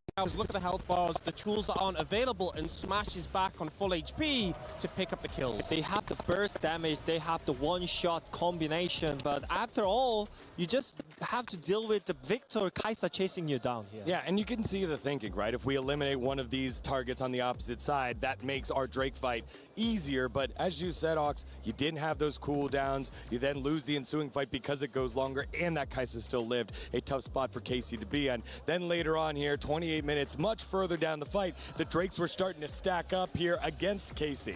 Yeah, there'd been a lot of control from D+, just picking up picks into objectives. Here they look for Showmaker trying to take him out, but the stasis, the value of this disrupting that engage, and then he can flash after the ult is timed out. Look at the cleanup Smash, just trying to run down Cleast, doesn't quite find him, but the fight is firmly in D+'s favor. Also huge props to Lucid right there, breaking apart the fight. He was zoning constantly the two carries from KC of walking up and killing that Victor. So you can see the access was there, but once the Camille goes in, gets one shot, Lee Sin cannot follow up, your carries are not around, and just fell apart for KC. I mean, now we should talk about the draft once again, because I think this is their second time bringing up the Kai'Sa against the AP bot lane.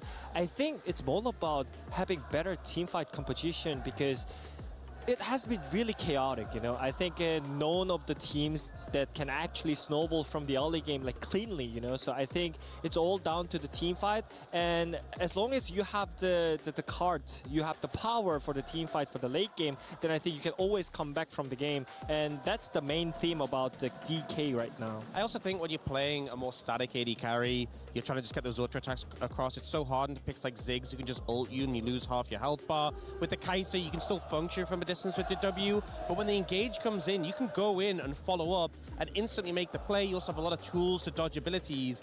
I do agree with what we did said. I think the laning phase can also always be a little bit delicate if you're picking Kai'Sa into the likes of Ziggs, but if you get through that, which they did manage to, then you're really powerful in those 5v5s. I just felt like seeing them versus T1 and how well coordinated they were. I felt like Busio and Yike really truly made the difference in that particular series, and I just didn't quite see Busio on the same page as Yike in this one, particularly since you really need to get that Lee Sin ahead. It just didn't happen. So maybe they'll just roll back a little bit more on comfort champions to just get that spark back for game 2. Especially because that was a high priority pick for both of them on that Lee Sin. Lucid very deadly with it, Yike having the opportunity to play it, and Lucid on tank duty, and still not to be able to get over the hump feels like a pick wasted. And we're not in best of 3s anymore. We are in best of 5s with it. I mean, for me, Kamikov is one of the team who has LCK playstyle when it comes to LEC, right? So I feel like they can just fit in just like DK is doing right now. So just put the classic carry on the Kalist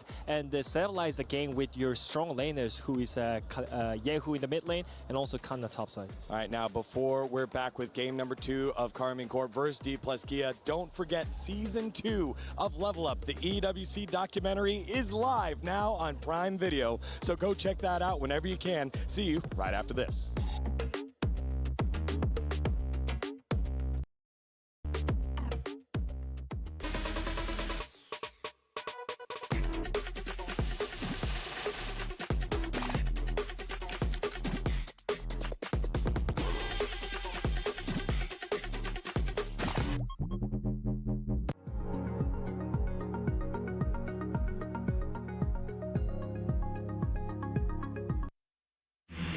Korea, you are either a winner or you're a loser. This would be the first reverse sweep in an international finals. History will be made.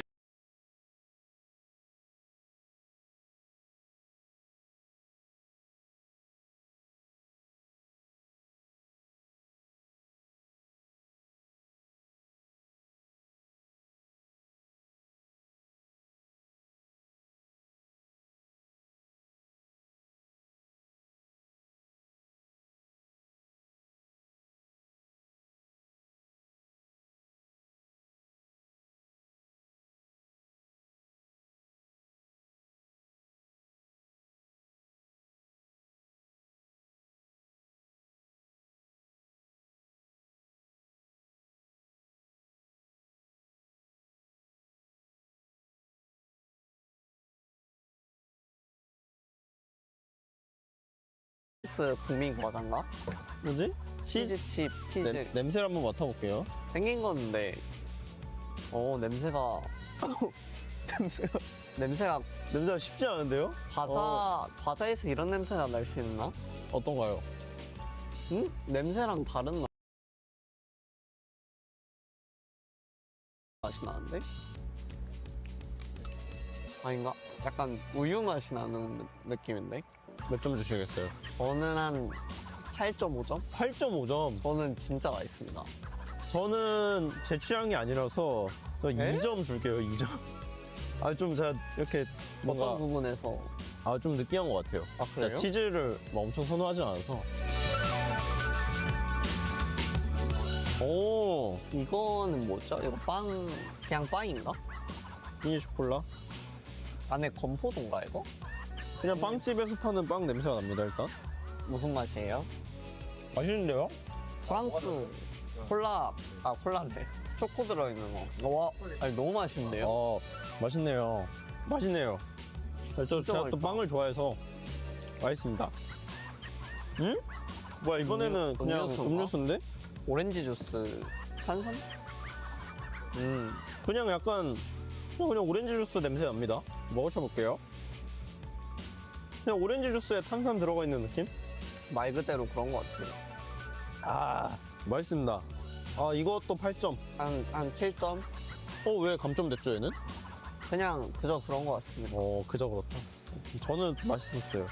과자랑 비슷한 것 같아요. 뭐지? 치즈케이크 같은데요? 일단 되게 맛있는 냄새가 납니다. 맛있다. 케이크는 아닌 거죠? 점수 한번 매겨주세요. 저 한 5점? 5점. Not my style. 저는 이거 9점 드릴게요. 와, 이거를 9점 준다. 굉장히 맛있고. 이게 더 느끼한 것 같은데요? 다 드신다고요? 왜요? 끝나고 몇 개 더 가져갈게요. 맛있습니다. 저는 빵을 더 갖고 싶긴 한데. 예? 이게 뭐예요? 버섯인가? 달팽이네. 먹어보고 싶진 않아. 엄두가 나진 않네. 나진 않네. 냄새 한번. 가위바위보 진 사람이 냄새 나죠? 좋죠. 가위바위보? 안 내어진 거 가위바위보.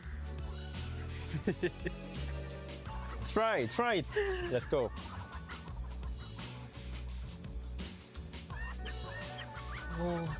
네? 맡아봐. 이게 뭐라 설명 못하겠네. 뭐 약간 안 좋은 냄새와 뭔가 그 바닷가 냄새 나는데. 뭔가 그런 느낌도 있고. 점수요? 저 10점이요.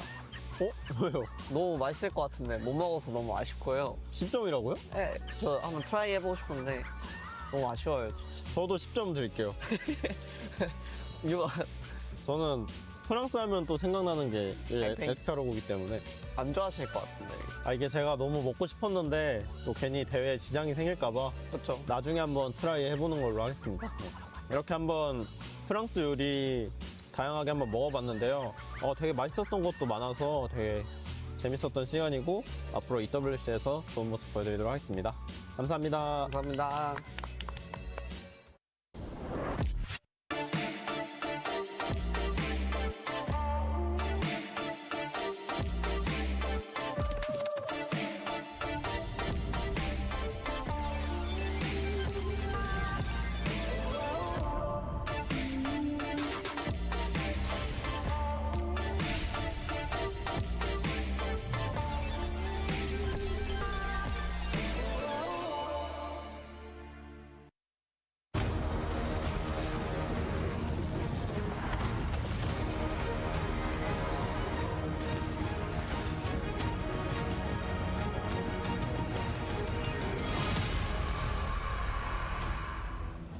Welcome back, ladies and gentlemen, to EWC 2026. D plus Kia lead the series 1-0, but this is a best of 5.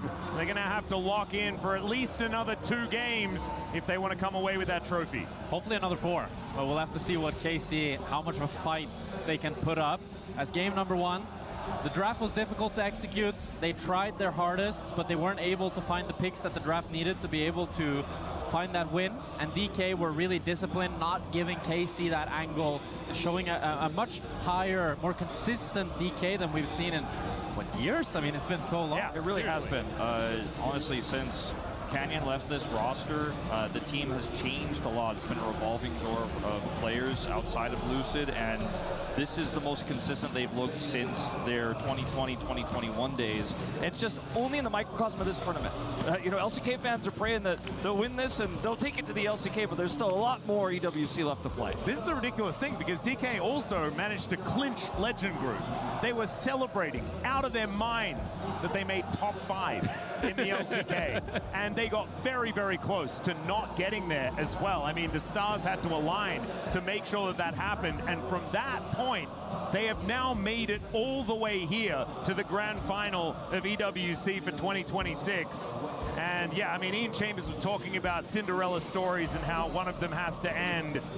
It'd be crazy to see either of these teams walk away with this trophy, as already we have a bunch of bans to come on through, the Jace, the Poppy, and the Syndra, all understandable here on D+'s side, as there is the Vi being taken away from Lucid. Always does need to be removed, as well as that Orianna that seems to be largely permabanned throughout this this tournament. Yeah, I'm looking at the Cassiopeia. Because DK banned the Syndra themselves, it makes me think that they might want to first pick the Cassio. Victor as well being out, Orianna, as you say, Atlas. I think Cassio doesn't have a whole lot of answers. You can go the Anivia into it, but a lot of players have felt very comfortable playing that, especially with the fact that you can flex the Cassiopeia into the bot lane as well. I wonder what this LeBlanc signifies, the ban here by KC. Obviously, Showmaker is a great LeBlanc player. It's a niche pick for him, but he will dominate lane and often just take over the entirety of Summoner's Rift with it. But drafting it this, or banning it this early, in the past, in the LCK specifically, would signify maybe an Azir pick or something like that, but it just makes the Cassiopeia first pick so free here as well. But I wonder if maybe they're worried that if DK go Cassio first pick and KC answer with the Anivia, then LeBlanc can have a very chill time into that Anivia pick. So that's what I assume Yehu is going to go for here, and then probably a jungle pairing for Yike, probably the Jarvan, as that pairs well with the Anivia and good into the Immobile. Actually, I forgot about Bard. Yeah, the Bard. It's Lucio's Bard as well. He is so incredibly good at this champion. An understandable pickup if that's paired alongside the Ezreal as well for Kalist that he has had so much success on so far this tournament. That is a phenomenal core to start things off for KC in this draft. I mean, it was the main reason that KC was able to win game number 2 against T1 was Busio on Bard and Kalist on Ezreal. Busio had like 6 kills on the Bard. He was just roaming around the map, doing so much work. And there's the Anivia for Yehu up against this Cassiopeia, but now Lucid gets his hands on the Jarvan. Yeah, and now you could go Jarvan Ezreal here, in theory. You could. You could also go for the Gnar pick, because some of those answers have been taken away here, and just go for your solo lanes locked up and then look for Smash and Career based on the rest of the draft here for D+ Kia. I think the Jarvan is the most likely pick here. I like the Gnar, because then you get to keep the Cassio flex as well, and because, as you say, so many of the picks are out, I think it's a really smart strategy if DK decide to go for it, especially considering Kana is the Gnar guy, you know? Yeah, it just feels like a great denial pick here, all things considered. One that I think would be quite strong. Shiyu, not known necessarily for his Gnar play, nowhere near players like Kana or Zeus on this pick, but definitely one he's played a lot in the past. He's been great at shutting it down as well. I think he's a little bit more famous. He's more for of that. an anti-Gnar rather than the actual Gnar player himself, but he has had some games on it, of course. There is that Ezreal that we were talking about, great into the Jarvan as well, so really does feel like it serves double duty. Not only is it a great lane alongside the Bard that you can get out of a Cataclysm, which is going to feel great. And Kalist, pretty good at this particular champion. Kalist can definitely be happy, but Kana might be a bit worried now as they get 2 bans to invest into Kana to take away any sort of Gnar answer he would have. I'm assuming maybe something like the Ambessa ban, or you can go even further and try to ban out even more range tops, but I feel like since we've left the Tristana and Vayne, probably just banning out more generic bruisers that Kana could pick into this Gnar. Yeah, Varus and Twisted Fate. Varus? Actually, Kana does play the Varus. I could see that being a potential. I think he doesn't play it that well, but he does play Bruiser it. junglers feels good too because they don't really have a backbone of their composition just yet. So taking away the Xin feels really good here. They have the Jarvan on their side. Obviously no Lee Sin, no Skarner. So we'll see what Yike is looking for in this draft. We saw the Kiana paired with this Anivia in that semi-final match to great success, but I don't think this is necessarily that kind of draft.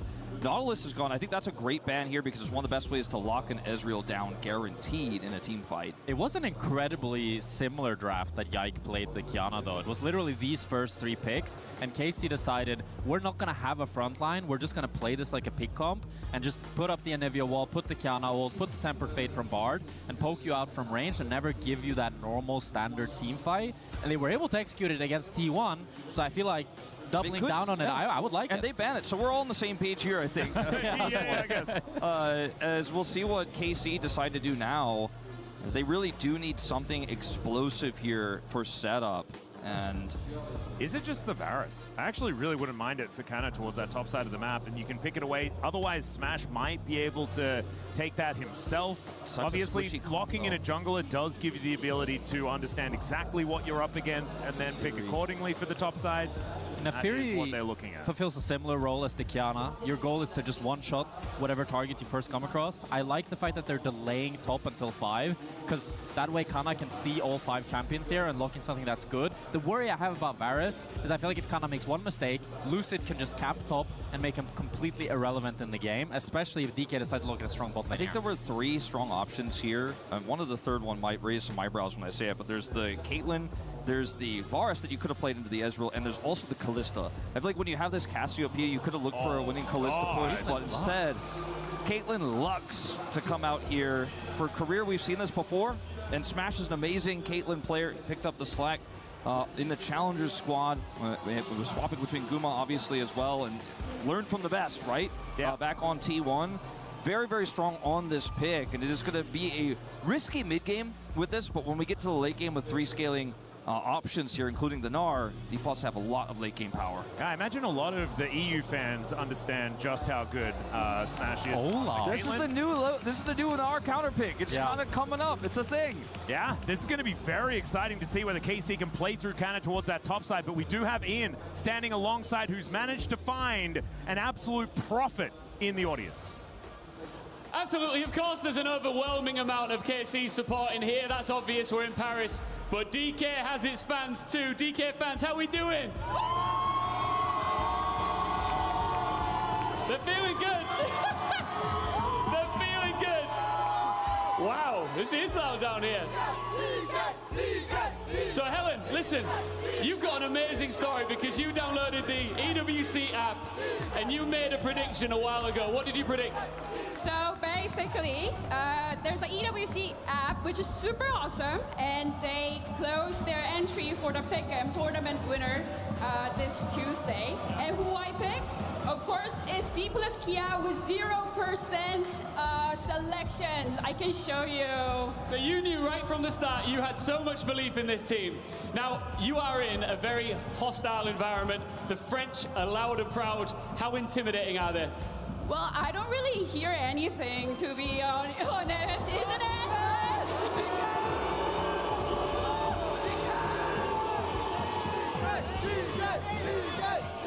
To be honest, everyone knows that Showmaker is good at where he is facing the home ground. So, you know what? Today's gonna be the Paris Library. We all know this, right? They said it's going to be a Paris Library in here by the end of the match. Let's see what happens and keep on moving. Woo! Oh my goodness, that was I was a little bit scared for that little section of the audience, but managed to make it through that entire interview. And here we are, ready to get onto the Rift for game number 2 of this best of 5 to see who is going to be able to lift this EWC trophy. And here we go. All right, KC, I do like this draft a little bit better, but I also feel like DK kind of had the answers once again. The Gnar lock-in definitely working out, but with the Olaf there towards the top side, I think that Kana has a lot of agency in this game. Yeah, I think if Kana is off to a good early game, he can really take over team fights, because Lux is not going to be able to do anything against them. And Jarvan, he can commit the Cataclysm, but that's not who you want the Jarvan ulting in a team fight. So I feel like if Kana find a flank, he can really do some damage, but it's up to Smash and Career to really stomp this bot lane, because that's why you're playing Caitlyn Lux. You pick this Lux over the Karma to go for the Flash Q level 1, to really get plates, to get strong, because 20 minutes into the game, you'd always rather have the Karma with the Mantra shields and the movement speed that she provides, but Lux provides more early game pressure, so it's up to Career to make that happen. Yeah. See how this top lane goes, because we've seen this matchup be super volatile as well. This one is more pivotal here at level 1, but it's been a matchup we've talked about so much more recently. You know, Atlas and I were talking about the first time we saw this tournament. I initially kind of thought, well, if you're perfect with the Gnar, the Olaf shouldn't be able to do anything, but it just hasn't worked out that way. As Showmaker's going to take a huge chunk here, but we'll be fine. As if you hit an undertow, you hit another undertow, you run at the Gnar, you've got Ghost. Does Showmaker continue to trade level 2? Yeah, that Noxious Blast, if that had landed, yeah, he might have just been dead. Is drinking his potion, though. Showmaker doing the same thing. The Snake Lady definitely feeling very comfortable at this stage of the matchup. Wave is going to crash towards the turret, though, and it looks like Yehu is going to be all right for the minute. Yike on his Wolves now, as the Raptors have now been taken by Lucid. The flash out of the way here from Showmaker, avoiding the stun out of this Anivia. I think keep health. I think they want to challenge jungle here with the prio that Showmaker has. I think Showmaker thought that Yike could be in range to follow up on the stun. Lucio is roaming here, but Lucid is trying to sneak away the Krugs. I wonder if Yike will... Does he know? He seems to know. Yeah, he's just immediately going to bounce over. There is the smite from Lucid, finds the Q for most of the little rocks there as well. So a decent early start here for DK, but I'm worried with that flash being down from Showmaker in the mid lane. These roams from Busio that the Bard really wants to be doing could be absolutely deadly. I just don't know if he's going to get to roam that much in this matchup, though. He's kind of locked in right now as Smash and Career going to crash this giant wave, and they know that Nefuri's top, so they can sit on this lane. If you don't know where the Nefuri is, you got to be cautious here, but because they do know, they're taking plate money. One thing that's really nice about this Lux pick is as the Ezreal in this lane, you'd really want to go to teleport so that you can get a free recall early on. But if you go teleport against the Lux, you're so vulnerable to that Flash Cosmic Binding. So that's why Kalista ends up going for the Cleanse, which means it's a harder early laning phase for him. It doesn't have teleport, doesn't have the barrier either, obviously combat-wise, so just very vulnerable in this early game. As they're looking to punish this flashless Cassiopeia, but Showmaker is very aware of it and is willing to sacrifice a little bit of lane here in order to be safe. I mean, Yehu is stepping forward with 300 less HP, so nice that Showmaker realizes. Yike needs to try to cross mid lane here and get that bot crab, but I'm not sure if he'll be able to get it just due to how strong DK's laners are, with Showmaker being full HP, bot lane being completely pushed in. Wait. They're just getting Miasma, taking a lot of damage here. Does still have the egg, which is why he can still play a little bit further forward, but might need to invite the Doggo to come back towards this mid lane, try and keep him alive. That will be that crab going down. Yike does collect that one for himself as Lucid gonna come on over, look to pick up his Raptor camp when it is respawning. Ana's having a rough time. Yeah, exactly. It's not feeling great at this stage of the matchup. Oh dear, Lucid going to get hit by these daggers. And Korea moves his way over, gets that shield out onto the Jarvan, gets a return as well, but there is an egg in the mid lane, and Showmaker is just biting it with those Twin Fangs. Does manage to respawn. Now back to not a very high health bar, as now Kana looking to go aggressive. Off damage does come through, but there's the undertow, and here is the all-in, the flash to follow. First blood solo kill for Kana. And that's why you picked the Olaf. Kana lands every undertow, flashes after Shiwu. He was struggling in the early game, down in CS, but now getting the solo kill, he can crash the wave and finally make some use out of this Olaf. Was it before level 6? Just hits the right, he finds the right window there. It's enough damage and pops the Ghost. So you can see right now, obviously a little bit low on health, but that's where Olaf wants to thrive here. Knows he can come in. Yes, there's going to be a hyper proc here. He tries to go for the hop, but then has to kite back left, and the follow flash is there. Great undertow accuracy there, of course, from Kana to set it all up. And he picks up a massive win here. First blood for KC. You have to feel the crowd having his back is helping him revitalize, especially when you're playing Olaf. I feel like Olaf is a momentum champion, you know? You always need to click forward, always need to continue playing aggressive, even when you're low, even when you're struggling. As Busio wants to try to get a chunk on Showmaker here. Showmaker able to slither his way out, but does still get caught by the stun out of Yehu. I feel like Showmaker's had such a fantastic tournament. Oh, yeah. And especially game 1 as well, it felt like for me it was the biggest difference makers. Maybe I jinxed him now. Perhaps. Lucid is up here towards his top side. Showmaker just going to slink on over towards him. So Busio, even on the return, unable to quite find the value here. Yeah. And a 2v2, Showmaker's ult way more valuable than the Anivia's as well in that type of exchange. So I think as soon as that's hit, it's just best to walk away. A lot of control here, though, for Lucid topside. He's got so much deep vision. And he's going to wrap back around. Meanwhile, Busio trying to find an angle here, but Smash and Career too safe. And Busio needs to be careful because he's paying a price every single time he goes for these roams. There's now 2 plates going over the side of this Caitlyn Lux and a 10 CS lead for Smash. And if Busio continues roaming like this, suddenly Caitlyn can take that bot tower, swap up into top lane, and just explode the whole game. Yeah, we see that oftentimes, especially if a gank goes off, you see a dive, then that happens every time, but Lucid's been patching holes elsewhere on the map. We'll be losing this scuttle, and right now, this timing, they're looking to potentially start this dragon, but they did not have a ton of control just yet. Yeah, Career and Busio are in the area. We do see the flag going down to get information of this Cloud Drake being started potentially by Yike. Showmaker going to be catching this wave though, as tempo advantage does go towards KC, using that for a reset for the Anivia. And Career and Smash just continuing to walk towards this turret in the bottom lane and remove crockery every single time. Plates going over. That's a 3rd one here in Smash's back pocket, moving him up to a 450 gold lead. DK need to be a bit careful in bot lane though. They still don't have a ward. I was going to say that Yike's about to level 6, but he just decides to clear his topside camps. So there's not going to be a gank there available. Just wants to clear all those. And wait, Showmaker and Yike are going to find each other. Could have been an interesting maneuver here. Showmaker's not sure where he's going. Wrapped all the way around here. So I think, did Yike? I don't know if Yike spotted him. I think he was maybe in the bush. Otherwise, I feel like Yike would have tried to chase him, delay his tempo, not let him recall. But still, he has to walk quite far, so he's going to lose some minions in mid. Speaking of losing minions, Kalista is struggling in bot lane. Showmaker's not going to commit the TP, interestingly. He's just going to walk all the way back and sacrifice some CS here, put himself 300 gold behind in total as a result. As a plate, I believe, also, yes, did go over to Yehu. Ooh, not going to matter. The sneaky little trap hidden behind the turret. Very, very nice there from Smash, but Kalista not going to be dead as a result of that one. But as everything sort of settles and waves reset, it is still 2 waves in advantage here for Smash, as well as all of that plate money that went his direction. As Busio magically journeying over, does miss the Cosmic Binding though, and is now just going to take a lot of damage from these Twin Fangs on the return. Showmaker standing his ground quite well on this Cassiopeia here in this mid lane for now. Champion that he has had struggling times on in the past, but these scrubs have been started. Shiu with an R-bar here. I think D+ should have control of this, and KC should just evacuate. Yike is staying very long. Yeah, the house does fly on through as the flash out from Yike, not wanting to mess around at all. They'll get 3 for 3 off of this, so a huge win here for D+. Feels like DK is just winning every single lane and utilizing that pressure so well. Smash should know that Kana is here. So unless Kana does a crazy undertow, maybe could force the flash.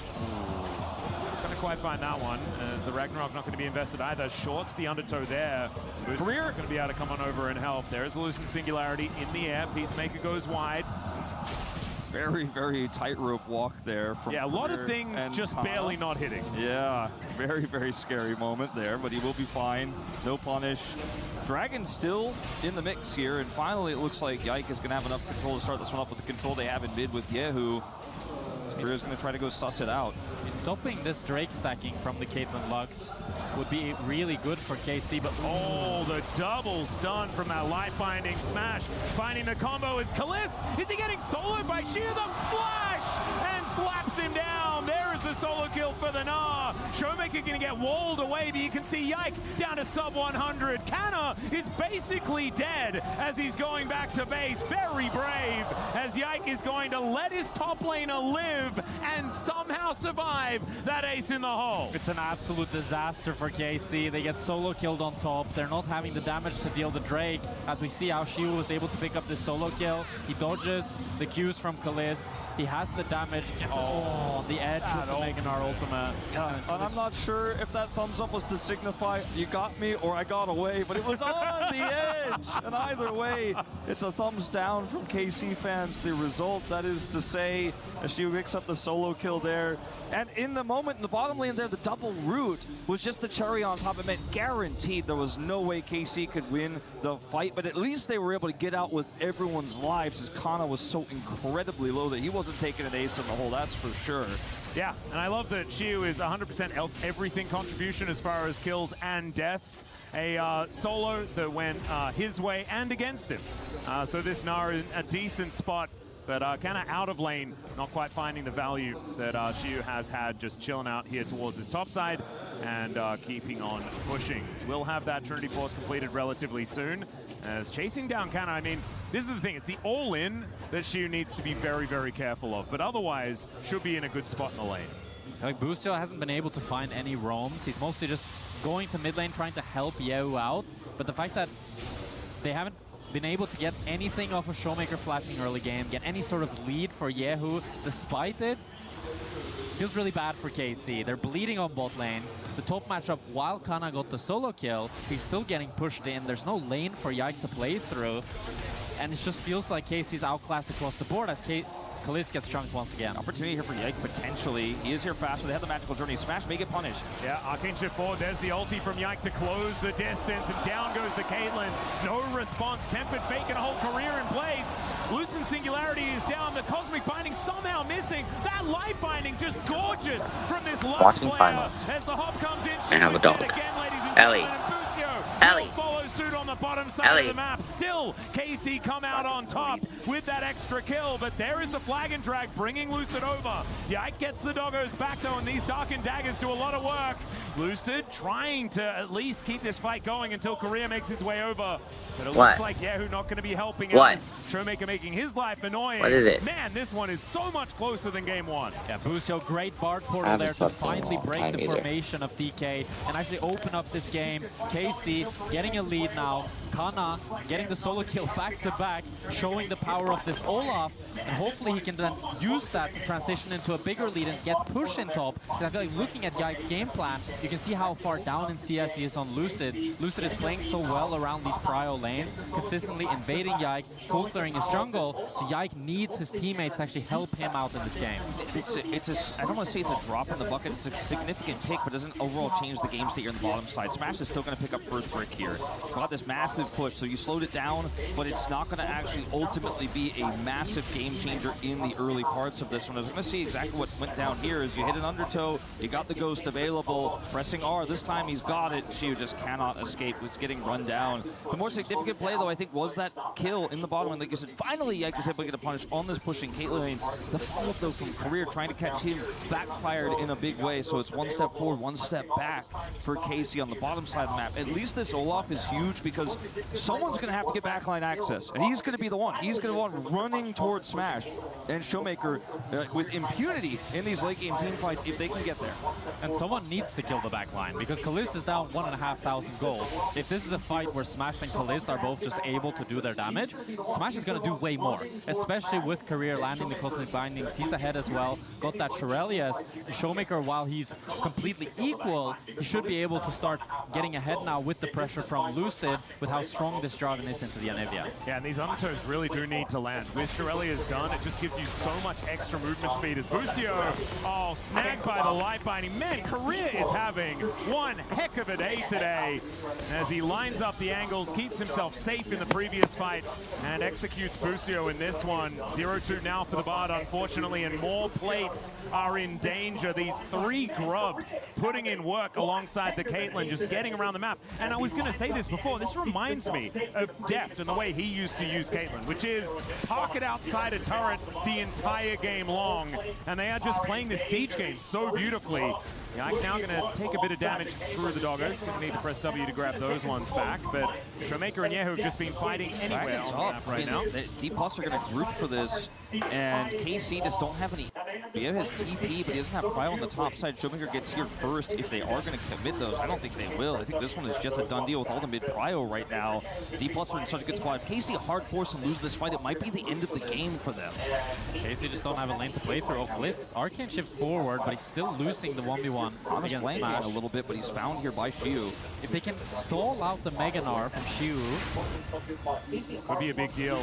I do think the cannon is going to be the most important part. There's the Tempered Fate catching onto the Jarvan. Not a lot of follow-up there, though, as Korea demanding that Arcane shift out of Kalist. the problem is the lanes. KC recognize the fact that DK are pushing both mid and bot. If they're going to get the dragon, it needs to be right now. They can probably rush it and get away with it. Here. It feels like they We are here. They kind of got away with Things something are they shouldn't have, We're as alive. DK were the stronger team.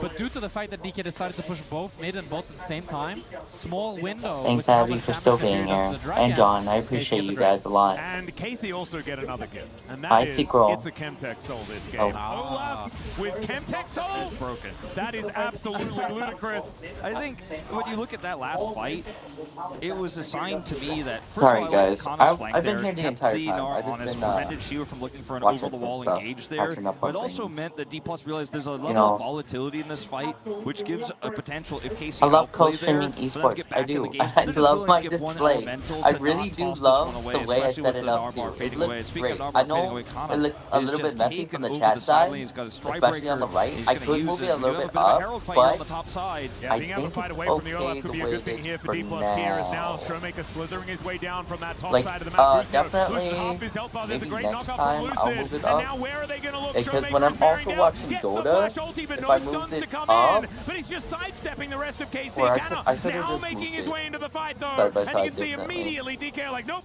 get me out of there. Just going to get the turret here instead. Yeah, we're watching They do grand this so slow. finals I think for DK League of can just Legends. rotate and contest. force them out. They're just going to get the and turret. why They're going to come over I here and try to stop just this. to Lucid is educate on this left side. to Echo can educate actually you get in from so what easily on this esports Jarvan. to work on things about esports, to show my love and passion about it. I know there's other people who be watching like Pedro and stuff like that, and all the other people to make sure in this other Rip Herald languages. goes over to D+. The one reason why I'm doing it in pressure English just and continues to Vietnamese mount is because, on the one, my shoulders of Zimbit KC. is pretty good, it's pretty okay. I know there's some people as well who know that I can't type in Zimbit, and it's been a while since I spoke Vietnamese. But big deal luôn and big nói luôn được thêm rồi thôi. How far behind Không có Kalist ai is, cũng this nói damage chuyện doesn't luôn. stick to any target. Right. And Showmaker's so like Showmaker's tanky, Lucid is sao tanky, mà, Shiwu is tanky. So as long as he's smashing có through, nhớ the ones getting tiếng hit. Việt luôn. As now, Yahoo looks like he Anh em nhỏ làm big luôn, làm big nói. And he can no longer move. There's a knock up onto an I already like doing this for the games too. Not doing too much as Yahoo down It's, I guess it's just the small downside of just recognizing where Phoenix comes in small little bursts. Okay, never mind. He's just going to Wow. take the Shelly exit. Okay. He's going to drive towards this mid lane. Okay. Come in and try to. Well, okay.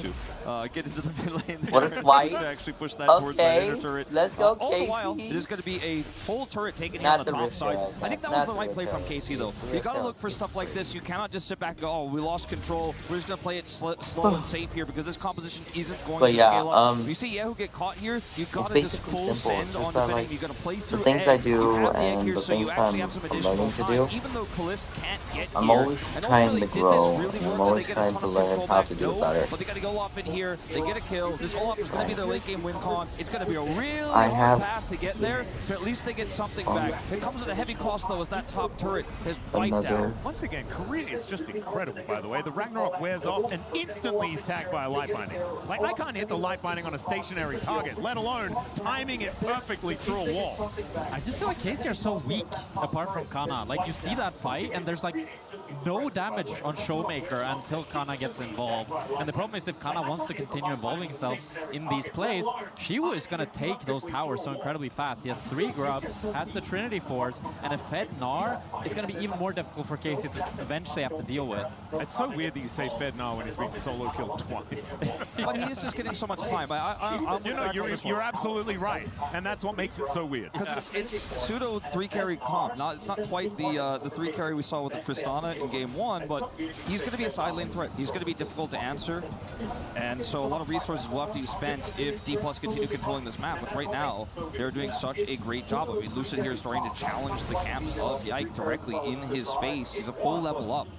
Just straight up here on this Nefiri. Lucid was looking for a little bit of an angle there, as Busio going to have to use his Mikhails to keep himself alive.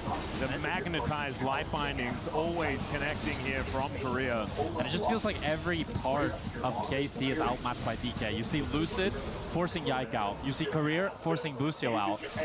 KC really need to find an angle to get a numbers advantage somewhere, but it's a very similar situation to game 1, where they don't have one lane that they can actually play through. Thanks, All Bobby, the lanes for are the getting follow. pushed in, so they need to channel that creative energy that we saw from game 1 to be able to find a pick using the Tempered Fate, using a teleport flank, or just some other creative avenue. It's a 2 Drake game at 20.5 minutes, and D+ are going to get this third one, but I don't think this is one that KC should fight over.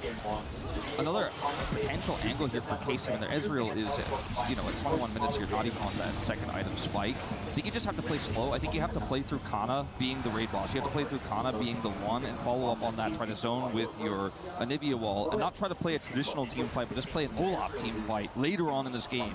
I also think showing how much control DK have of this game is the fact that they just did Dragon, and KC's cross map was 1 plate on top. Hey, at least they got a plate on top. At least they got a plate. Got a little bit of respite with the wave being pushed out or two. That's certainly helpful. Canner on the bottom side of the map as well is going to greet this outer turret at the same time. 3 turrets, though, have been taken here for DK. The map is just shrinking on the side of KC. And Canner comes on over. Yes, he gets the overgrowth. That is about it, as Korea just kind of by himself is pushing KC around here in this mid lane. Lucid looks for an angle in as well. It is a possible engage option, but I don't know about fighting into a Lux and a choke with a Jarvan here and a Gnar that's sitting on TP in the bottom lane. You have to evacuate. If you try to look for picks with this KC comp, it's not the Camille comp we had in game 1, right? Sure, they have a Nefiri, they have a Bard that can maybe split a team fight in half, but you're just not at the power level right now to actually win said fight, even if you have the numbers advantage. So I think they need to play passively, but if you play passively, you just get pushed out the map. It's a losing game almost no matter what choice you make. I do think, though, when you look at the items, this is really the timing that KC should look to fight, because it's 2 items across the board for pretty much every player, while if you stall, then now Smash can get the LBR before Kalista gets his third. Showmaker can get his third faster as well. So I think if there was a time for them to try to find something, it is right now, but it's really difficult to see how they do that. Yeah, what tools do they really have besides a wall and a potential Bard ultimate? Because D+ are playing groups. They're actually following each other, not sending someone super deep in the side. And when they know KC are grouped elsewhere, that's when Shio pushes aside, right? Or vice versa. Showmaker, right now the 1-3-1 is working a treat. KC got a blast cone here to maybe try to play with onto Showmaker. Maybe that's your best angle, but he's got this ward here, he's got vision, he's got the push. It's hard to catch anyone, and if it takes you too long, then all of the rest of D+ rotates up, which is exactly what's happening right now. So Showmaker's just chilling. Here comes Lucid. Yeah, because DK can just continue pushing in mid. So as long as that 5-10 second timer, the side laner respects, DK can always cover that side. That's why KC needs to find someone misstepping, be really, really decisive on that play. Oh, maybe a bit of an angle here. Yike coming on over, but they do manage to get the shield out for Korea, helping Lucid stay healthy. So KC moving on over now. True Shot Barrage connects onto Smash. They get that position. Flash out of the way of the Tempered Fate is good. And Korea is now definitely going to be a juicy target here for KC. So they utilize the timer there of having Yehu drop the top wave and moving straight. They get the flash as Kana looks for the solo kill. Oh dear, a third one. Let's see whether he can make it happen. As yeah, this one's looking easier than the first 2. Although the kiting comes down, there's the undertow, and he'll be able to lock that one up. On the other side of the fight, though, Yehu going down to the egg one more time. Would you like it scrambled, DK? That is the question. They got some time to think about it. As Showmaker is going to be able to grab that breakfast. Still, Lucid's going to go down as well. And that is Kalist now with a kill to his name as well. The Ezreal feeling better, and you mentioned it. This is the spike KC want to play around, and they get their fight. I need to see a replay. How did Yehu end up so deep in enemy territory there? Luckily, eventually Lucid goes a little bit too deep and they're able to one-shot him as he goes in. But Yehu, pitching for stuns. This looks good. This looks good. Yeah, pitching for stuns. And he gets chained. And then I think what I would have liked to see here for KC potentially is a TP from the Olaf. If Olaf TP's behind, maybe they could actually make something more of this. But he was so focused. He doesn't have his ultimate, obviously. Yeah. But I think even him being a body there on the other side could give him more of an opportunity, as this is the first-person view on the third solo kill here for Kana this game. I feel like Kana, let's see how low he was. He finishes this fight at 700 HP. The thing is, I feel like KC should just back off, let Kana finally get bot push after you've gotten the solo kill, and then you should finally have a pushing lane that can generate you some pressure. But it's good that we continue to see KC fight. You know, they continue finding these angles. I've never seen Olaf in a final like this. It still ended up being a 1-for-1. And to see the way that Carbon Corp is choosing Olaf, it's crazy. Yeah. So it is gold going over the side of KC. It was nearly a 4,000 gold lead for DK. Never seen Olaf like this in the KC final. looking to pressure up top lane. Definitely a big swing back Call in it crazy. favor of KC. That's for sure. Still haven't done all of the work just yet as we crest the 25-minute mark. Baron been up for about 5 minutes time, but it's a 20-second timer on this Chemtech Dragon. That'd be soul point for DK. Who's just dead. There's the ace in the hole. Almost dies from that one as well. And all right, there's the final spark. Sometimes the emotes come too soon as Korea puts him down. Korea just capping him in this game. He is just Probably Korea's best game. I haven't seen a performance out of this guy like this for a really long time. It's crazy. We could argue a little bit of a mistake there from Busio as well, but he just keeps hitting these bindings. The headshot comes through. The Caitlyn is online. Like, this is crazy. Doing so much damage. KC, if they want to win a fight, they need to focus Smash down, because otherwise he will tear down their team apart. Certain areas, this is just a free dragon here but for the team so fight look at the map. wins There's just no definitely way. KC right now. Don't want to give this up, but they don't have a choice. Like Kalista also in a bit of a bad spot here. Peacemaker does not find the target. There's the Tempered Fate to keep them at bay. Shiyu now looking for Yike as Yahoo is up towards his top side as well. Yike gonna have to flash out as Oldenar just barely not able to get in there, but Showmaker turns up and Yike realizes I'm just gonna have to hold forward. Unfortunately, you're going straight into the petrifying gaze as Yahoo is getting surrounded. Kana shows up though. Do they have the DPS to deal with this Olaf? That is the question.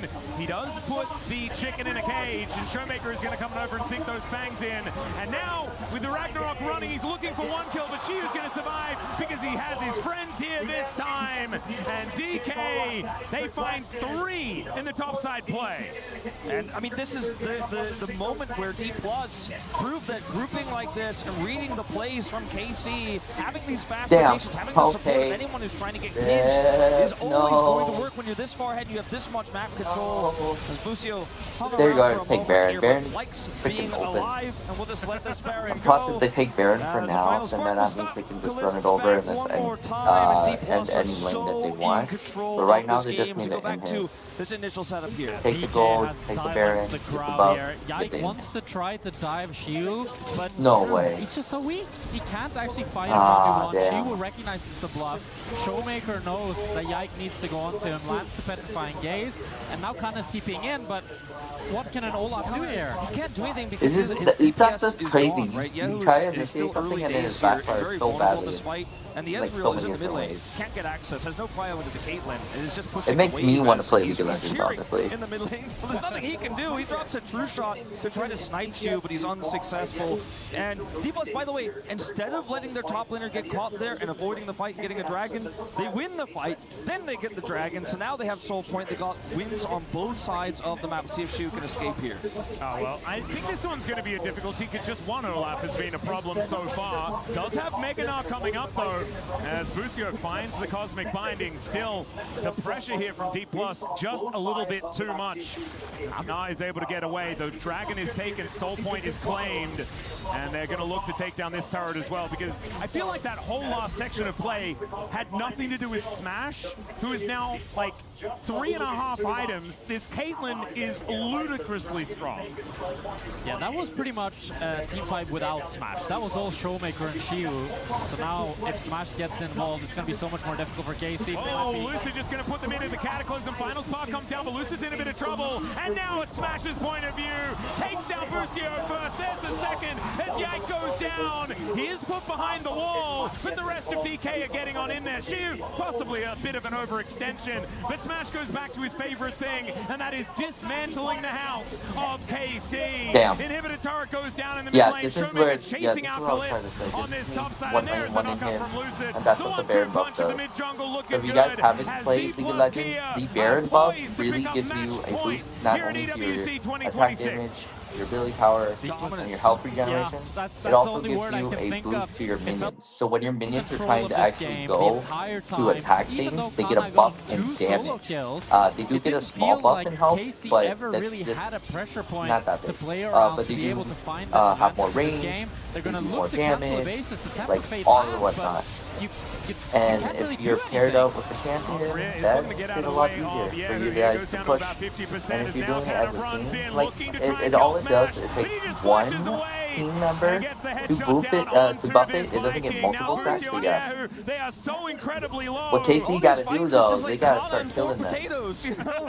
Once they start killing them, like champions themselves and their players, then they lose the buff. But that's so hard. So hard for them to save by minions. Minions do so much damage.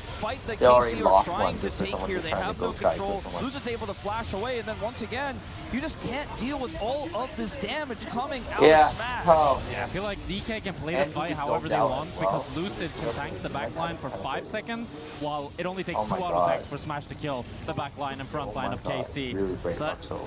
It's so difficult to see an avenue for success for KC this game because it just feels like they've been shut down every single play that they went for, every single lane that they went for, and DK have just been better throughout the whole game. Just feels like suffocation here from D+ Kia. Every answer seems to be there, from this Caitlyn Lux lane being so incredibly suffocating, and then the Olaf that has found so much success into the Gnar. 3 solo kills against the Gnar, and it just hasn't meant anything. I mean, let's not forget, part of the reason why Smash got so online so early was because Lucio tried to affect the rest of the map with his roams. It wasn't successful, and just from the outset, D+ had such oppressive control. The Gnar is so difficult to punish, even if you solo kill him. He's still going to be relevant in team fights later on. He spent so much of this game just hard farming. Now we've got D+ Where are we at? With Grand Finals for DOTA? Oh, he's actually just now starting Grand Finals for DOTA. They're trying to avoid these noxious blasts. He's doing a decent job, but he is VV versus PVI. We're finally starting the Grand Finals for DOTA. That's crazy. They are at least able to deal with these minions for the moment. Miasma goes down though. Yank not very happy about that one, as there is a pesky Gnar just trying to knock down Nexus turrets here. And KC just kind of getting pulled around the map. The pressure is just not going away. DK are doing what they've done so well all game, just playing it slow, suffocating KC, and not letting them have any avenue for an engage, play with the minions. Temper Fade, Busio is trying, but there's nothing there. Maybe we're not. No, we are. We are? Are we starting? Are we just now starting? As another wave is coming through we're already in and the midst top of and it. D+. Worst case scenario, they back away and take Baron. Best case scenario, KC fumbled the This is the defense best here out of and 5, they just if lose I'm the game. correct, right? Yeah, Another inhibitor poised to go down here. The rest of KC are starting to mount a little bit of an attack. Showmaker fighting against Kalist. The ulti's interrupted from Yike though, and now Yehu has to flash out of the way. D+ always there to have the back of their mid laner, and now Shiu is on Nexus turrets. Light bindings are flying through. Smash is just hitting the structures, and Kana might be CC immune, but he is not death immune. And now Shiu's getting his revenge. Another final spark here from Korea, and I think that might be the final one here in game number 2 for KC. This might be it. So many hits down, so many of them getting killed already. They don't have the Baron buff no more, which is good. They can't defend, they can't fight. They are evenly matched though. It's still the late game, and then Olaf is bad as hell. But I don't think he has enough time. That's the only problem. Could not get out of They struggled to make sure they were out of Rise Group last year, but they are looking so much better this year around, and EWC has been their tournament, and Smash seems to be the man of EWC 2026. And I'm so sorry for completely messing you up there, Wolf, because you said 5th place in the LCK. I remember a team that managed to win the World Championship coming from 5th place, and D+ Kia poised through the same thing here at EWC. But now it is time to throw it over to Digon to let us know what they thought about this game. Thank you very much, guys, and that is correct. I want to quantify how unique this is for D+ Kia. Yes, they have Showmaker. Yes, their players have been stepping up, but it has been such a long time since we've seen them firing at full form when it mattered the most, and now they're one game away from achieving that potential here. It is 2-0 D+ Kia over Karmine Corp. Honestly, I've had this feeling through this tournament, and it's just really coming to the surface now. Who is this team? Because even when D+ Kia was having great results, they never really showed this level of control. And even when Shu was getting, solo killed, unfortunately, in this game, it felt like the momentum was always in D+'s favor. I mean, for me, biggest difference between like earlier the split of DK and now is that they have like a specific idea coming into the draft. I remember CVMAX getting flamed about like his weird draft, but I think the outcome is here. I think the theme that they have right now is just so much clearer than Karmine Corp has. I feel like they have the early game, they have the control, but I feel like the connection between the picks are not working out for Karmine Corp especially. Like you have Nafiri, but what is Anivia doing with it? So I feel like all the picks that they have is like, yes, we have to pick away from DK, but this is not the one that we wanted. I feel like it was primarily Casey here just trying to pick anything that's comfortable for them, right? We've seen the Olaf work into the NARP multiple times. The first 3 picks were the exact same 3 picks they picked versus T1 on their way to the reverse sweep yesterday, so it worked to boost their comfort, and they tried to do the exact same thing here. I feel like the big difference, the Smash and Career have been shutting down Kalista and Busio over and over again. I know we've seen so much Caitlyn Bard, but then pulling out the old school Lux here, the Caitlyn Lux bot lane with so much kill pressure, and then Career just having himself such a fantastic game. The snipes, the stopping of recalls, he played so well as we take a look at some of the highlights here from that last one, starting over at the Herald. That was my favorite thing that DK did here, because I felt like we're waiting for how DOTA's doing. On this DK roster. I hope everyone else is doing good today. Because she sees Olaf down bot lane. The second the TP gets channeled, they've used everything to make it flashes forward. They pull off of the Rift Herald, knowing that Olaf is there. She shows up as a mini now. What do? They focus then on that mid lane, whilst Career is peeking into the Herald, and after they've taken that mid lane tower, they see that Kalist is now taking that wave. They've got numbers advantage, and they move back in. And I'm telling you, regular season D+, they don't even see the TP coming in. They're just fighting. They're going in. There's no hesitation, so the level of control and patience, one more as you game. said, Right now it's 2-0. Karmine Corp needs to catch up. They need to get a win. Yeah, again, I mean, if anything, I feel like they can get a win. They have it inside them to actually, do here for something. D+ Kia, not only this year, but over the ever. last several years, adding different pieces, adding Lucid 2 years ago as the Rookie of the Year, then adding Shiwu last year as the Rookie of the Year. Now those rookies down on the bottom side of the map, they knew who they were building around in Showmaker, a proven world champion in his own right, but then slowly having to have all those growing pains throughout. As we take a look at one more highlight on the top side of the map, 26 minutes in. And this is the situation where Casey trying to be proactive, trying to make a play happen. But I think D+ just responding really well to it. And despite the fact that she was put really far behind, just completely bullies Yike out of the position. And as the team moves in, I think the Petrifying Gaze, fantastic on a Yike. They know the TP's coming in, but they just manage to deal with all the threats in such a controlled manner. And the disconnection between the Karmine Corp players, your Astral, AD carry, Kalist is in the mid lane, but some of the players are committing, taking in. Wait, So this is let's not get gonna some work. shushing in. DK is just having Spread the 3 dot. kills This is here, Ellie. like collecting Hello. all the golds on the top side, Hello. while them having the same plan, while having them being on the same page here. Yeah, and then finally, if there is going to be a bright spot, someone that's going to bring back Carmine Corp and revive this crowd here at the Porte de Versailles Expo Center, it's going to be the man in the top lane, in Kana, who has played so great, not only throughout today, not only throughout this tournament, but this year. Yeah, it's been a lot of good for D+. D+ are 2-0 up in the series, but Kana did his best in this game to make things happen, and as we face the prospect of a reverse sweep being needed for KC to win this series, Kana has been showing up in this game, and they're really relying on him. I think the rest of the team needs to step up, but if they can enable that top laner who's able to find these great solo kills, then he's definitely a point of the map that can give them pressure and carry.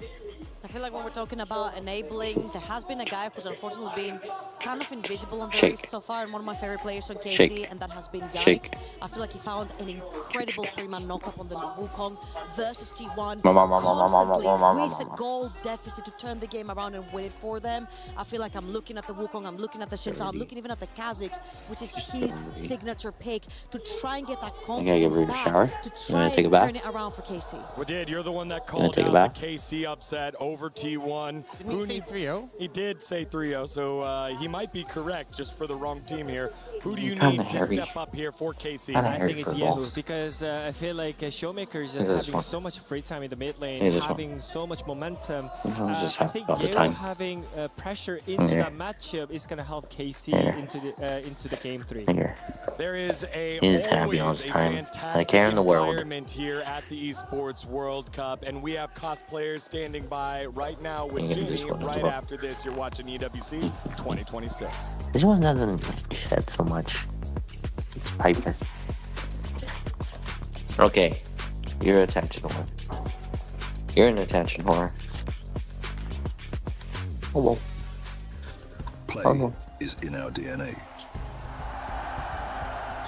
Whenever we let I don't like how he has like these white flakes on him. our superpower. I don't like the white flakes on him. This is no. It's the only boy out in the entire group. Powered by Play. Look, now she get up. Now she get some up. of the most incredible Now she get up. cosplays What do you that want? I have ever seen What do you want? in my own life. What do you want? So it would be lovely What do you want? for every single one of What do you you to want? give me an introduction. What do you want? I only have one hand, my good girl. One hand. The other hand has to hold the camera. I only have one hand. I only have one hand.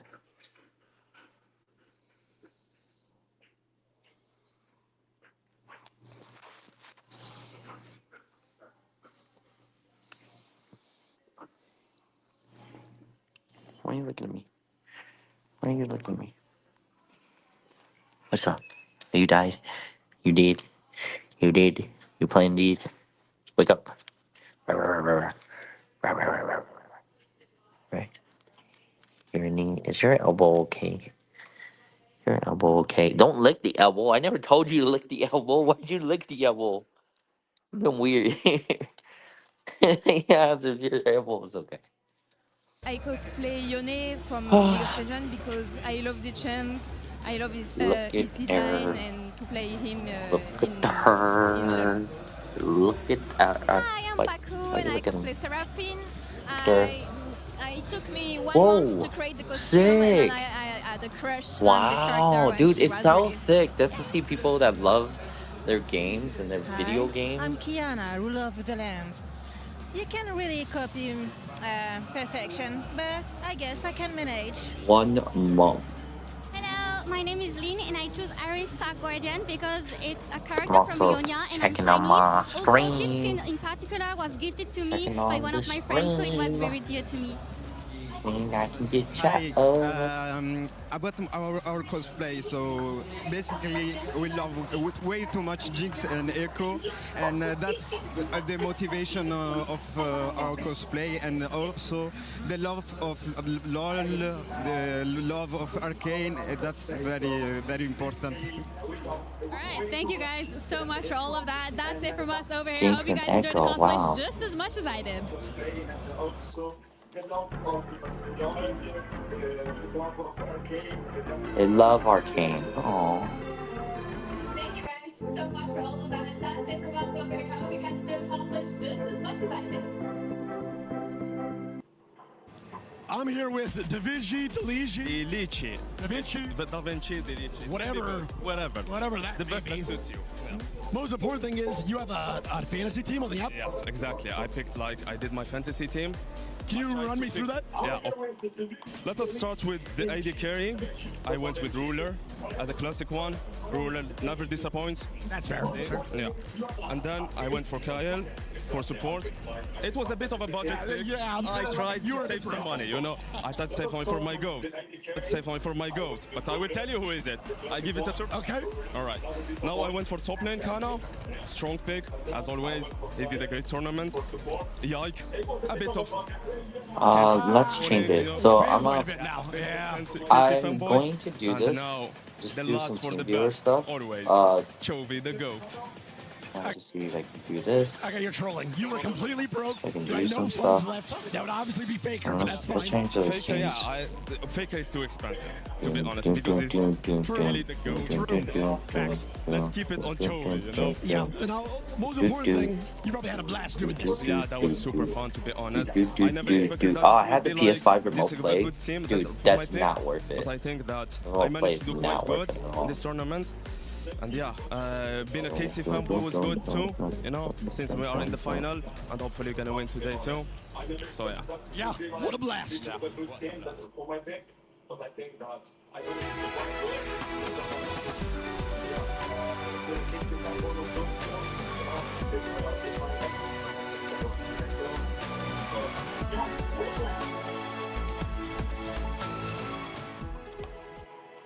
네, 이긴 거 같아. 이제 잡았어. 잘해봐, 나 없어. 딜을 해볼래? 나 포켓. 나필이 노공이야. 아, 올라프. 애니비아 만화 없어서 해도 돼. 애니비아 만화 없어. 해. 위에.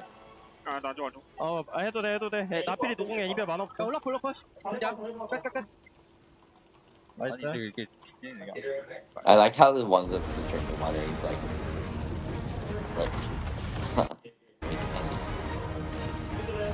what's the italic thing for Discord? Oh, 2 stars. Welcome back, ladies and gentlemen, to EWC 2026. It's the grand final. D plus Kia on the precipice of doing what we would have thought would be the inconceivable. But there is one thing even more unlikely. One thing even more ridiculous. I think I know the answer. What is it, Will? A reverse sweep from KC? That's the one! On stage in Paris? This wasn't a question and answer section. However, I'm really glad that you knew the answer. Oh, sorry, I just wanted to raise my hand. It is still on the table. It is still on the table. KC gonna have to dig so deep, though, to figure that one out, because Jack Spectra, this has been a rough one so far. Yeah, I'm brought back, though, to MSI 2026. Top Esports versus G2. You didn't have to go that far back. That was like last week. That was, yeah, a few weeks ago. Top Esports versus G2. They were dominating them in the early game, and they won both game 1 and 2, and it felt like it was going to be a 3-0. It felt like EU's hopes and dreams were shattered. And then they got reverse swept. True. I mean, look, it has happened before. We have seen it before. We haven't seen it at an EWC League of Legends finals yet. Our third one maybe could be the charm. I do want to point out that KC actually went for first pick and not second pick. Might be better to only going into this use one, so changing up the style a little their bit. I'm curious to see what their resources. game plan is going to be. The later you go Their what do you call the resources for well, there's still so I many know I strong have the picks available. If a EWC curveball's thrown in the initial layout ban thing, phase, maybe they've got a strategy prepared here. I just feel like the what do you call most it? important thing in this series are the matchups. Not We've resources. seen now, if DK have winning matchups, they just run away with the game. Graphics, there you go. Let you scramble with them. They don't want to tangle. They don't want to get in the mud. What we saw in the T1 KC series was T1 was always willing to fight back whenever KC went for a play. But DK, they've been very, very patient, very, very disciplined. So I think if KC again draft losing lanes, if they're playing into a really strong bot lane, strong mid lane, strong top lane, then DK are just just going to 3-0 this series. Well, we'll see what happens as we are into Champion Select for game number 3. The Orianna and the Vi both taken away here from KC. And as far as D+ is concerned, they're not allowed to play the Syndra, Poppy, and the Ambessa. It's weird that I said it like that because no one can play any of the champions, but there are the decisions that were made from either team. Two picks Jace taken away as well. that I think are potentially going to come up big in this game are the Taliyah and the Ryze that we haven't seen yet with so many of these mages removed. And it's certainly picks that we often see take over the map, as we will see Kana's Rumble first picked here with that first pick. We've seen this a lot in game 3s of this tournament.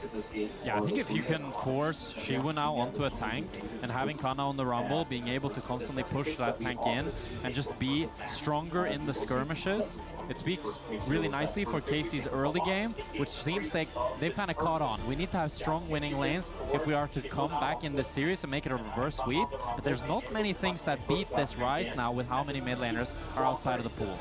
So Ryze going to be locked in. Is it like you could go Pantheon alongside this as well? That's exactly what amount of global pressure, but the Nocturne is also up and available for what feels like the first time in the last few days.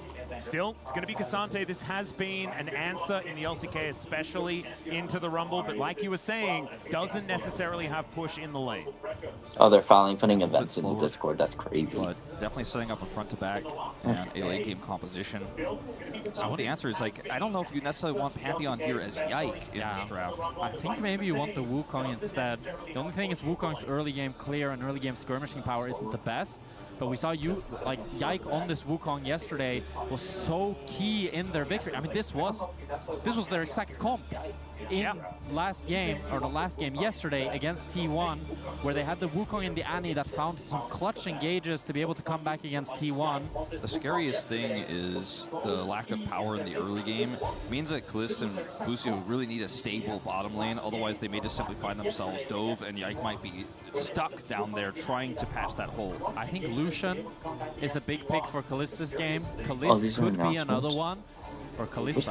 Kalista for Kalista. Kalista for Kalista. The only thing with Kalista is that very volatile. All it takes is one play to go wrong, and it can be incredibly scary. You also still have the potential of a Taliyah bot lane for Smash, in which case I would hate to play Kalista into that. So I think that could be something that KC looked to target. I think as well, Xayah Rakan is an option. I mean, Rakan, Annie, Wukong, this is something that we've seen in the LCK, especially in our Rise group matches last year, was to keep it simple composition. The problem is DOTA 2 is just starting right now. Rise group, which is D+ keep down in? there as well. So a dangerous prospect, but Rakan paired alongside the Wukong and the Annie is very, very scary. They're the ones who banned the Lucian away, because I'm kind of with Jack Spicer on this one in terms of strong lanes they could play. Maybe they're looking for the Kalista ultimately in the end. They really just need to have a lane that wins. I think maybe they're going for the Xayah Rakan. Even though they'll probably lose slightly in the early game, I think the Rakan Wukong, as you say, Atlas, it's just, like, it's so easy to play, right? Something like a Misfortune Rel, I suppose, could also work down there. It's, again, a little bit dated, but it certainly could still be strong. A Seraphine ban. Maybe they were worried about the Ashe Seraphine. That's also a really strong early game, and really nicely scaling with the Wukong. I'm curious to see what DK wants to go for. They banned the Varus as well, so they're kind of trying to target the strong champions for KC. Yeah, obviously KC's going to show their hand first, so D+ will have the ability to react here. And I wonder whether it's like, if you see the Xayah locked in, do you pick away the Rakan? I think that could be really dangerous for D+, just because Rakan into the Wukong and the Rumble can be so hard to play. So we are going to see D+ locking in their first half of the bottom lane. And it's a Nico for Korea. Champion that he's found a lot of success on, but this could be very difficult to pilot against what we've already seen here from KC in this draft. But they're doubling down. DK won't have a winning matchup no matter what, unless they go for the Rakan.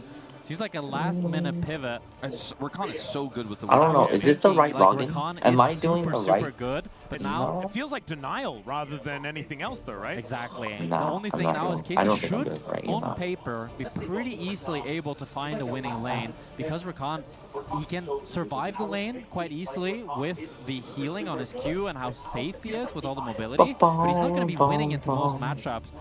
I'm pretty okay with the misfortune lane here, but they want to split the Xayah. I haven't been checking my emails either. Y'all, ever since I've been posting for Paris, I haven't been checking my emails at There's only one way to escape. They lock it in anyways. So is it going to be the Xayah Nautilus that we've seen as being the most popular? Or Rel? I like Rel a lot because then you have kind of the wombo combo circles. Yeah, Leona, maybe a consideration. Rakan's always a good matchup there. There's a lot of Merc Treads value though with Leona, Annie, and Rumble. I like the Rel a lot here for KC, and I like the Xayah. The Xayah ulti doesn't have crazy value, but DK's comp is very short range, which allows her feathers to have so much value if she can stack those up. We'll see what DK goes for last. I think just a hyper carry for Smash to match up into this, because it should just be kind of a stable, normal lane. The Sivir or the Seri I would expect here. Sivir's so good here, can spell shield so much. Obviously not great at the Wukong's ultimate, but if you know the Annie's trying to set up a Q stun in a team fight, can spell shield that. And the wave clear is the main thing for me. You're going to be able to push so hard. You certainly can, but ladies and gentlemen, we have Lou standing alongside with the KC fans. Yeah, indeed, it's you know, a bit cold here now in Paris. The arena was on fire at the beginning of the series as I'm standing by with some KC fans. Je disais, la clim qui est un petit peu forte ici à Paris, donc je suis avec vous pour essayer de réchauffer un petit peu l'ambiance. Moi déjà, je voulais te demander pourquoi est-ce que tu penses que le river sweep est possible? Parce que Kana et Caliste, ils n'abandonneront jamais. Yeah, we built the. Oh, we don't have to Kana and Caliste won't ever give up. Moi, je voulais. Pourquoi est-ce que tu continues d'y croire? Parce qu'on a que 3 games à gagner depuis le début. Là encore, on a 3 games à gagner. Yahu va tout déchirer. On a confiance en Carmine. Et voilà, c'est tout. On va tout déchirer ce soir. We only have 3 games to win and we can definitely make it. Et un petit avis peut-être sur le Rumble de Kana? Je pense qu'il va réchauffer la salle aujourd'hui. Est-ce que vous êtes chaud? So confident on the Rumble from Kana. Et justement, j'allais vous demander peut-être pour hype un petit peu les joueurs, les gars, ne me laissez pas flop. You ready? What's the color? What? What's the color? What? Oh. I said, what's the color? Let's go back to the game. Oh. Thank you so much, Lou. Let's see whether the KC fans can at least get a game, right? They need to start this reverse sweep right now. I think this draft looking a little bit better, a little bit more winnable. Clip that. Perhaps I'm feeling very cautiously optimistic here. I feel like this is the best draft they've had thus far, and it feels like a comp where it should be really hard for DK to show that laning prowess that they showed in game number 1 and 2, so we can actually get to see some late game team fights that is on equal footing where KC can show their mechanical prowess. And it is just a composition that's simple to execute, as Atlas mentioned earlier in the draft. And sometimes, you know, I'm not trying to say that KC can't handle complex drafts, but when you're down 0-2, your mental's in the gutter a little bit. Don't worry, God, don't miss the robot. You have that coordination come back. That's how you could potentially start a reverse sweep. So I'm with you guys. I like this draft a lot, but it's not by any means a hard winning draft. Okay, sorry. Okay. Yeah, I agree, Will. I will say, though, I think it's kind of a hard game for Smash, because the Sivir spell shield, realistically, it's only really good. Okay, we're gonna peep our stream, okay? Into Rel, if you get flash combo, the spell shield's not gonna do anything. If you get flash ulted by Yike on the Wukong, the spell shield's not gonna do anything. If you get equalizer from Kana, the spell shield's also not gonna help you out much. Let's go. Yes, I feel let's like if go. they're able to find good angles onto him, he's so short range. Alright, sweet. They have a lot We're peeping. to make this simple comp work. We're peeping. So this is what's happening at DOTA stage. Oh my gosh. How do I switch the... Getting into position in order to get these prisons down and take out these KC members. How do I one switch after the other can be devastating. And Shiu on the Cassante, being able to separate a single target and sort of ruin this wombo combo that KC has also could be instrumental. I think there are a lot of things that DK can use, but you're like, I agree with what you're saying. I think it is narrow. I think it is more difficult for DK to find the angles in this one. And they're going to have to use the extra momentum that they've picked up from these first couple of games in order to get them over the line. Do you guys think we'll see Showmaker take Ghost in this?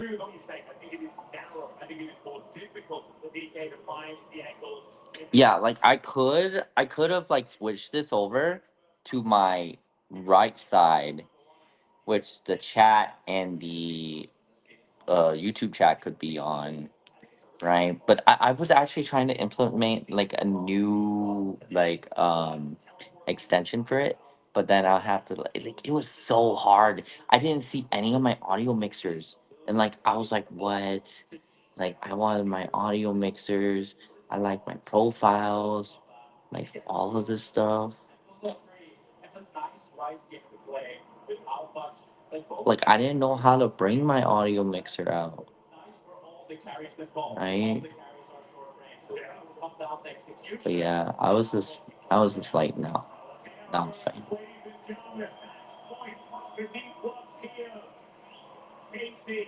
All right, it's match point for D plus Kia. So we peeped in. They are right now. I don't see where it says, but basically, I think they just started. No. Actually, they didn't. They didn't. P Vision already won one round. What was it, PP? Give me 1 second. Let me triple check. Which allows them to be much more creative on how they play it. While before it felt like it was just Lucio needing to make a miracle happen with the bar ultimate. It's now a lot more equalized as we get to see some early any phase between KC and Lucio. Let me say, takes me a moment. I like how it shows me D plus Kia. I'm not looking for League, guys. I'm looking for Dota. For Dota, BB team already won one. So BB team wins another one, I guess. But it might be best out of 3, so. Okay, well. Alright, let's jump back. Let's jump back. Back to League Finals. Oh, it's crazy because I didn't even have the side stream. I didn't unmute it. It's crazy. Into making the game pretty much playable for KC. Switch monitors. Switch monitors. You broke my monitor. Switch monitor. Lucid on his Zinzao. He's been very comfortable on this pick for a very long time. Shove is looking good here towards the bottom we're side back for DK. onto it. Yehu is having such a good time on this Annie in the mid lane. You can see the sustain gap on both lane. The Gleaming Quills are landing from career and Smash is staying full HP. But Kallista's half used both of his potions. As Yehu is getting some good trades. And Kana, while he's losing push in the early laning phase, eventually he will start to get pushed, but it's level 3 on both lane. Yeah, there's a Shattering Strike. Good Crashdown does connect onto Career, who battle dances his way out of the way. This does get that feather pull, but it's not too much. And it's going to be another one trade here for D plus Kia. Lucid's down here, and obviously they have a lot of cryo, and it's a Wukong early. They're going to need Annie's help. Okay, who comes over here if they want to control the Scuttle Crab. Yike has Smite though. Lucid used his, so he can smite the crab and get away. Showmaker also chose to invest the TP there, but Kallista's really chunked.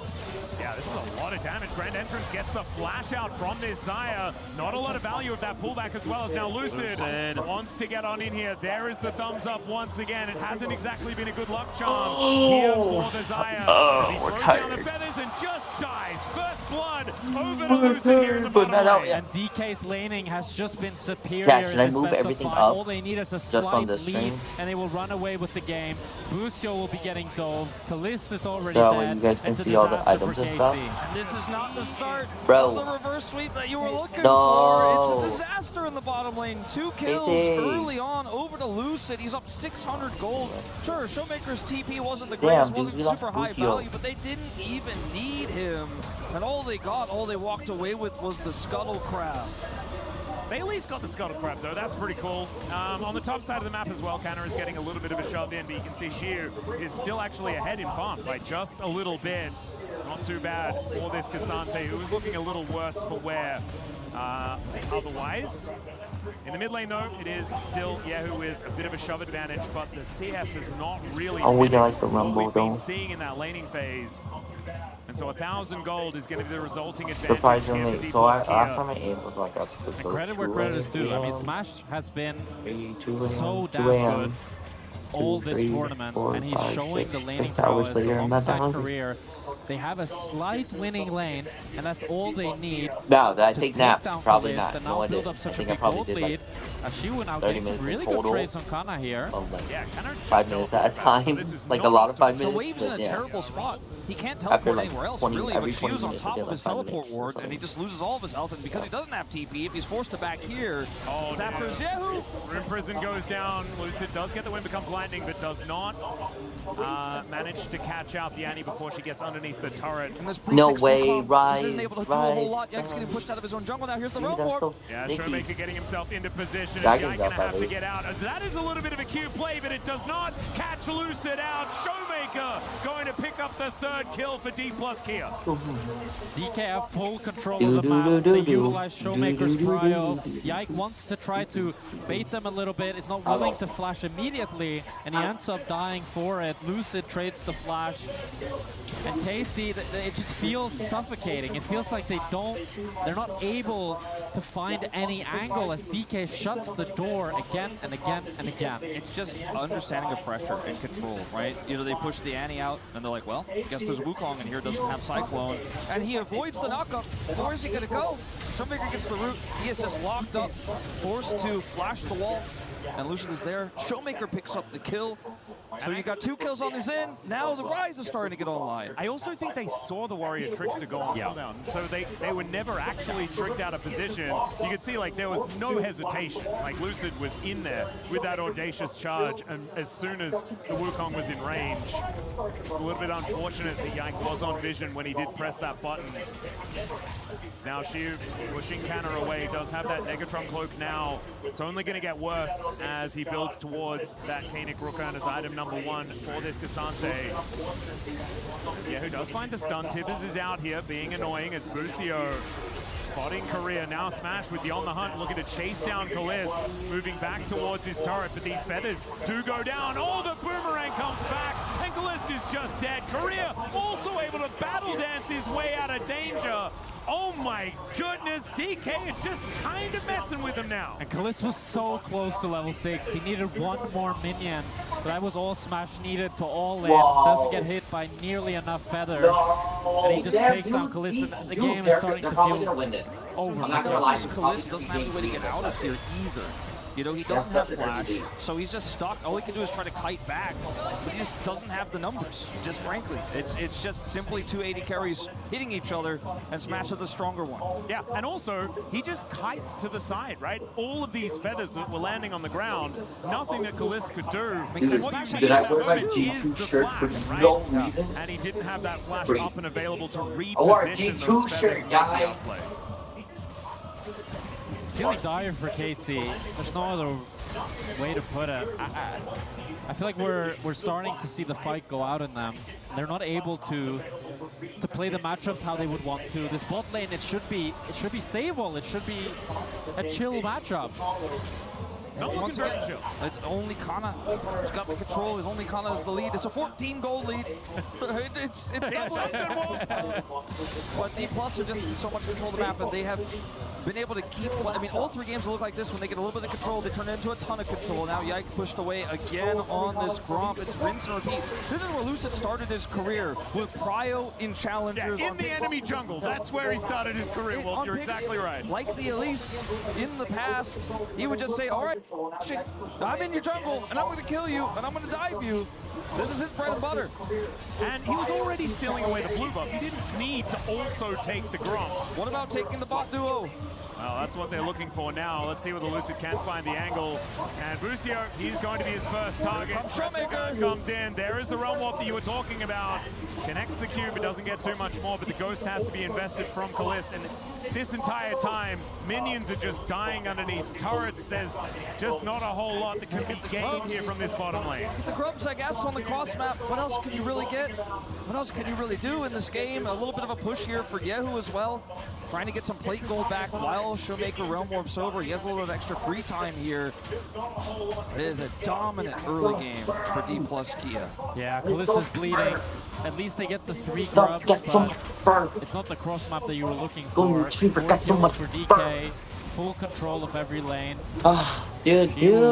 Oh my god, that one Kia. They're gonna take the. This is not the and I have a feeling because look at the DOTA as well. I know you guys can't hear it because I can't switch it. Well, it's I will probably consistency doesn't really I don't want to leave a super long progressive remote desktop thing because then you know it's gonna be like you want to buy this. But oh my gosh, like I even feel like BB might even take it too. These might be sweet games actually, which is kind of crazy. Well, actually, no, that's not that bad. It felt to me like this was going to be a little bit more of a back and forth, but as we've seen so far, I got to do later on D+ Kia just like, absolute dominance. And it's a game that leaves you speechless, I think, if you are a KC fan, because I think many KC fans didn't expect them to beat T1. We got hyped by it. We looked into the finals thinking, well, maybe it lightning strikes twice. But after game 2, it felt like everything was just down to your wire. Down to one more chance, one more desperate game. Kind of do. I haven't played League. What's crazy? I've been streaming for like this entire week for about 100+ hours, and I haven't played a single game. Well, I played Pigman. I might play some more Pigman. We'll see. Dude, they want that one Kia to win. I want KC to win. I want to see a European team. I want that. I want it. But will it happen? I don't know. They're getting dominated. Oh my gosh. He just threw him all the way across the map. I think it's favor Shiu. Is he going to win though? Is he going to win this fight? More easily. He could have overdrive, honestly. Like, you know, due to how bot lane is going, it's so easy. Or he got worried. He must have gotten worried. Honestly, have Showmaker roll. And then Kalist continuously losing Gold lead hasn't ballooned too much though. He was down 500 gold 5 minutes ago, and the fact that that has stayed at only 500 gold. It is some bright, it is some positive news. Silver line. It's some strong copium, yeah. I want it to, I want more games. I want this to be a better series. I mean, when I came into today, I thought, okay, maybe it's like 60-40 for DK. I didn't think we get a 3-0. I didn't think that was, like, I would have thought any other scoreline. I agree. On either side, I just thought no matter what, even if KC popped off with the French crowd there, they were the ones up 2-0. I thought there's no way the series is 3-0. And we're looking at it right now. It's not over. But we need something to change here. There's so much wave clear for D+ to control the map too with Rise and Sivir. You're always going to be first on the play. You're always going to be first on the objective. And it empowers Lucid so much as well, right? He's got his Titanic Hydra now. He will be evaporating the jungle over and over again. And it means that that lead that he's put together already is only going to compound because now he can get into Yikes jungle and put... Yeah, we got to follow. Thanks, Bobby, for the follow. There is a Trinity Force here Good morning, for this Wukong, who has found level 8. So the Cyclone Tibbers combo could be coming in here for KC, but they're going to need to get that one done as quickly as possible. Find themselves an angle to fight for something here in this game. It feels like DK, they're just building the snowball. And KC either need to smash the snowball, make them stumble, melt it, you can melt it. Yeah, I mean, he's got so much mid control, he's trying to decide, do we want to make a play on the Rumble, do we want to make a play on the bottom lane with my Realm Warp? So much control, trying to get information on where Yike is to make that right call, to be able to defend anything he wants to set up with the Cyclone. Like, we've even seen a Cyclone this game. Oh dear, Lucio now in so much trouble, does crash away from the situation, but Showmaker, he is closing in. There are 3 people around him. There's the equalizer from Canna. Maybe an opportunity for KT. Dude, why am I getting recommended like streams that are like in different countries from different individuals? Korean not finding the angle here though, and now Lucid gonna need to try and get this fight going in his direction. And in fact, he kind of is. There's the Magnet Storm from Busio though. Wind doesn't become blinding. It is gonna be Busio falling, but it'll take so much more for the trouble. Come on, Lucio, don't die. Good, we got 1 kill. Lucio dead though. Finally smashed the snowball from Getting DJ another that they were kill? No. slowly building up. No. And so much of it came from Khalid somehow finding the 1v1 against Smash. Yeah, we're going to have to take a look at that. You want to know for what's sure. crazy? Okay, so let's talk about the drama, the guys. fight So after the initially being drama. the one who What was is the drama? caught. The So drama some serious is that redemption there, but it's all for about Bliss. If Smash what is is it called? alive for that DK, skirmish, there's not a right? prayer for Which KC is to down win it. by DPT. They are so goddamn good in this tournament for EWC. And when you win EWC, this is high school again. Where in focus high school? Maybe he gets the... No, he just wins the 1v1. League of Legends. Auto for auto. So the prize pool of League of Legends. Oh my gosh, it's 2025. Come on.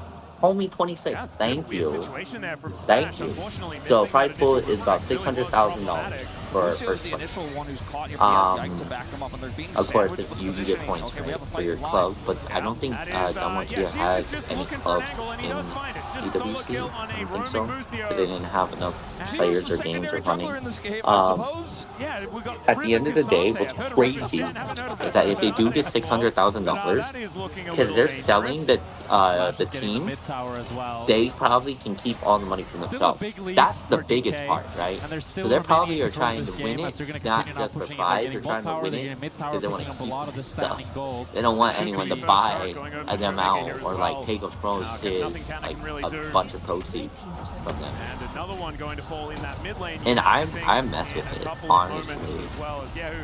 Honestly, I do mess with it. I want people who like are doing esports because they want to do it and they want not just the money for themselves, right? They want to know how much that they're worth and how much it takes to be good, that they can do that on their own. They don't need sponsors. There's always times in esports. So here's another educating fact. I'm here to just educate everything, y'all. Basically, it's this. They're getting pushed in on both. Right? And that's been the story of the series. Every single game, especially after the 15-minute make sure that in esports, wherever you go and no matter what you do, you're able to be consistent and have a stable stream of income. Setting up plays by the and that's almost everyone. That's like streaming, working, whatever, blah, blah, blah, all that. They want that. And the one thing that is the biggest problem is that that's hard. That's hard to get. Stable income and just trying to talk to people and then doing this and that and blah, blah, blah. Yeah, we get it. We get it. I get that. But having the respect to say like, hey, I don't have a sponsor, we don't have anyone that helps us out, or etc., and just being like, you know what? That Cassante is absurdly tanky. He beat into 4 members and he did more damage to Busio than he want to provide things on my own. I want to sponsor other people one day, like stuff like that, right? That's great. That's strong. That's courageous. That takes a lot of guts to do. And that's what I appreciate about this team right now, is that I don't think they're winning for BPT to like pay off debts or anything, or just give a return of interest and stuff like that, or just make sure they're staying on the team. I think they're playing because they want to play for themselves.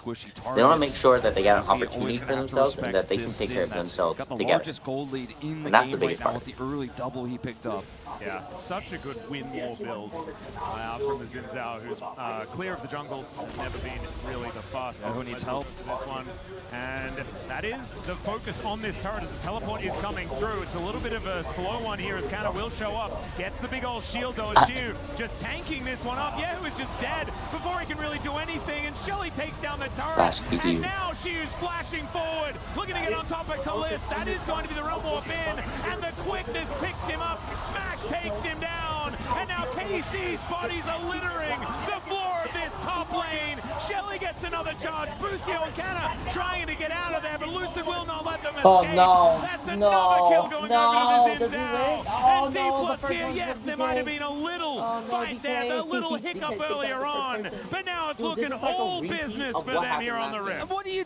You know, you got a TP to save him, but if you commit the TPs, you commit the fight, and D+ are faster on the rotation, which they are, and the turret is this low. It's just not going to work out. Yehu is just caught in this desperate situation. There's a Rift Herald here. I think maybe the play should have been to just let him die, but you're so far behind. I think you're sick of giving D+ everything on the map, but they give them the turret, they give them multiple kills as a result. The Realm Warp to follow from Showmaker, and this feels like the beginning of the end of our EWC finals. And both Kalist and Yahoo there got CC chain before they got to use their ultimates. Both carries got shut down by DK without having the impact that they needed to try to make a comeback fight for a KC happen.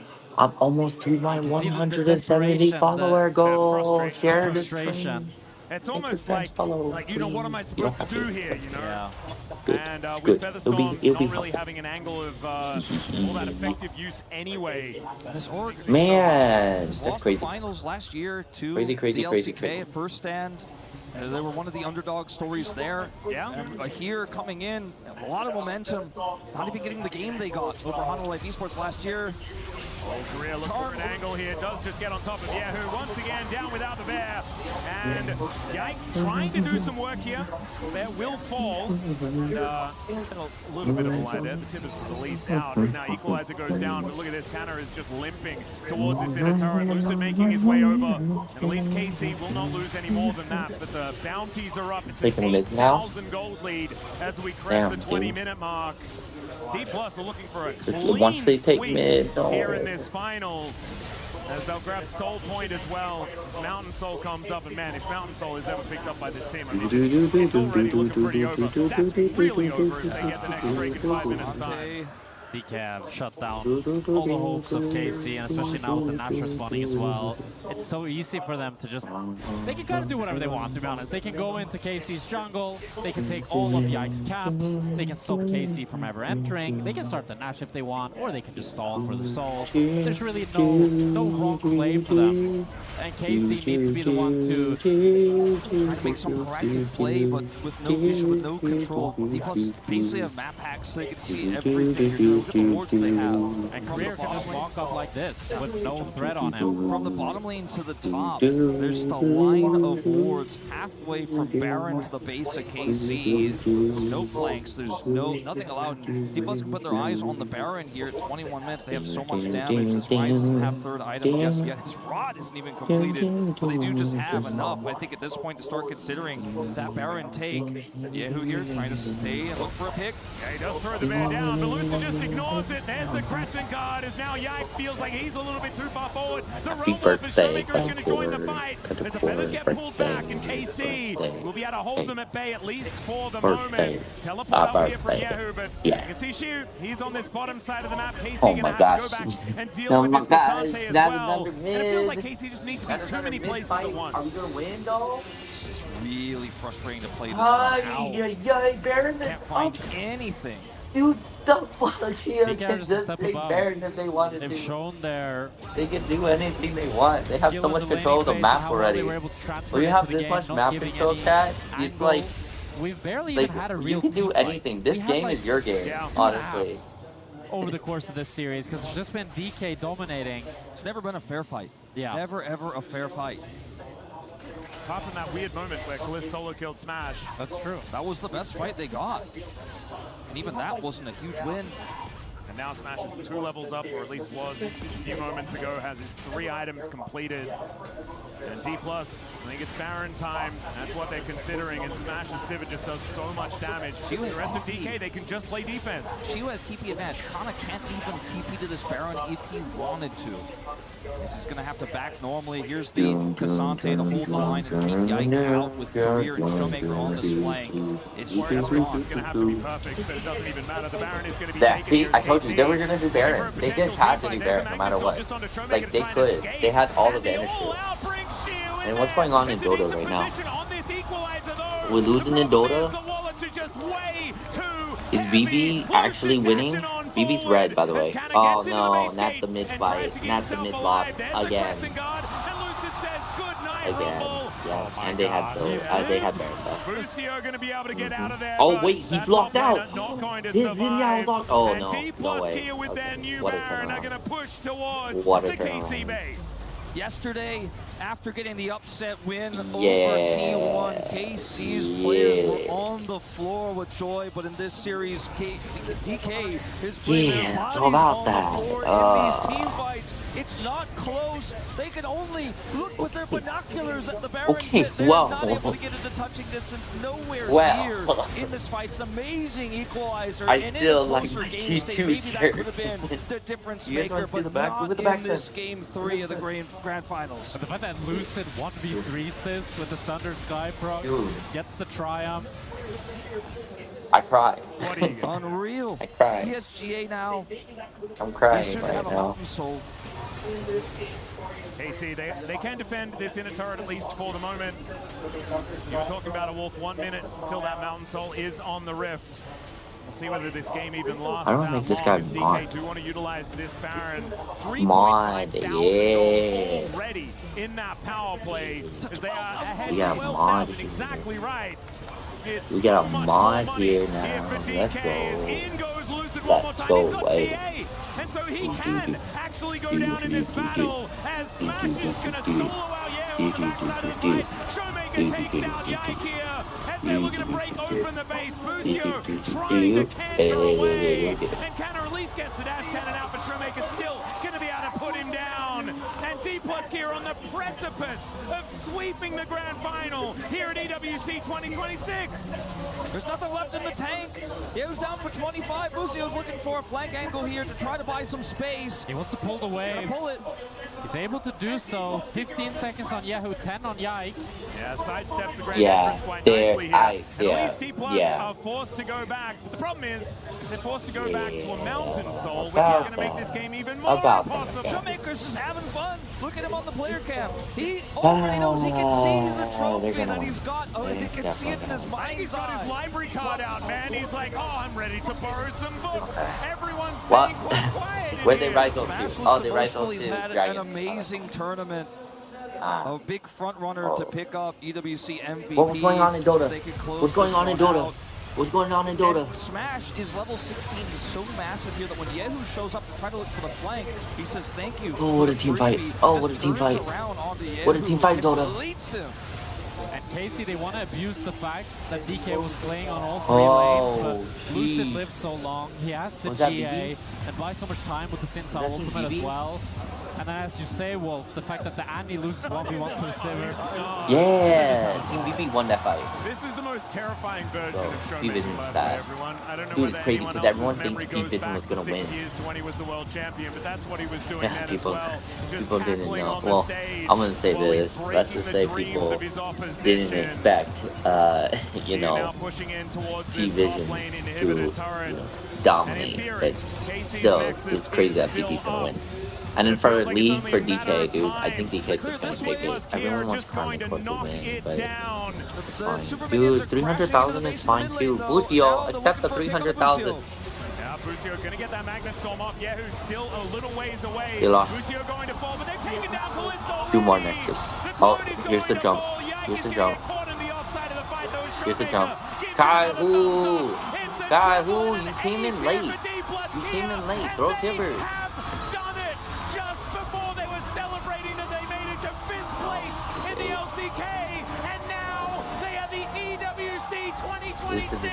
Winners. And DO+ Kia wins the League of Legends a final celebration. The second that ace came across, they were high-fiving across the line. But I think they knew 20 minutes ago that this was going to be maybe it is twice. I don't know. We'll edit it later. They didn't mess up. This is crazy. They didn't make any mistakes. They were oppressive in this series. What an unbelievable performance from D+ Kia, your unlikely heroes, the 3rd LCK team to lift this trophy, and they keep it in Korea. Now it is Dota is also best of 3. Right now they're on their game 2. The people who are retreating this team BB. BB's winning. BB's on the red. So if you see red on the Dota 2 stuff and they're getting kills and they're killing people in green, that means PVIN is actually losing. the opportunity that remember you that deserve to BB raise is the actually trophy the high in the underdog. air. There's one last piece of business Look at them that we here. need to Look at them. complete, They're and happy. that is They're happy. to crush They're like, the final hey, key you want to sell me? for League of Legends at And the you want to sell Esports me for a World Cup. different team? Like what? Gentlemen, it's part of the process. It's tough. One of you needs to step up to do this, but before you do, I think Lou is standing by. Just They're gonna do that in front of Perry. Perry and Perry to other people. Yes, Crazy. Ian, I am with Crazy. some Not DK in front of the fans Paris real quick. viewers. What do you want to tell Let your them champion? live. Yeah, they're ready for that crush, Ian. The time has come. The brutality of EWC in full effect as Korea steps forward here to crush the key. Crush the key. Yeah, she found the ones, the Koreans who were like, SKT lost. Now I must support DK. It's all SKT fans. It's like, we must support a different Asian. But such a dominant Oh man, performance. calm my court, man. DK. Y'all did so good. In front of this sold-out crowd at the STC Arena, there's only one thing left to do. And that is lift the trophy that is rightfully yours. I wonder who they're gonna put inside their trophy. Place the key So if you inside guys of it remember, at EWC, what happens is this. Once you win and you crush so many keys, you can put your key in the trophy, and you take 3 keys of your opponents that have lost in the tournament, and you put them in your trophy. Alright, lift it, lift it, lift it. The key put in feels good.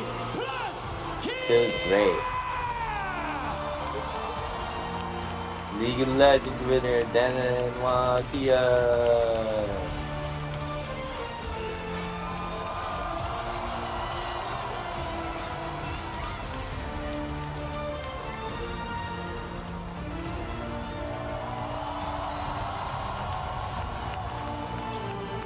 D plus going bankrupt. They haven't been paid for a month. Maybe they are going to get paid now. Now they're going to get paid. Now.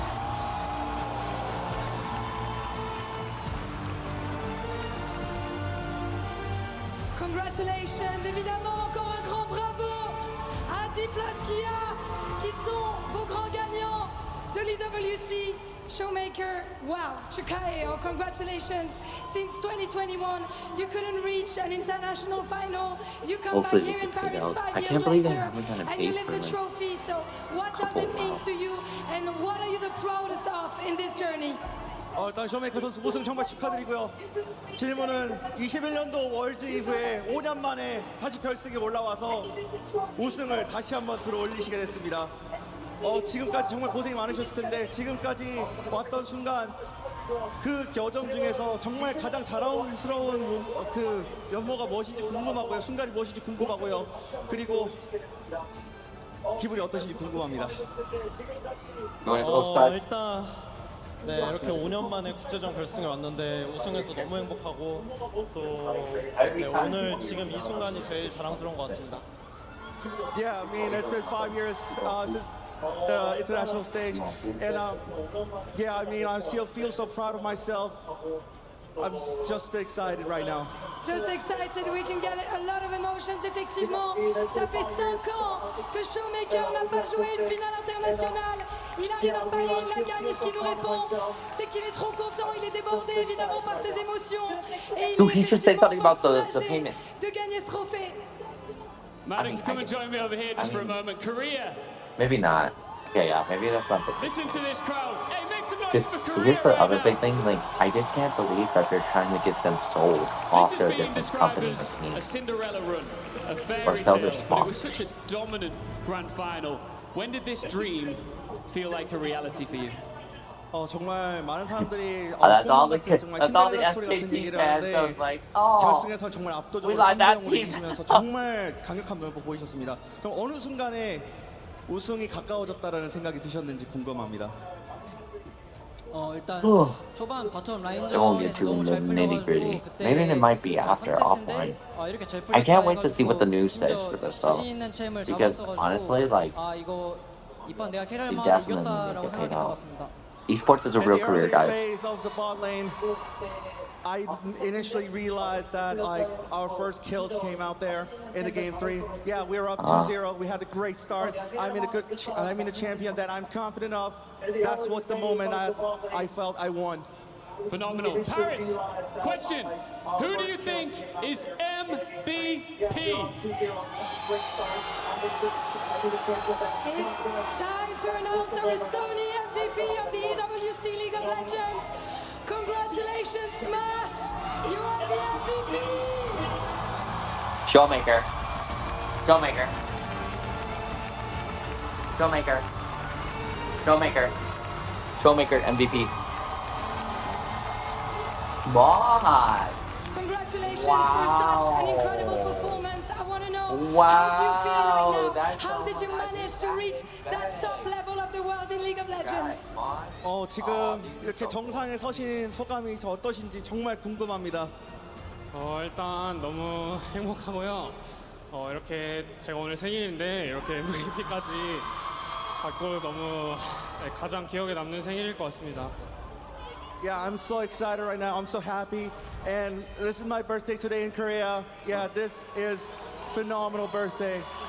Happy birthday! Un joyeux anniversaire, puisque en Corée, c'est déjà son anniversaire. Alors, mesdames et messieurs, je vais vous proposer de chanter un joyeux anniversaire à Smash en français, tous ensemble. Happy birthday! He escaped from the womb today. This is the best birthday gift ever, dog. A trophy.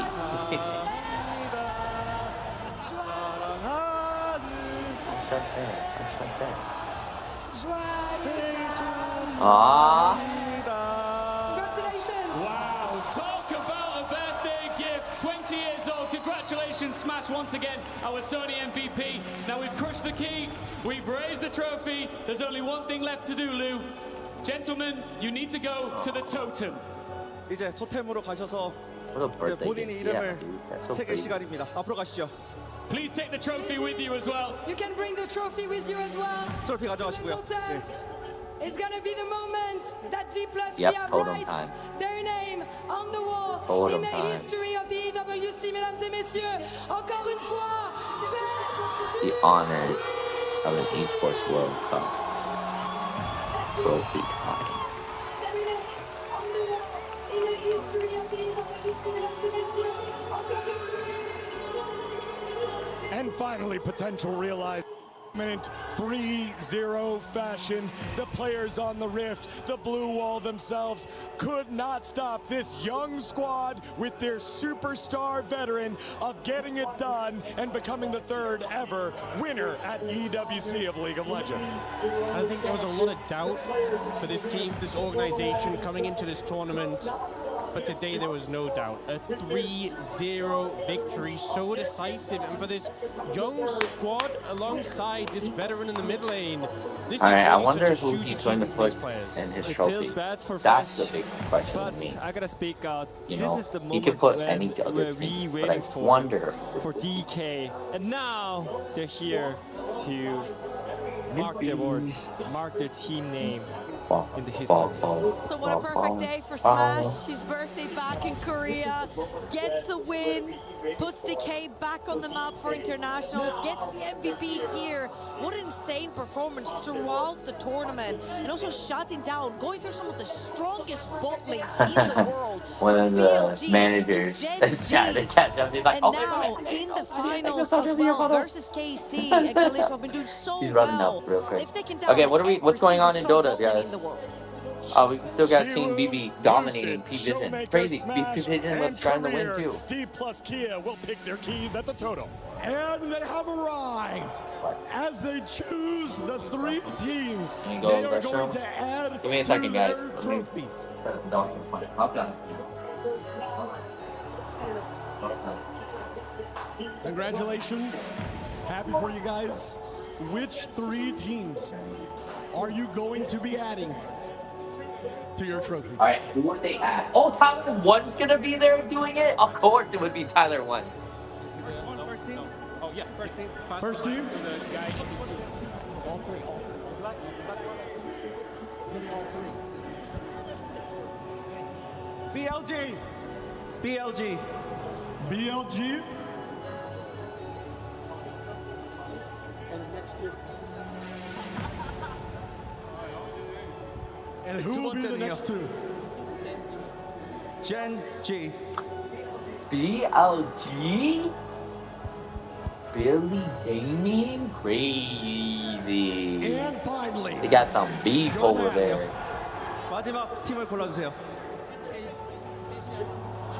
Carmine Corp. Gen G? Crazy. They got more beef over there. Yeah, of course, there's cheese on. Wait, what about Now, PC? why were those KC, three KC. specifically the ones you chose to select? 이 세 팀을 고르신 이유를 일단은 듣고 싶습니다.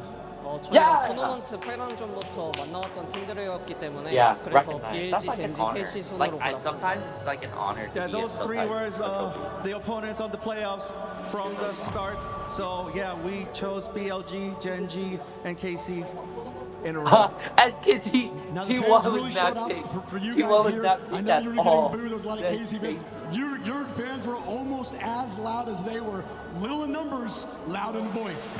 How do you feel about that?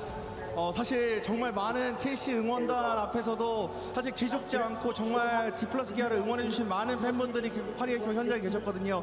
그래서 그 부분이 좀 어떠셨는지 궁금합니다. 경기장 들어올 때부터 KC 팬분들께서 야유가 심하시더라고요. 근데 뭔가 그런 부분에서 저는 저 팬분들을 이제 DK 팬으로 만들 수 있다는 자신감이 있어가지고 그래가지고 좀 뭔가 마음이 계속 설레면서 게임했던 것 같아요. You know, there are a lot of booings before the entrance. However, I just enjoyed it because it's so exciting to just feel that turning the KC crowd into us would be possible. And I was confident with it. Absolutely. Congratulations to you guys. And with that being said, you can now place your trophy atop the totem. 이제 토템을 바로 새길 시간입니다. 바로 앞으로 가시죠. Wow. Congratulations to you guys. And with that being said, you can now place your trophy atop the totem. It's been a long road here for Showmaker crazy. since the last All time right, that he's lifted totem a time, major guys. trophy. Totem time. Time and time time. again, he's And risen then up we are going to alongside hop multiple over different to teammates DOTA and has fallen short. I think I got some dogs waiting at the door for me. Give me 1 second. With Career, with Smash, and with Shiwu. They come in to EWC 2026 as major underdogs, even in the qualifiers. It's time. But the ingenuity through It's draft time. picks, They're not going to go that high. grit, Mainly because they. Just recently, if you guys haven't followed my Instagram account, which is QD4SB, we went over one of the games that just finished. We just finished Free Fire, where Team. Oh my gosh! Why did they just leave my head? Oh, Team Lion took the championship series for that big South American esports team, one of the first few. And then for Mobile Legends Bang Bang, congratulations! I hope they get paid. I really hope they get paid. And then for Mobile, what was that? For Mobile Legends Bang Bang, I know for immortalized in the totem. Their key put into the game trophy. As they lift it one more time, the winners of 2026 EWC League of Legends. It is D+ Kia. They can't touch the bar. I cannot think of a team who's had to overcome so many trials to get to this point. Moments like Career, tears in his eyes when they went up against T1 in the LCK Cup, but managed to overcome that and fight. A team of fighters who've gotten to this point, who've gotten to the finals and won this trophy on the back of grit and determination. This Very good. Okay, so I'm gonna get ready. I'm gonna leave the side for now for DOTA. Oh, sorry, League of Legends. But maybe But we're gonna head over to Dota Grand Finals because that's also like epic. If you like League of Legends, you're going to also like Dota 2. Dota 2 is so cool. And then on top of that, what is cool about Dota 2 and also big have a really big viewership over there too. So we changed it to Dota 2. We're gonna go to the Grand Finals in 1 moment. I gotta make a couple changes. Made them leave behind. Once again, your 2026 EWC League of Legends title winners, alongside their staff, say their name, and it will say on for history, it is D plus Kia.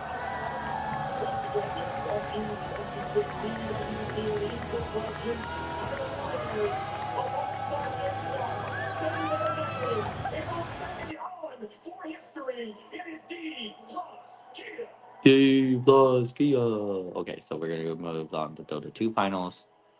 We're going to switch over, and then what we're going to do? Oh, wrong screen. Cool. We're gonna unmute. Please. Unmute this screen, and then. Did get some time to kind of dewart the map a little bit with your gem, regain some map control. Buyback situation. Pretty mixed here for both teams. Okay, we're gonna but you have a Drow Ranger buyback. Here. I'd say that's the most important for BB if you really want to. I know the T1 disappoint. He's going to the bottom pit. I'm so sorry. That is just such a hard area to run into with no information. Yeah. Put this on the side. We're gonna have this for the side are now. likely going to get this up and just play to the high ground. They actually do smoke. Trying to get Kiritich here. I don't know how you can test this. It's like you need the exact angle. And then we're gonna refresh this, and then we're gonna head into the Dota 2. Dota 2. Dota 2 is just as epic. Oh, not the ad. We got hit with the ad, guys. I'm so sorry. We got hit with the ad. Hey, this local crew, they haven't lost since 1996. They oh my god. The guys who play in jeans, the always skin. Honestly, respect. The techers, the trash. I'm sorry, we got hit with the ad. It's because I'm doing it in another browser, y'all. This doesn't seem real. It's 100% true. Mostly.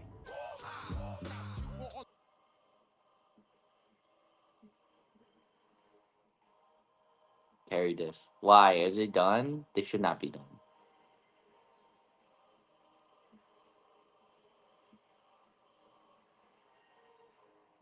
Oh my gosh, we got hit with the ad. We're getting AdSense over here. I could do the vice versa, but I'm not going to because I already set up the Steams. If I was like in my house, it would be a different story. Well, yeah, I'm not at my house, unfortunately. Watching dogs. Is it worth watching dogs? Yeah, I get paid. And on top of that, like, it's something I enjoy kind of doing because I want to take care of the dogs too, right? And like it's not that bad. In the marksmanship range, right? Yeah. It just felt like there was somebody on top of him the entire time. He gets licked out, someone's still on top of him. You value my feedback. Someone's still on top of him. I don't want to give my feedback yet. Yeah, he's sitting there dealing some damage, but it's reduced by so much. That fight also went on so long that Miro ran out of mana. Yeah, that hurts.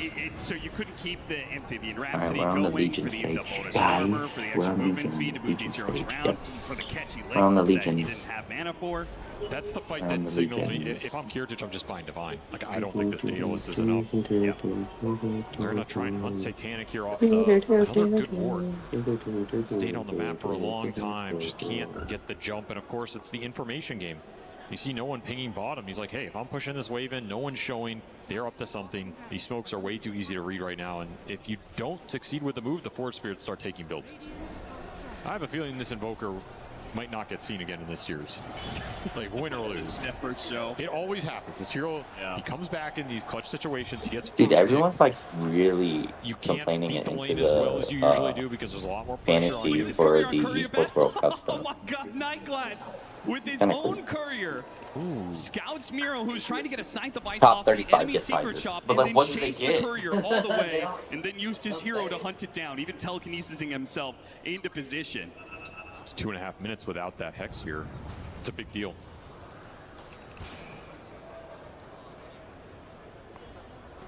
it's going to be Ags for the Drow. As soon as that stream upside ends, of this though, is we're it gonna doesn't take away another remove item it and then slot. go into.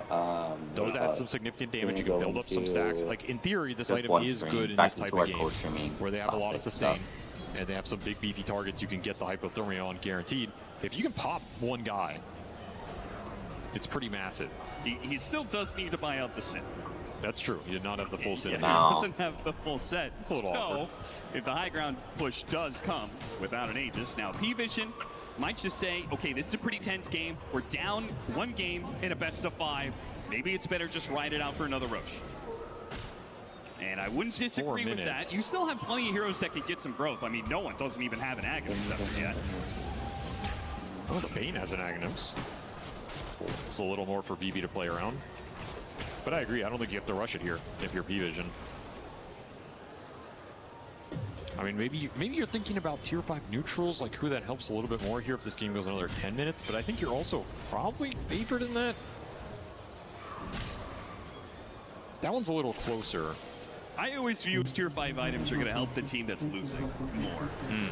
Just because it gives you a chance to come back. Yeah, it just gives you a better chance. These fights are just a little bit weirder. I feel like it's whoever has the better Stygian user, but yeah, that's probably true. You just smoke through the base. Screw all that. RCC opportunity goes to the Bane. No Aghanim Scepter used in this fight. Trying to get the Force Stats away, but save with a nullifier on it. They're getting demolished. Wait, this is crazy. No buys available for these two. This is actually crazy. Hold up. I don't know that though. It's a What? gold issue, not a timer issue. So they're going to play it slow. Wait. Chip away at these buildings one by one. 77 kills for Kiritich to eat the accent, so he's first fully match. online. He's used every bit of gold he's Sony accumulated in this MVP. game. Will it be enough? They're going to keep the pressure up. Pops the Iceberg, tries to poke at Satanic. He gets a melee. He gets out with the Rage. There's only one building left. BB, they're actually losing though, He's right? plus 37 on the bonus armor. No, they're not. Your Are arts they? just not Like, counting that's for crazy. enough They're here. in their barracks right now. If you even have it up with most of these fights. Oh, okay. EWC just ended their stream, so we're gonna go back to our regular stream, guys. Oh my gosh, hold up. Sorry, a lot of stuff is happening right now. Nicely played by Notice, but GPK did get in there with a big magnetize. He just needs to be able to stay alive, and he just can't quite do it. Managed to get a sight onto Satanic, but Kiritich felt like they couldn't commit for the kill there. Had to back up. They do have their supports back. GPK dead, but does Alright, have a we're gonna buyback. go back to our close streaming. You have to.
I'm still here. I'm still here. Sorry. Gotta get computer a moment to do computer things. Where's the Kinda worth the 1060p? buyback in this situation, to be honest. Like, how do BB use this buyback and translate it into anything? Yeah, I could see that point. Your only option is to just barrel towards Roche and hope it's a fastball. Yeah. The likelihood of that happening is just so low. And Notice takes the time for a little bit all chat while he spends another 30 seconds dead. There you go. We're all good. Oh no, I forgot to change the title. Now I gotta change the title again. Oh my gosh. I've been connecting and disconnecting like 4 times right now. I don't want to do it too much. Then they're gonna charge me. Or they'll tell me. Not working You towards the should pay divine. for this. Miro has his level 25 scythe.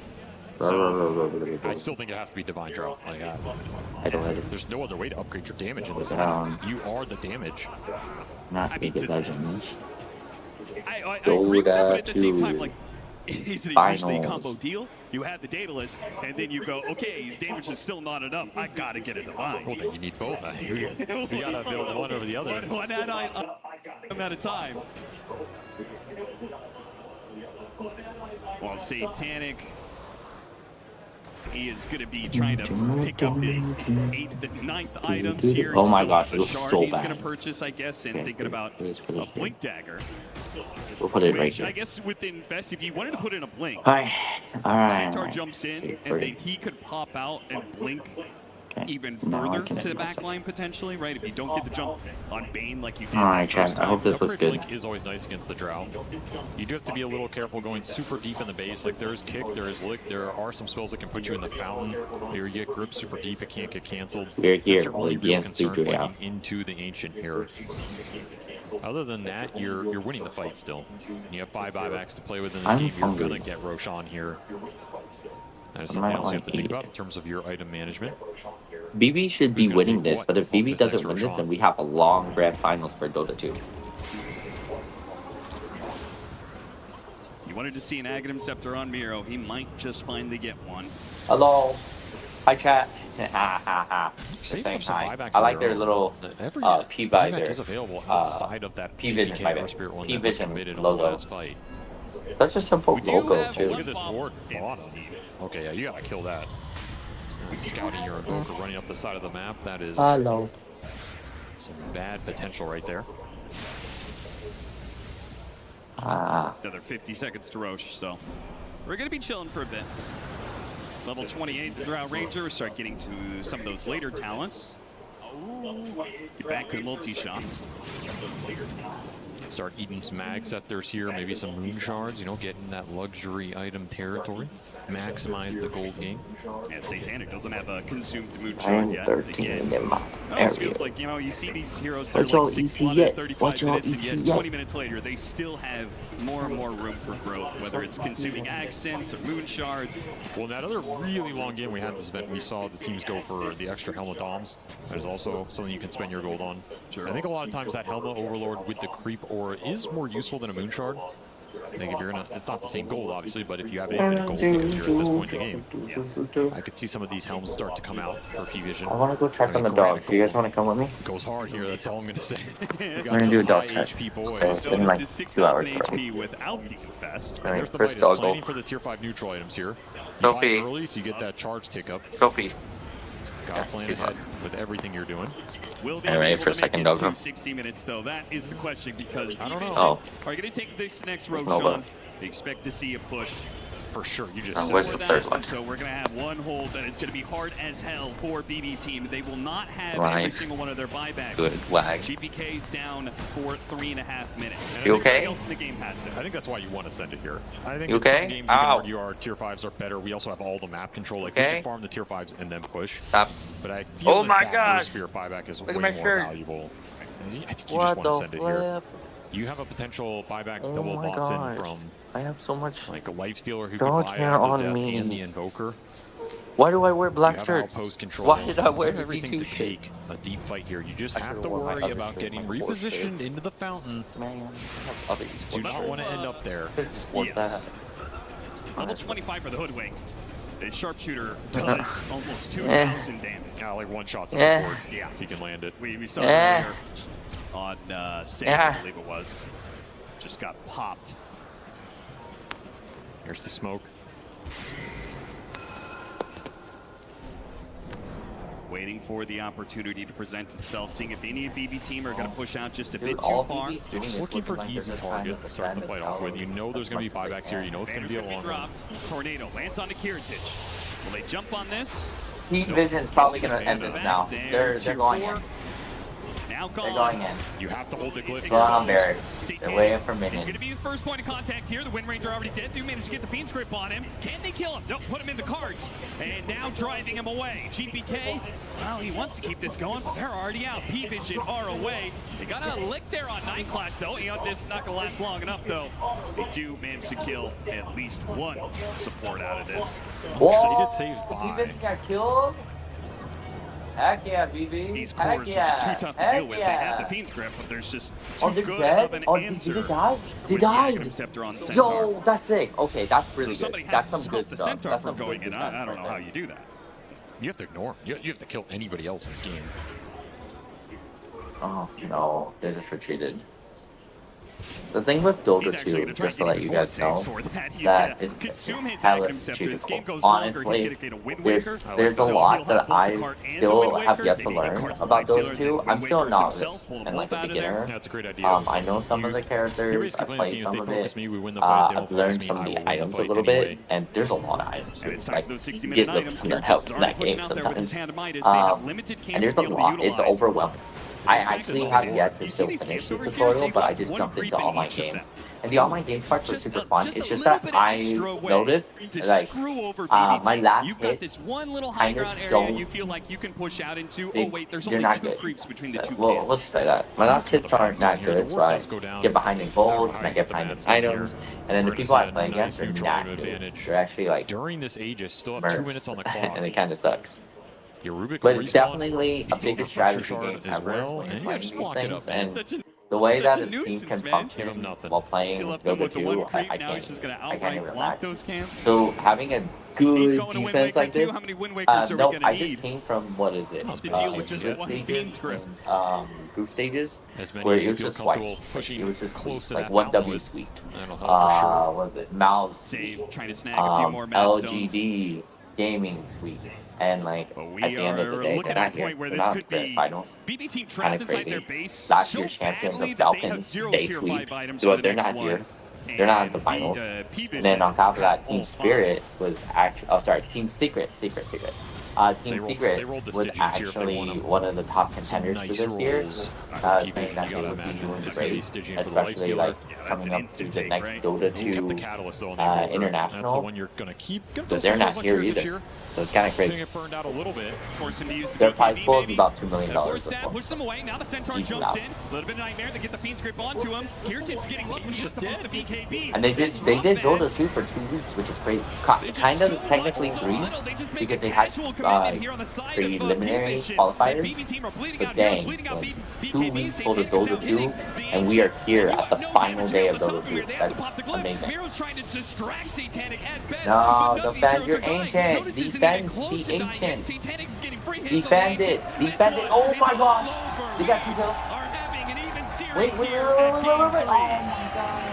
Clinical execution in that late game. That is the point that P-Vision want to get to in this series, where they control the map, they're choking you out, they're building a lead, they're just getting Roshan after Roshan, camp after camp. Like you have the other freedom, teammates really were nothing dying. to play I for guess they all except died for their good own reason. defense. But you yeah, have some lineup that has a cheese pick that can 1v5, maybe you win that situation. Outside of that, there's almost no hope in this ultra late as BB team outside of kicking like 3 heroes in the fountain, which is just not going to happen. Yeah. You got out map control, and that's what this Invoker does. That is the threat of the first pick Invoker. We're going to outplay the map, we're going to control the waves better, we're going to pick you off with Sunstrike, Forward Spirits are going to push the waves in. What is your counterplay? You need a hero that can match that sort of presence, like a Naga, I'm single, wait, go back to the single guy. What did he say? You just slowly get pushed what off do the they guys map. try to do? Find a HUD? Find a HUD at Dota 2? At a Dota 2 stage? That's crazy. So you have to address that. That's crazy. Your BB team, and is this where Dota 2 players come which from? of these heroes are giving you that sort from of the Riz content? Gameplay, because that They're is the just biggest all factor Dota 2 players are just like Chads who are rizzing Speaking people. more about the draft and what this first 2 games means, what about the carry pool? Do you feel like this has put the Phantom Lancer and the Drow Ranger to the side? Are we going to see heroes come back? If anything, I think maybe I'm thinking more about all planers in mid. Like, this Centaur is still a premier hero. I think this game showed it, and how scary this hero becomes as you scale later and later. Just compared to Largo, Largo does not have the same impact anymore. He's been nerfed a little bit. He's not the same sustain on the front line. You gotta start thinking about what you pick up on these 2 and 3s and how they're impacting the map and the game. I almost think any carry is gonna function if you're confident your other 2 cores scaling with you. Again, I don't think a lot of scale in this meta is about the 1 position in a weird way. Like, it's about how survivable are your supports, how tanky are your frontliners, how many saves do you have in the lineup, and then this right clicker can get in there and do stuff. I think the Lifestealer is shown here just because he has a lot more to go in with him. Like, he's invested in a 7,000 HP Centaur. That helps. That gives you a lot more breathing room as, yeah, I'm sure Satanic was frustrated